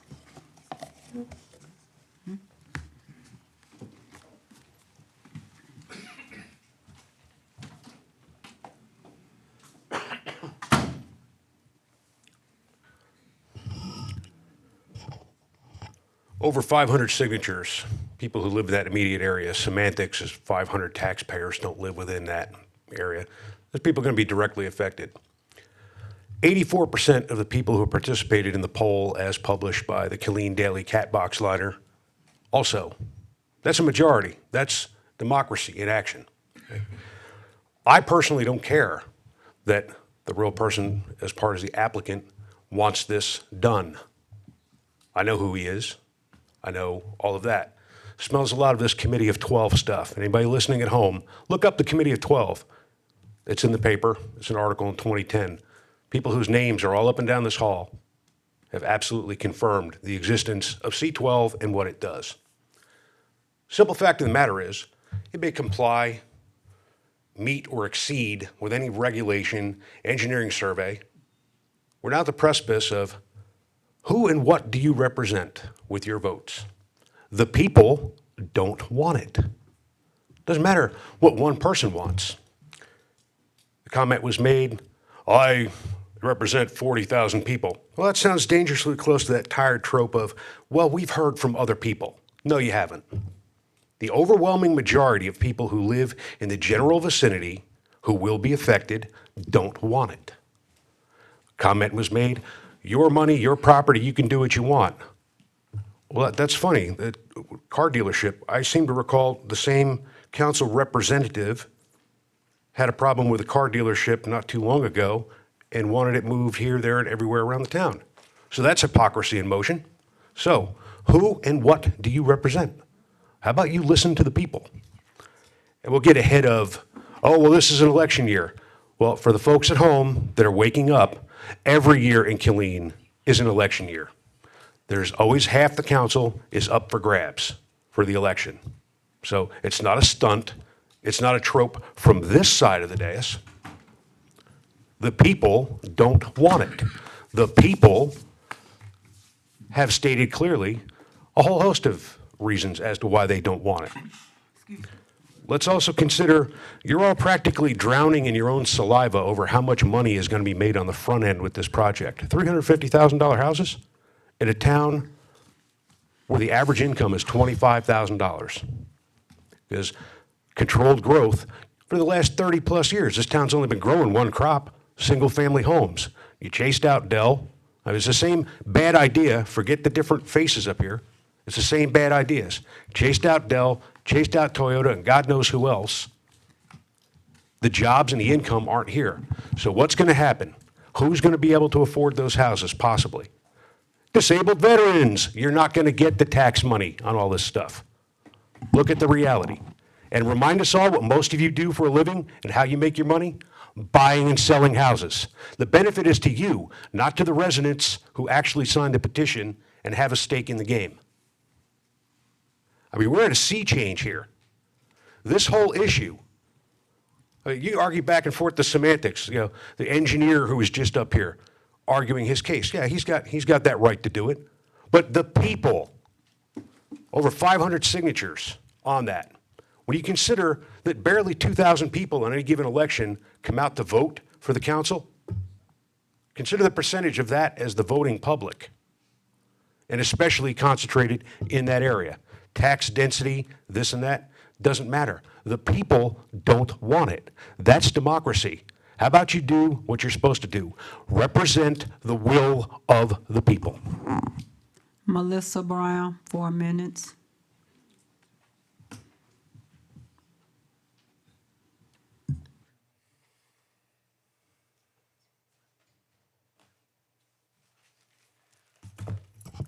Mr. Nordyke got 6 minutes and 40 seconds because he got an extra amount in time before you started timing him. I don't expect citizens to be given that favor, just like we won't get to come up and rebut him a second time. But at the last meeting, I was called disrespectful for disagreeing with staff on whether or not this was within the comprehensive plan. But it's not disrespectful to tell a staff member to hurry up. Don't give your full presentation. We don't feel like being here that long. It's also just plain disrespectful to say that it is ridiculous to think that this is not within the comprehensive plan. There can be a difference of opinion without it being a disrespect thing. Actually, respectfulness is being able to have that disagreement without coming up and insulting citizens. When we talk about needing money to sustain and pay for services, that means for properties that are receiving services. There are no services in the agricultural area except for 1, possibly 2 dwellings. So no, we don't need the same level of money to sustain that area as we do a populated, developed area. I don't understand how that one keeps getting through. That is just ridiculous. $350,000 homes are not affordable housing. The mayor keeps talking about how Fort Cavazos wants us to get more housing, but make it affordable housing so the soldiers and their families have a place to live. This is not it. When it comes to other services for development, the cost is front-loaded on existing residents. So when it comes to getting solid waste trucks, drivers, getting people to come out and read the meters, all of the other things that need to be done, these houses will not be putting into that until years after they have been moved into. Then they might start paying for themselves. Otherwise, the existing residents, the existing citizens are the ones front-loading the costs for all of this. We're paying for the roads, we're paying for the sidewalks, and even though Mr. Alvarez said sidewalks come with all subdivisions, we won't talk about how he was wrong about the sidewalks on Illinois. The city says, we hope, we plan. Obviously, these projects were planned before and have been done. I have been done on schedule, which is why Feather Lion, Chaparral, and Tremere are not done yet, correct? Because we've been saying it'll be done by now, done by now, done by now. This is just another opening for the other half. The developer just admitted that. The city will have to pay for the rest of the extension out to Tremere, which is another 2-lane county road with no shoulders, curbs, or sidewalks. If you respect the citizens, you would not ignore what their wishes are or insult them by saying we don't know what we're talking about, or insult Walmart greeters, or say P&Z doesn't matter because they're just a bunch of citizens that are appointed by the council, or by getting up and walking away when citizens come up to speak. We want to build but can't help citizens that already live here make sure that their water is safe to drink. This is the priority. expanding, growing, but we can't make sure that children have safe drinking water. Good job. But I hope you vote for yes for this. One of you is already on the recall ballot in May, and approving this will make sure that the rest of you are replaced in May, and my next round of recalls are going to be a lot easier. So show us who you are. Cameron Cochran. I'm sorry, Councilmember, we can wait till you finish. Sir, you have 4 minutes. Excellent. I want to give a history lesson. For those who weren't here last meeting, the mayor said that a young child touched her heart. That was at a town hall meeting at the police station back on August 8th. I met that young child. She attends Chaparral High School. Her name is Alana. She's the president of the student council, and she attended this town hall meeting because she was concerned about Featherline and the infrastructure. She was saying that she had her own petition. She was getting students as well as teachers to sign it because they were afraid to drive on Featherline and it needed to be safe and secure. I guess you're going to break her heart. Poor little Alana. You're going to vote to just stomp on her heart. Thanks, Mayor. Let's move on. The mayor and other city councils also at the last meeting said, trust the staff. Trust those experts. May I remind you that that city staff is using a floodplain map from FEMA dated 2008. They're using a thoroughfare infrastructure plan that's dated 2015. Must be nice to look at old documents and try to tell the city council, hey, you should approve this because I know if I flip a coin, I'll be correct, rather than wait. The citizens are just asking for you to wait. But no, let's move on to top priorities. This city council loves top priorities. Look at some of those 2024 top priorities. Well, the mayor in her State of the City address said the grocery store in the north part of the city was a top priority. We've been waiting for that since 2021. They said the Rosa Hartford Bob Gilmore Community Center was a top priority. Well, that's behind schedule and over budget. They said code enforcement for the Sir, city. could you please get back to the zoning item? It's a zoning, public hearing on zoning, going down the grocery list, that's not it, it's on zoning. Can I remind you that Texas Open Meetings Act says section 551.007, Madam City Attorney, a it's on government zoning. body. I'm Am I speaking. correct? Hello. No, I was talking to her No, before I'm you talking first. Shall allow. Mr. Cochran. Let me talk, please. Madam 5 more Secretary, please stop the clock. Is this not a zoning item, Madam Secretary? Madam Attorney? How does she know what's in my mind? Talking about what somebody, grocery store, all those items is not on zoning. This is just a zoning item. You can enforce that whatever statements are Thank made at the you. public hearing are related to the item. And I stated that earlier to everyone. And let me repeat it again while the clock has stopped. Please stick to the zoning, the item on the agenda is a zoning item. Madam Secretary, you can start the clock. So I guess let's move on. Since the mayor can read my mind, she's avant. Another point, the builders failed to have their initial request passed in May. It was disapproved by the commissioners, P&Z commissioners that were on the board at that time. That time, Councilmember Alvarez made disparaging comments about the P&Z board, saying that they need to be trained, they're basically not worth anything, and they don't know what they're doing. So then the mayor and the city council hand-selected new P&Z commissioners who also looked at this request and disapproved it based on some safety concerns, but I guess we want to gloss over that. Now it seems the builders are using loopholes to reintroduce construction of new homes in the area that's been told by them, by the city, by everyone, including the P&Z, we don't want it, it should not be there, but they're going to use tonight to sway the vote. Let's look at some quotes we heard tonight. Timelines are matching up. Improvements are anticipated. I'd like to remind everyone that Councilman Cigar back in 2014 said the same things. He was in the city council when the mayor said, look to my right, look to my left. None of us were here and were working to either approve or advance this. Well, we had one councilman at least was on the board. 43 seconds. I want to say, Nina Cobb, you're my District 3 representative. I'm requesting as a resident of District 3, do not vote for this to approve. Please disapprove this act. If you approve it, you lose my vote. Thank you. Mr. Gary Purser Jr., you have 4 minutes.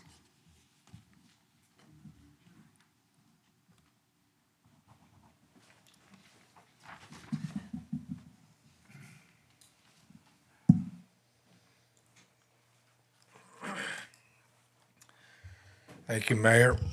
Can we pull up a couple slides before my time starts? I want to talk about a couple of slides on this project. No, sir, this is just public hearing, so we're just gonna give you comments. Only staff could do that, and that had to be done, the applicant can do that, or Okay, staff well, could let's do go. that. Could we- Yes, sir. I'm just looking for some clarity, and I do want to say that I have heard from the city hall for years that y'all lose development, y'all lose money on residential development. And I know y'all have heard, some of y'all have heard it. Maybe your new ones haven't, but y'all have heard that we lose money on residential developments. I've heard it. That's not what I heard tonight, which is wonderful because I always thought we made money on residential developments. And I know we make money. So I'm glad that that's off the table maybe. But on the slide, and Mr. Segaro, or your mind works every now and then like mine. But when I look at the slide up there, Mr. Revelle tells us that, $1,000, $1,400 we lose money, $3,000 we make money, $7,000 we make more money. That makes sense to me. And then I see the slide that says for every house that's $250,000, we're making $3,000 for that. I don't know, and I'm looking for clarity. I don't know if that, because you brought the question up, we get 3 to 4 lots per acre. So are we making 3 or 4 times that much money, or we're just getting the revenue on one house? And the way I looked at it was one house, but there's more than one house per acre. The chart showed per acre. So I don't know what the clarity is there. And if any of y'all can tell me, I'd be glad to. But I do know one thing, we make money, or we wouldn't have the budget we got, and we wouldn't have the city we got. But I don't know by that slide, I just don't know. And I'd ask any of y'all if y'all could tell me, or Mr. Revelle could tell me, and it doesn't really matter. It's just I do not see I can't follow that. And Mr. Segaro couldn't follow that either because he asked the question, is it per acre or is it per house, per many houses per acre? What is it? I don't know. I don't know that anybody in this room knows right now. So I just wanted to bring that. And also I've heard on the last 2 cases, comprehensive plan, future land use map, comprehensive plan, we're following comprehensive plan. That is going to come to be an issue in the future. Because sometimes I guess we follow it, sometimes we don't. Don't you even start. That's the first, you on a thin line of not being on the agenda, and I'm just ready when you get off. You're taking up my time. Don't even pick that gavel up.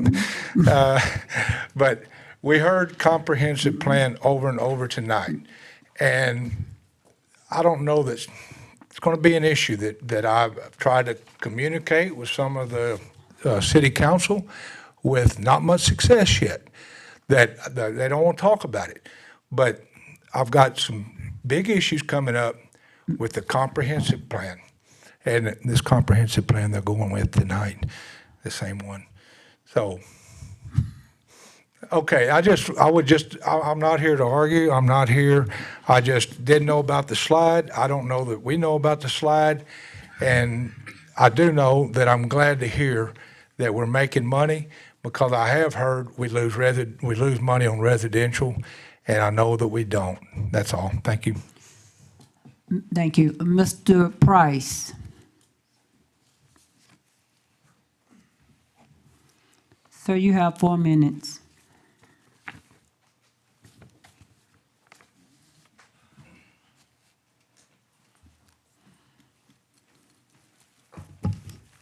City Council. Sir.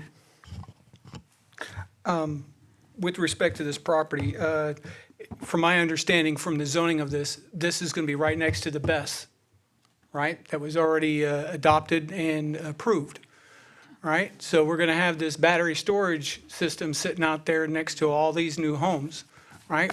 But buttressed right up against it. Or are we going to have any cyanide gas sirens? Like carbon monoxide detectors? Because when these lithium battery, 60,000 pound lithium battery storage units catch fire, they emit cyanide gas.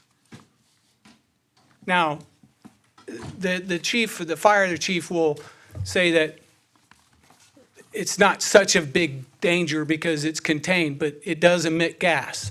They do open it up and that cyanide gas does come out and blow. Well, is it going to blow into, how close are these houses going to be next to this?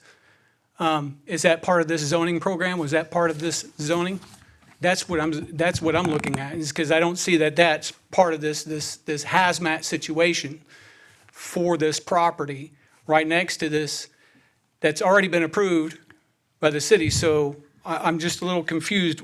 Why wasn't that part of the discussion on the zoning, for zoning it next to a hazmat area? The other thing is that why is it that we always get to these zoning issues and the infrastructure for these developing areas, right? Any area that we develop, we don't have the infrastructure in place other than the pipes, right? The road system isn't there, right? You don't have the roadway to get into it, and that's always an issue. And we have issues with Chaparral and Featherline on the zoning for this, for the access to this property, right? That's already part of the whole issue, right? We're talking about the safety of the property going, for the zone and everything like that for this actual property. And I just don't see that it's beneficial to everyone that lives out there, right? And that there's a risk that's not being evaluated for this property underneath the zoning considerations. That's just my spiel on it, right? Otherwise, I would say, no, this needs to be looked at in a different aspect. There's a lot more to the zoning of this property than what is on the surface here. Thank you. Thank you. Mr. Leo Gukeisen. Thanks for your tolerance, man. I appreciate it. I understand. Well, you was going backwards and forward with being on the topic off, and you switched before I could get you. But yeah, you did a good job. Good job. You stayed on topic. Hey, sir, how are you? Yes, sir. How you doing, sir? All right. Doing good, you ma'am. have 4 minutes. All right, thank you.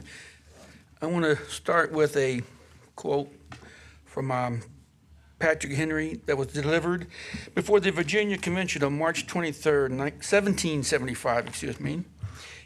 It states that I shall speak forth my sentiments freely and without reserve, excuse me.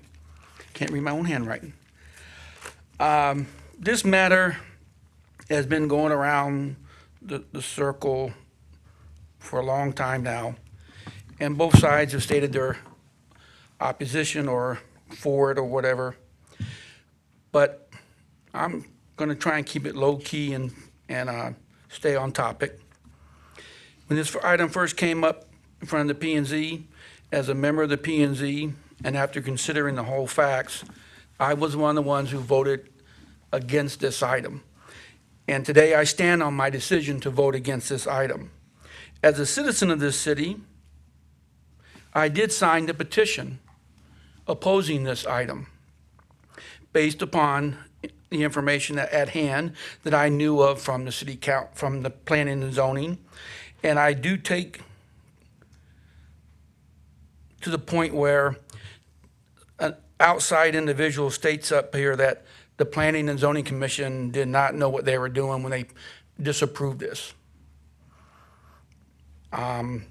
We looked at the evidence and we disapproved it, bottom line up. And a new Planning and Zoning Commission also disapproved the same thing, even after the planner, the engineer, whatever, sat with the city staff and came up so they could use the loophole that's in the system. Because their plan is to build this and also to build the other half. So they're getting what they want. Now, a lot of folks have come up here, and you're probably hearing a lot of this over and over again, but that should bring something to your train of thought on how you're going to vote on this. A few years ago in 2022, there was a petition referred to as Prop A that this city council stated the need to follow the will of the people. You disapproved it, but you had to go to vote. Unfortunately, it passed, and then you approved it as an ordinance, which is in violation of state law, but we're not going to go there because that's a different topic. So what I'm saying is, what is the difference between that petition and the petition signed by the 530 people. The will of the people have spoke. You said you have to follow the will of the people. Are you going to go back on your word of following the will of the people? It's on topic, ma'am. I'm looking at the city attorney. She gave me the look that it's not, so please get back to zoning. The petition is part of this, was part of the discussion, so it could be part of my discussion. Everybody else brought up the petition. Why can I not? And why are you saying now that it was wrong, but you let them do it? You know, this is the problem that we have, Madam Mayor. I'm going to waive my 41 seconds. The will of the people, you said it. This body said it. Are you going to go back on it or not? Thank you. Mr. Scott Cosper, you have 4 minutes. Good evening, Mayor and City Council members. It's an honor to be here in front of you, and I want to thank you for your service to our community and enduring what you have to do the business of the city and to move the city forward. I am here as an adjoining property owner. I own the 110 acres north of this project. We have almost a half a mile of adjoining property lines. It's a little over 2,500 square feet. I want to speak in support of the project. But I also want to speak in support of the city staff and the city council. When the original request came forward, we were trying to show that we were cooperating with each other on connectivity, on drainage, on extending the collector Malmason, or however you say that street name. And we brought it forward with what we thought was the best option for the city. It's what the comp plan shows. So as a result of that, there was opposition that came forward, and there was all of this misinformation, a false narrative. But no one knew that. It was put out there, it was shared with everyone that there's drainage issues, there's water, there's sewer. Everything that could be made up was made up. But there was one issue, and staff went back after it was turned down originally. They doubled down and they went back and they reconfirmed that those issues were invalid. But there was one issue that was valid. It was about the traffic. And I commend the city council. Y'all had a town hall meeting at the police station. Bell County Commissioners Court had a town hall meeting. Staff from both organizations were there. They listened to the people. When the issue about the intersection at Featherline came up, staff responded expeditiously. Mr. Cagle had a right turn lane installed almost immediately. That reduces. I apologize. Ms. Brown, that was your second warning. Please get your belongings and leave the meeting and leave the premises. Mr. Cosper, I apologize for you have the for that interruption because it was not right. So you have the floor. You have 2 minutes and 5 minutes. So I'll wrap up quickly, but I just wanted to say that the city responded very quickly, installed the right turn lane, striped it. Sir, please pause. Madam Secretary, Ms. Brown, I have asked you to leave the meeting and take your belongings with. Please, Ms. Brown, it's not please anymore. Get your belongings, leave the meeting, and leave the premises. Now, we're taking a 5-minute break.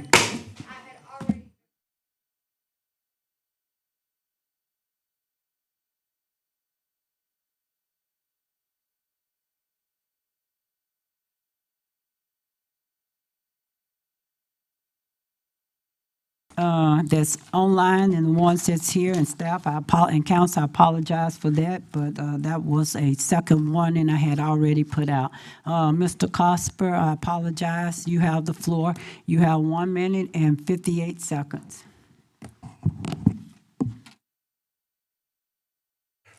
Okay, well, thank you. I'm sorry for that, and I try to pick up where I left off. But the point I was trying to make is y'all did the right thing. Planning and zoning did the right thing. You listened to the people. You let them voice their concerns. They did voice their concerns. You went back and you did your due diligence. You told staff, go make sure that this is this way or that way. And the ones that were unfounded, you pushed them aside, as I think you should have. But the ones that were valid, you addressed them immediately. I have never seen government work so effectively and efficiently as y'all have on this issue. You've put the right turn lane in. The county has installed the stop signs. The county is in the process of engineering the signalized intersection there. You've hired a design engineer for the improvements of the roadway, and you've approved a funding mechanism for it. What more could anybody ask of you? Instead of standing up here and criticizing y'all and talking the way people have been talking to you, they ought to be giving you a standing ovation. Because Sir, I apologize. Mr. Leo Gukheisen, that's your first warning for disrupting the meeting when someone is speaking. You want respect, we have to show it. Sir, I apologize for that being disrespectful. So, Mr. Gukheisen, that's your, no, I only have to put you out. You know the lead. Thank you. Have a good night, too. I apologize for that. Okay, sir, you can continue. thank you. So what I want to wrap up with is that the county and the city have been very responsive to the whole situation. You have professional staff that you recruit and retain, attorneys, engineers, planning experts. The county has engineers and planning experts. All of them have engaged this, and all of them have said, other than the intersection and the future need of widening the road, there are no issues. And you have addressed both of those. And I think 2027 was thrown out about a construction start date. And I think Mr. Revelle said that if the design can come sooner, it will probably happen sooner. So with that, I want to applaud you. I just want to say I support my neighbor and his request. And I appreciate what y'all do for our city. Thank you. Thank you. Do you want to speak now? Okay. Mr. Seals, sir, you have 4 minutes.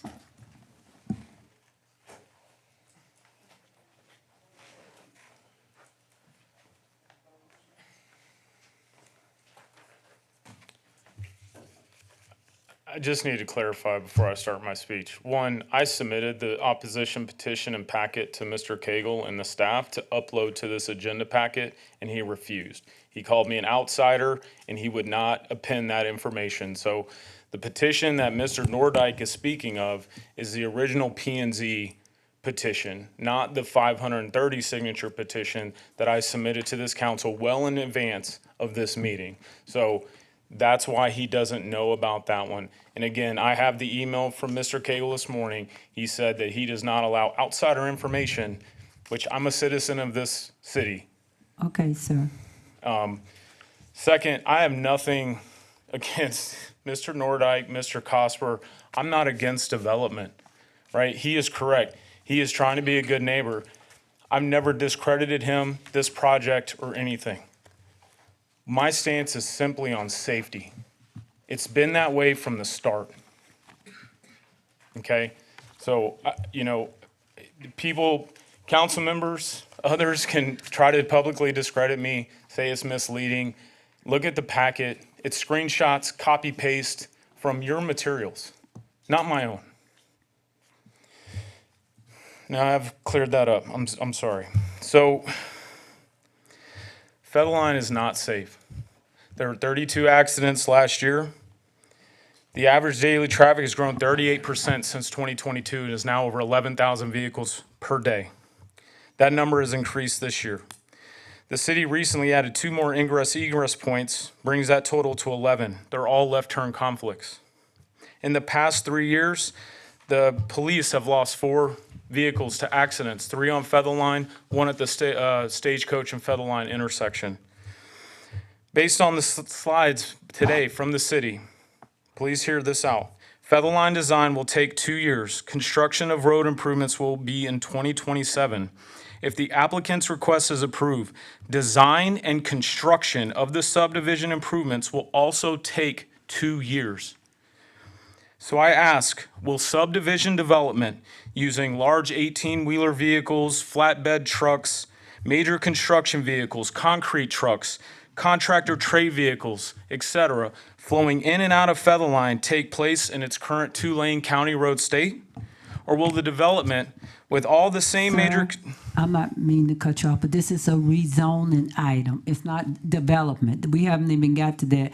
We're voting to rezone it to be that or not. We're not voting on what they can build there, how many trucks. That's developments is totally different than rezoning. This is about the safety of both happening, the development along with the construction of Featherline. Or will the development with all the same major construction vehicles take place simultaneously to Featherline reconstruction? Either scenario significantly increases the risk of traffic-related accidents in this area. How will that even be remotely safe to the citizens that live there? Are you going to divert traffic to East Tremere, which is a 2-lane road? Or perhaps Tremere Road, which is also a 2-lane road? Or Chaparral, you guessed it, is also a 2-lane road. Why would you ask or add this unnecessary risk of development to residents right now when you have Featherline in the hopper to be reconstructed? Substantial need.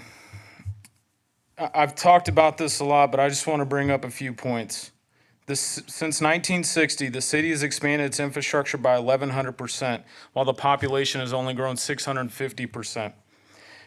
On Sunday, it stated Killeen's growth was 5.5% or 8,400 since 2020. That is far less than the need of 3,000 homes per year that the staff says you need in this area. That's 12,000 homes in a year. Killeen has only sold 3,000 homes one time since 2011. Now is the actual time to shift the market to existing housing, like the comp plan says to do.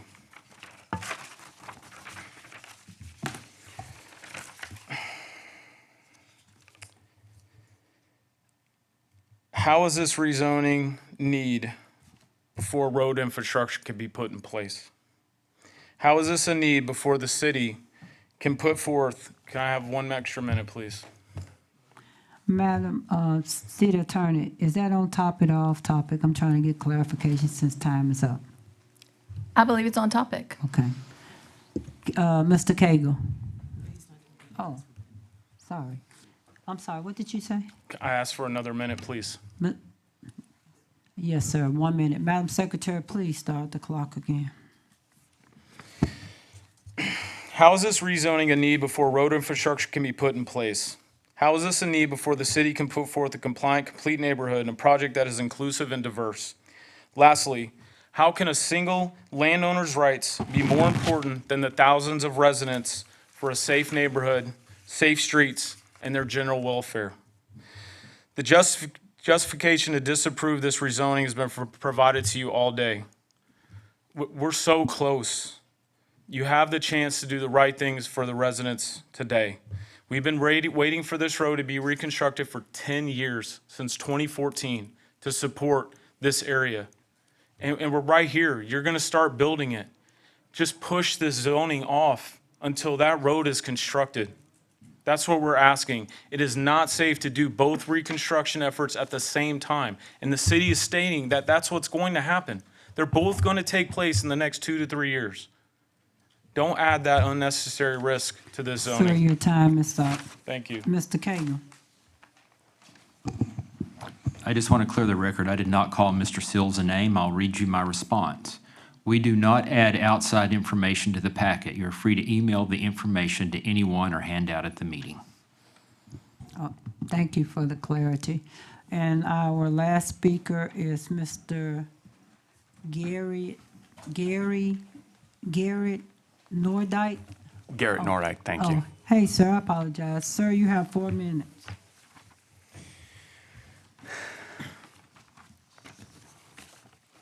This has been a really unique project for me. I've been doing development for about 20 years now. And it's not very often that I work on a project where almost all the infrastructure is in place. Usually these conversations are about upgrading off-site wastewater, off-site water facilities, upgrading a lot of off-site facilities. But tonight, the only thing that we have to talk about is Featherline, and you guys have already addressed that issue. Something that hasn't been talked about is the high school on Chaparral High School, the service area extends to the west. It serves areas on the south and north side of Stagecoach Road. So anyone that's traveling to Chaparral High School is most likely traveling down Stagecoach Road and then turning to go down Featherline Road. When this project is built out in 10 years, and as other projects are built out, it's likely that KISD will change their district areas and traffic will be further reduced. There are some growing pains. I understand. I get it. We've all been through it. But there are growing pains, and in the end, I commend you guys for thinking ahead. Not just you guys, but I was going through like the history of the Killeen Police Department headquarters, KISD's bond elections. They sold $400-something million in bonds, bought $225 million in schools in the area, all anticipating growth in this area. And this is one of the best areas to develop these two tracts of land. There's some other, but you start going further south, we get into topography. We go west, we get into Fort Hood. We go east, we get into Harker Heights. Density is something that you guys need to generate tax revenues. And this will be one of the highest grossing tax subdivisions in the city. This will help service the debt for the bonds that were sold to pay for all the infrastructure for the last 20 years. I yield back the balance of my time. Thank you. Thank you. Public hearing is closed, and I just want to make two clarification. One, the mayor does not vote on this item tonight. It was stated that I do, but I don't. And two, the young lady that was stated about this item on the agenda, she was not at a town hall meeting. It was Mr. Silks who mentioned the petition while he was speaking during citizen comment. With that being said, Councilmember Alvarez, and then Councilmember Cobb, and then Councilmember Boyd. Thank you, Mayor. Mr. Zagers is here. I wanted to clarify something for the public, even though there's not much left here, but the ones watching on TV or online. Featherline in its current state, current condition, according to a conversation we had, in your professional opinion, can handle the traffic from this proposed development the way that it is today? Correct. A two-lane road can handle anywhere between 750 and 900 cars an hour. And so, spread that out 24 hours a day, hit the peak hours. The road can handle the capacity of the vehicles that are out there.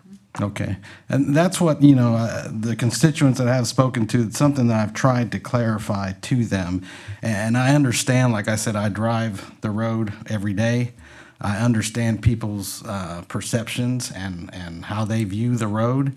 And at the end of the day, again, something that I've been trying to repeat, maybe falling on deaf ears, but we're not the experts. P&Z is not the experts. The experts are the folks that we have on staff who have sacrificed their time to these specific professions. And that's who, we have to rely on that, on their professional recommendation. Otherwise, why do we have them here if we're not going to listen to what they say? And I understand the lay perception is that the road cannot handle the traffic. It's going to be terrible. And is it going to inconvenience people? Probably. As human beings, we're inherently selfish. So I'm in one of those categories myself. I don't like to wait in traffic. But I can tell you that I specifically have timed my routes to and back from Chaparral High School, documented on the dash cam of my car. And the max that I've ever waited in that intersection is about 12 minutes. And to me, that's not terrible. Obviously, if you're running behind, 12 minutes is 12 minutes. But the way that I hear some folks talk about this area, it would make me think that they're waiting hours to get through this traffic, which is absolutely not true. So I wanted to put that out there into the universe, that the road in its current condition can handle the traffic for the proposed development the way that it is. And this council has prioritized the improvement of that road to a 3-lane road with sidewalks and lighting, like you guys have stated earlier, because we see the growth. If the growth is not going to happen and we were to say, well, this area, we're not going to let anything be built here, then we can take that $12 million for Featherline and use it somewhere else because you don't need it. The road can currently handle the traffic the way that it is. The kids have a safe route to walk through Chaparral High School through the neighborhood. You know, I understand, but we also have to not be dismissive of the professional recommendations that we have from our experts on staff. Thank you. Councilwoman Cobb. As we go to the end of our evening, again, weeks, months, have we listened? I have listened to everyone. I have read packages. I have jumped up and down, got on four-wheelers, went on the land. I have called so many people in reference to Featherline.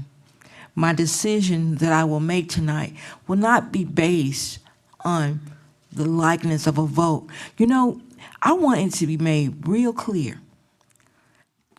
To be just, to be fair, to be honest, to be safe, no matter where it comes in this big picture, I am for that.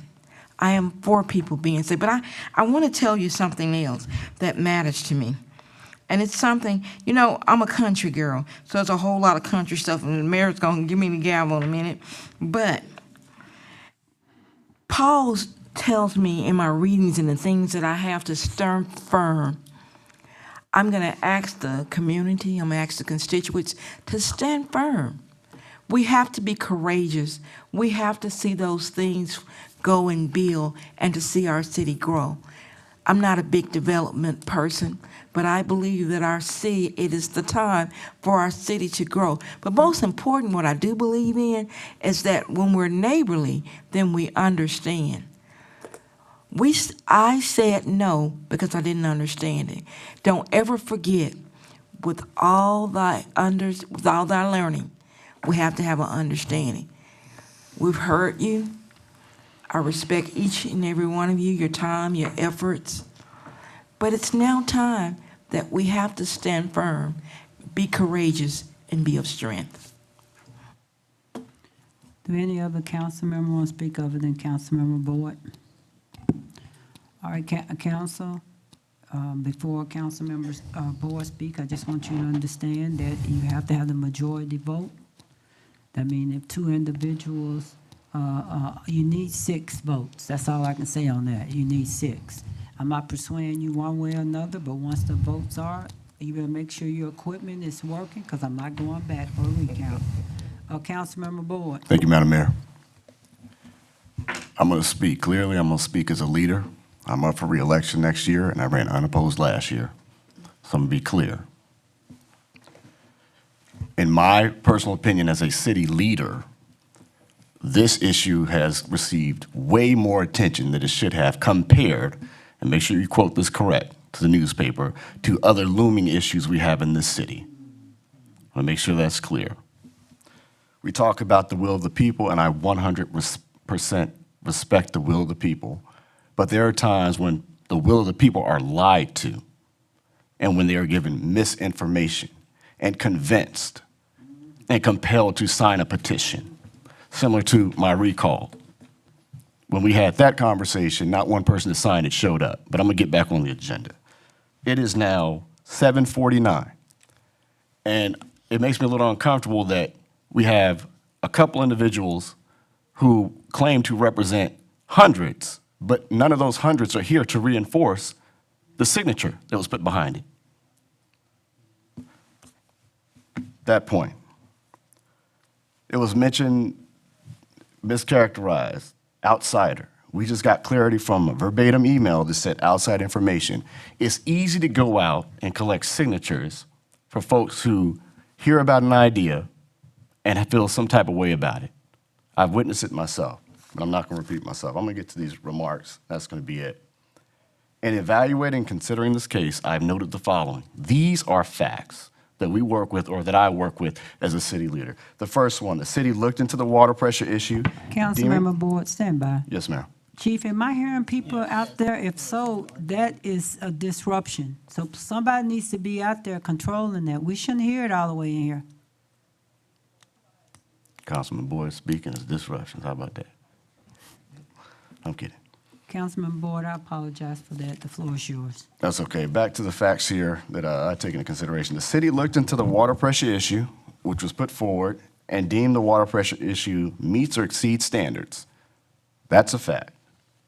City halls were held by district council member for District 2 and District 3. The citizens were heard. That was an expectation that occurred. The city of Killeen constructed a right turn lane at the intersection of Featherline Road, proactively in response to the citizens' concerns. Bell County established a stop sign at the intersection of Featherline and Chaparral Road in response to the citizens' concerns.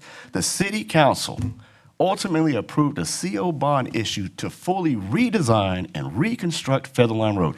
That's what the citizens asked for, with sidewalks. It is approved, it is funded. You're getting exactly, let me clear that up. The citizens are getting exactly what they requested. It's coming.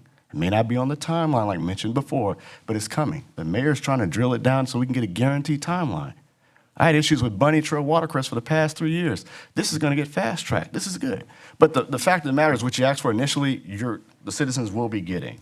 City staff, the professionals we responsibly rely on. Councilman Boyd. I'd like to that's request. your first 3 minutes. No one else speaking before I go back to him. Councilman Boyd, you have 3 more minutes. Thank you, Madam Mayor. City staff, the professionals we responsibly rely on, recommended approval of this case. Staff determined a traffic impact analysis will be required for this case, and it's determined that the development is in compliance with the 2040 Comprehensive Plan, according to our Executive Director of Planning and Development. And this is an urban-focused, people-focused development that is fiscally responsible. As a city leader with this information, it's responsible of me to take this into account. And also take into account that the will of the people can be lied to. Seen it, experienced it. Again, where are the 500 people here tonight to reinforce? Not to say that what they did wasn't wise, trusted someone else, but there's times when you say, hey, look, I really believe in this. I'm here to really show. I'm gonna get to the point. I make a motion to approve. I make a motion to approve PH 24-049. Thank you. Mayor, I second that motion. All right, before we vote on this, anything else that need to be clarified, anything else that need to be said? All in favor, yes. All opposed, no.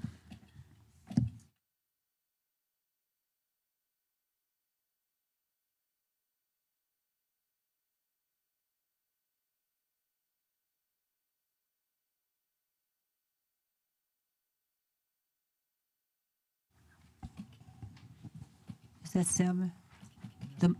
Somebody missing? Oh, sorry about that. The motion carries 7-0.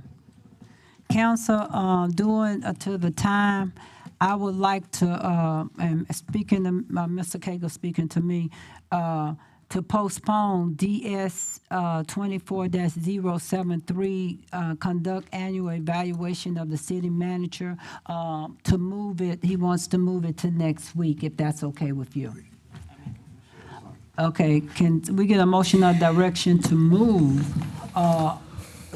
DS-24-073, conduct annual evaluation of the city manager for not this week, but next week. Mayor Pro Tem. Madam Mayor, I'd like to make. I need a date. Oh, that was going to I be. didn't have it. 10th. Thank I you. don't have my phone. Madam Mayor, I'd like to make a motion to push back DS 24-073, conduct annual evaluation of city manager to December 10th. Okay, second by Councilmember Adams. Yes, I second the motion. All in favor, yes. All opposed, no. I think everything that went off up there. Motion carries 7-0. Can I get a motion to adjourn? Councilmember Solomon. Councilmember Sagara. All in favor? Yes, all opposed, no. That, yea have it. Meeting adjourned.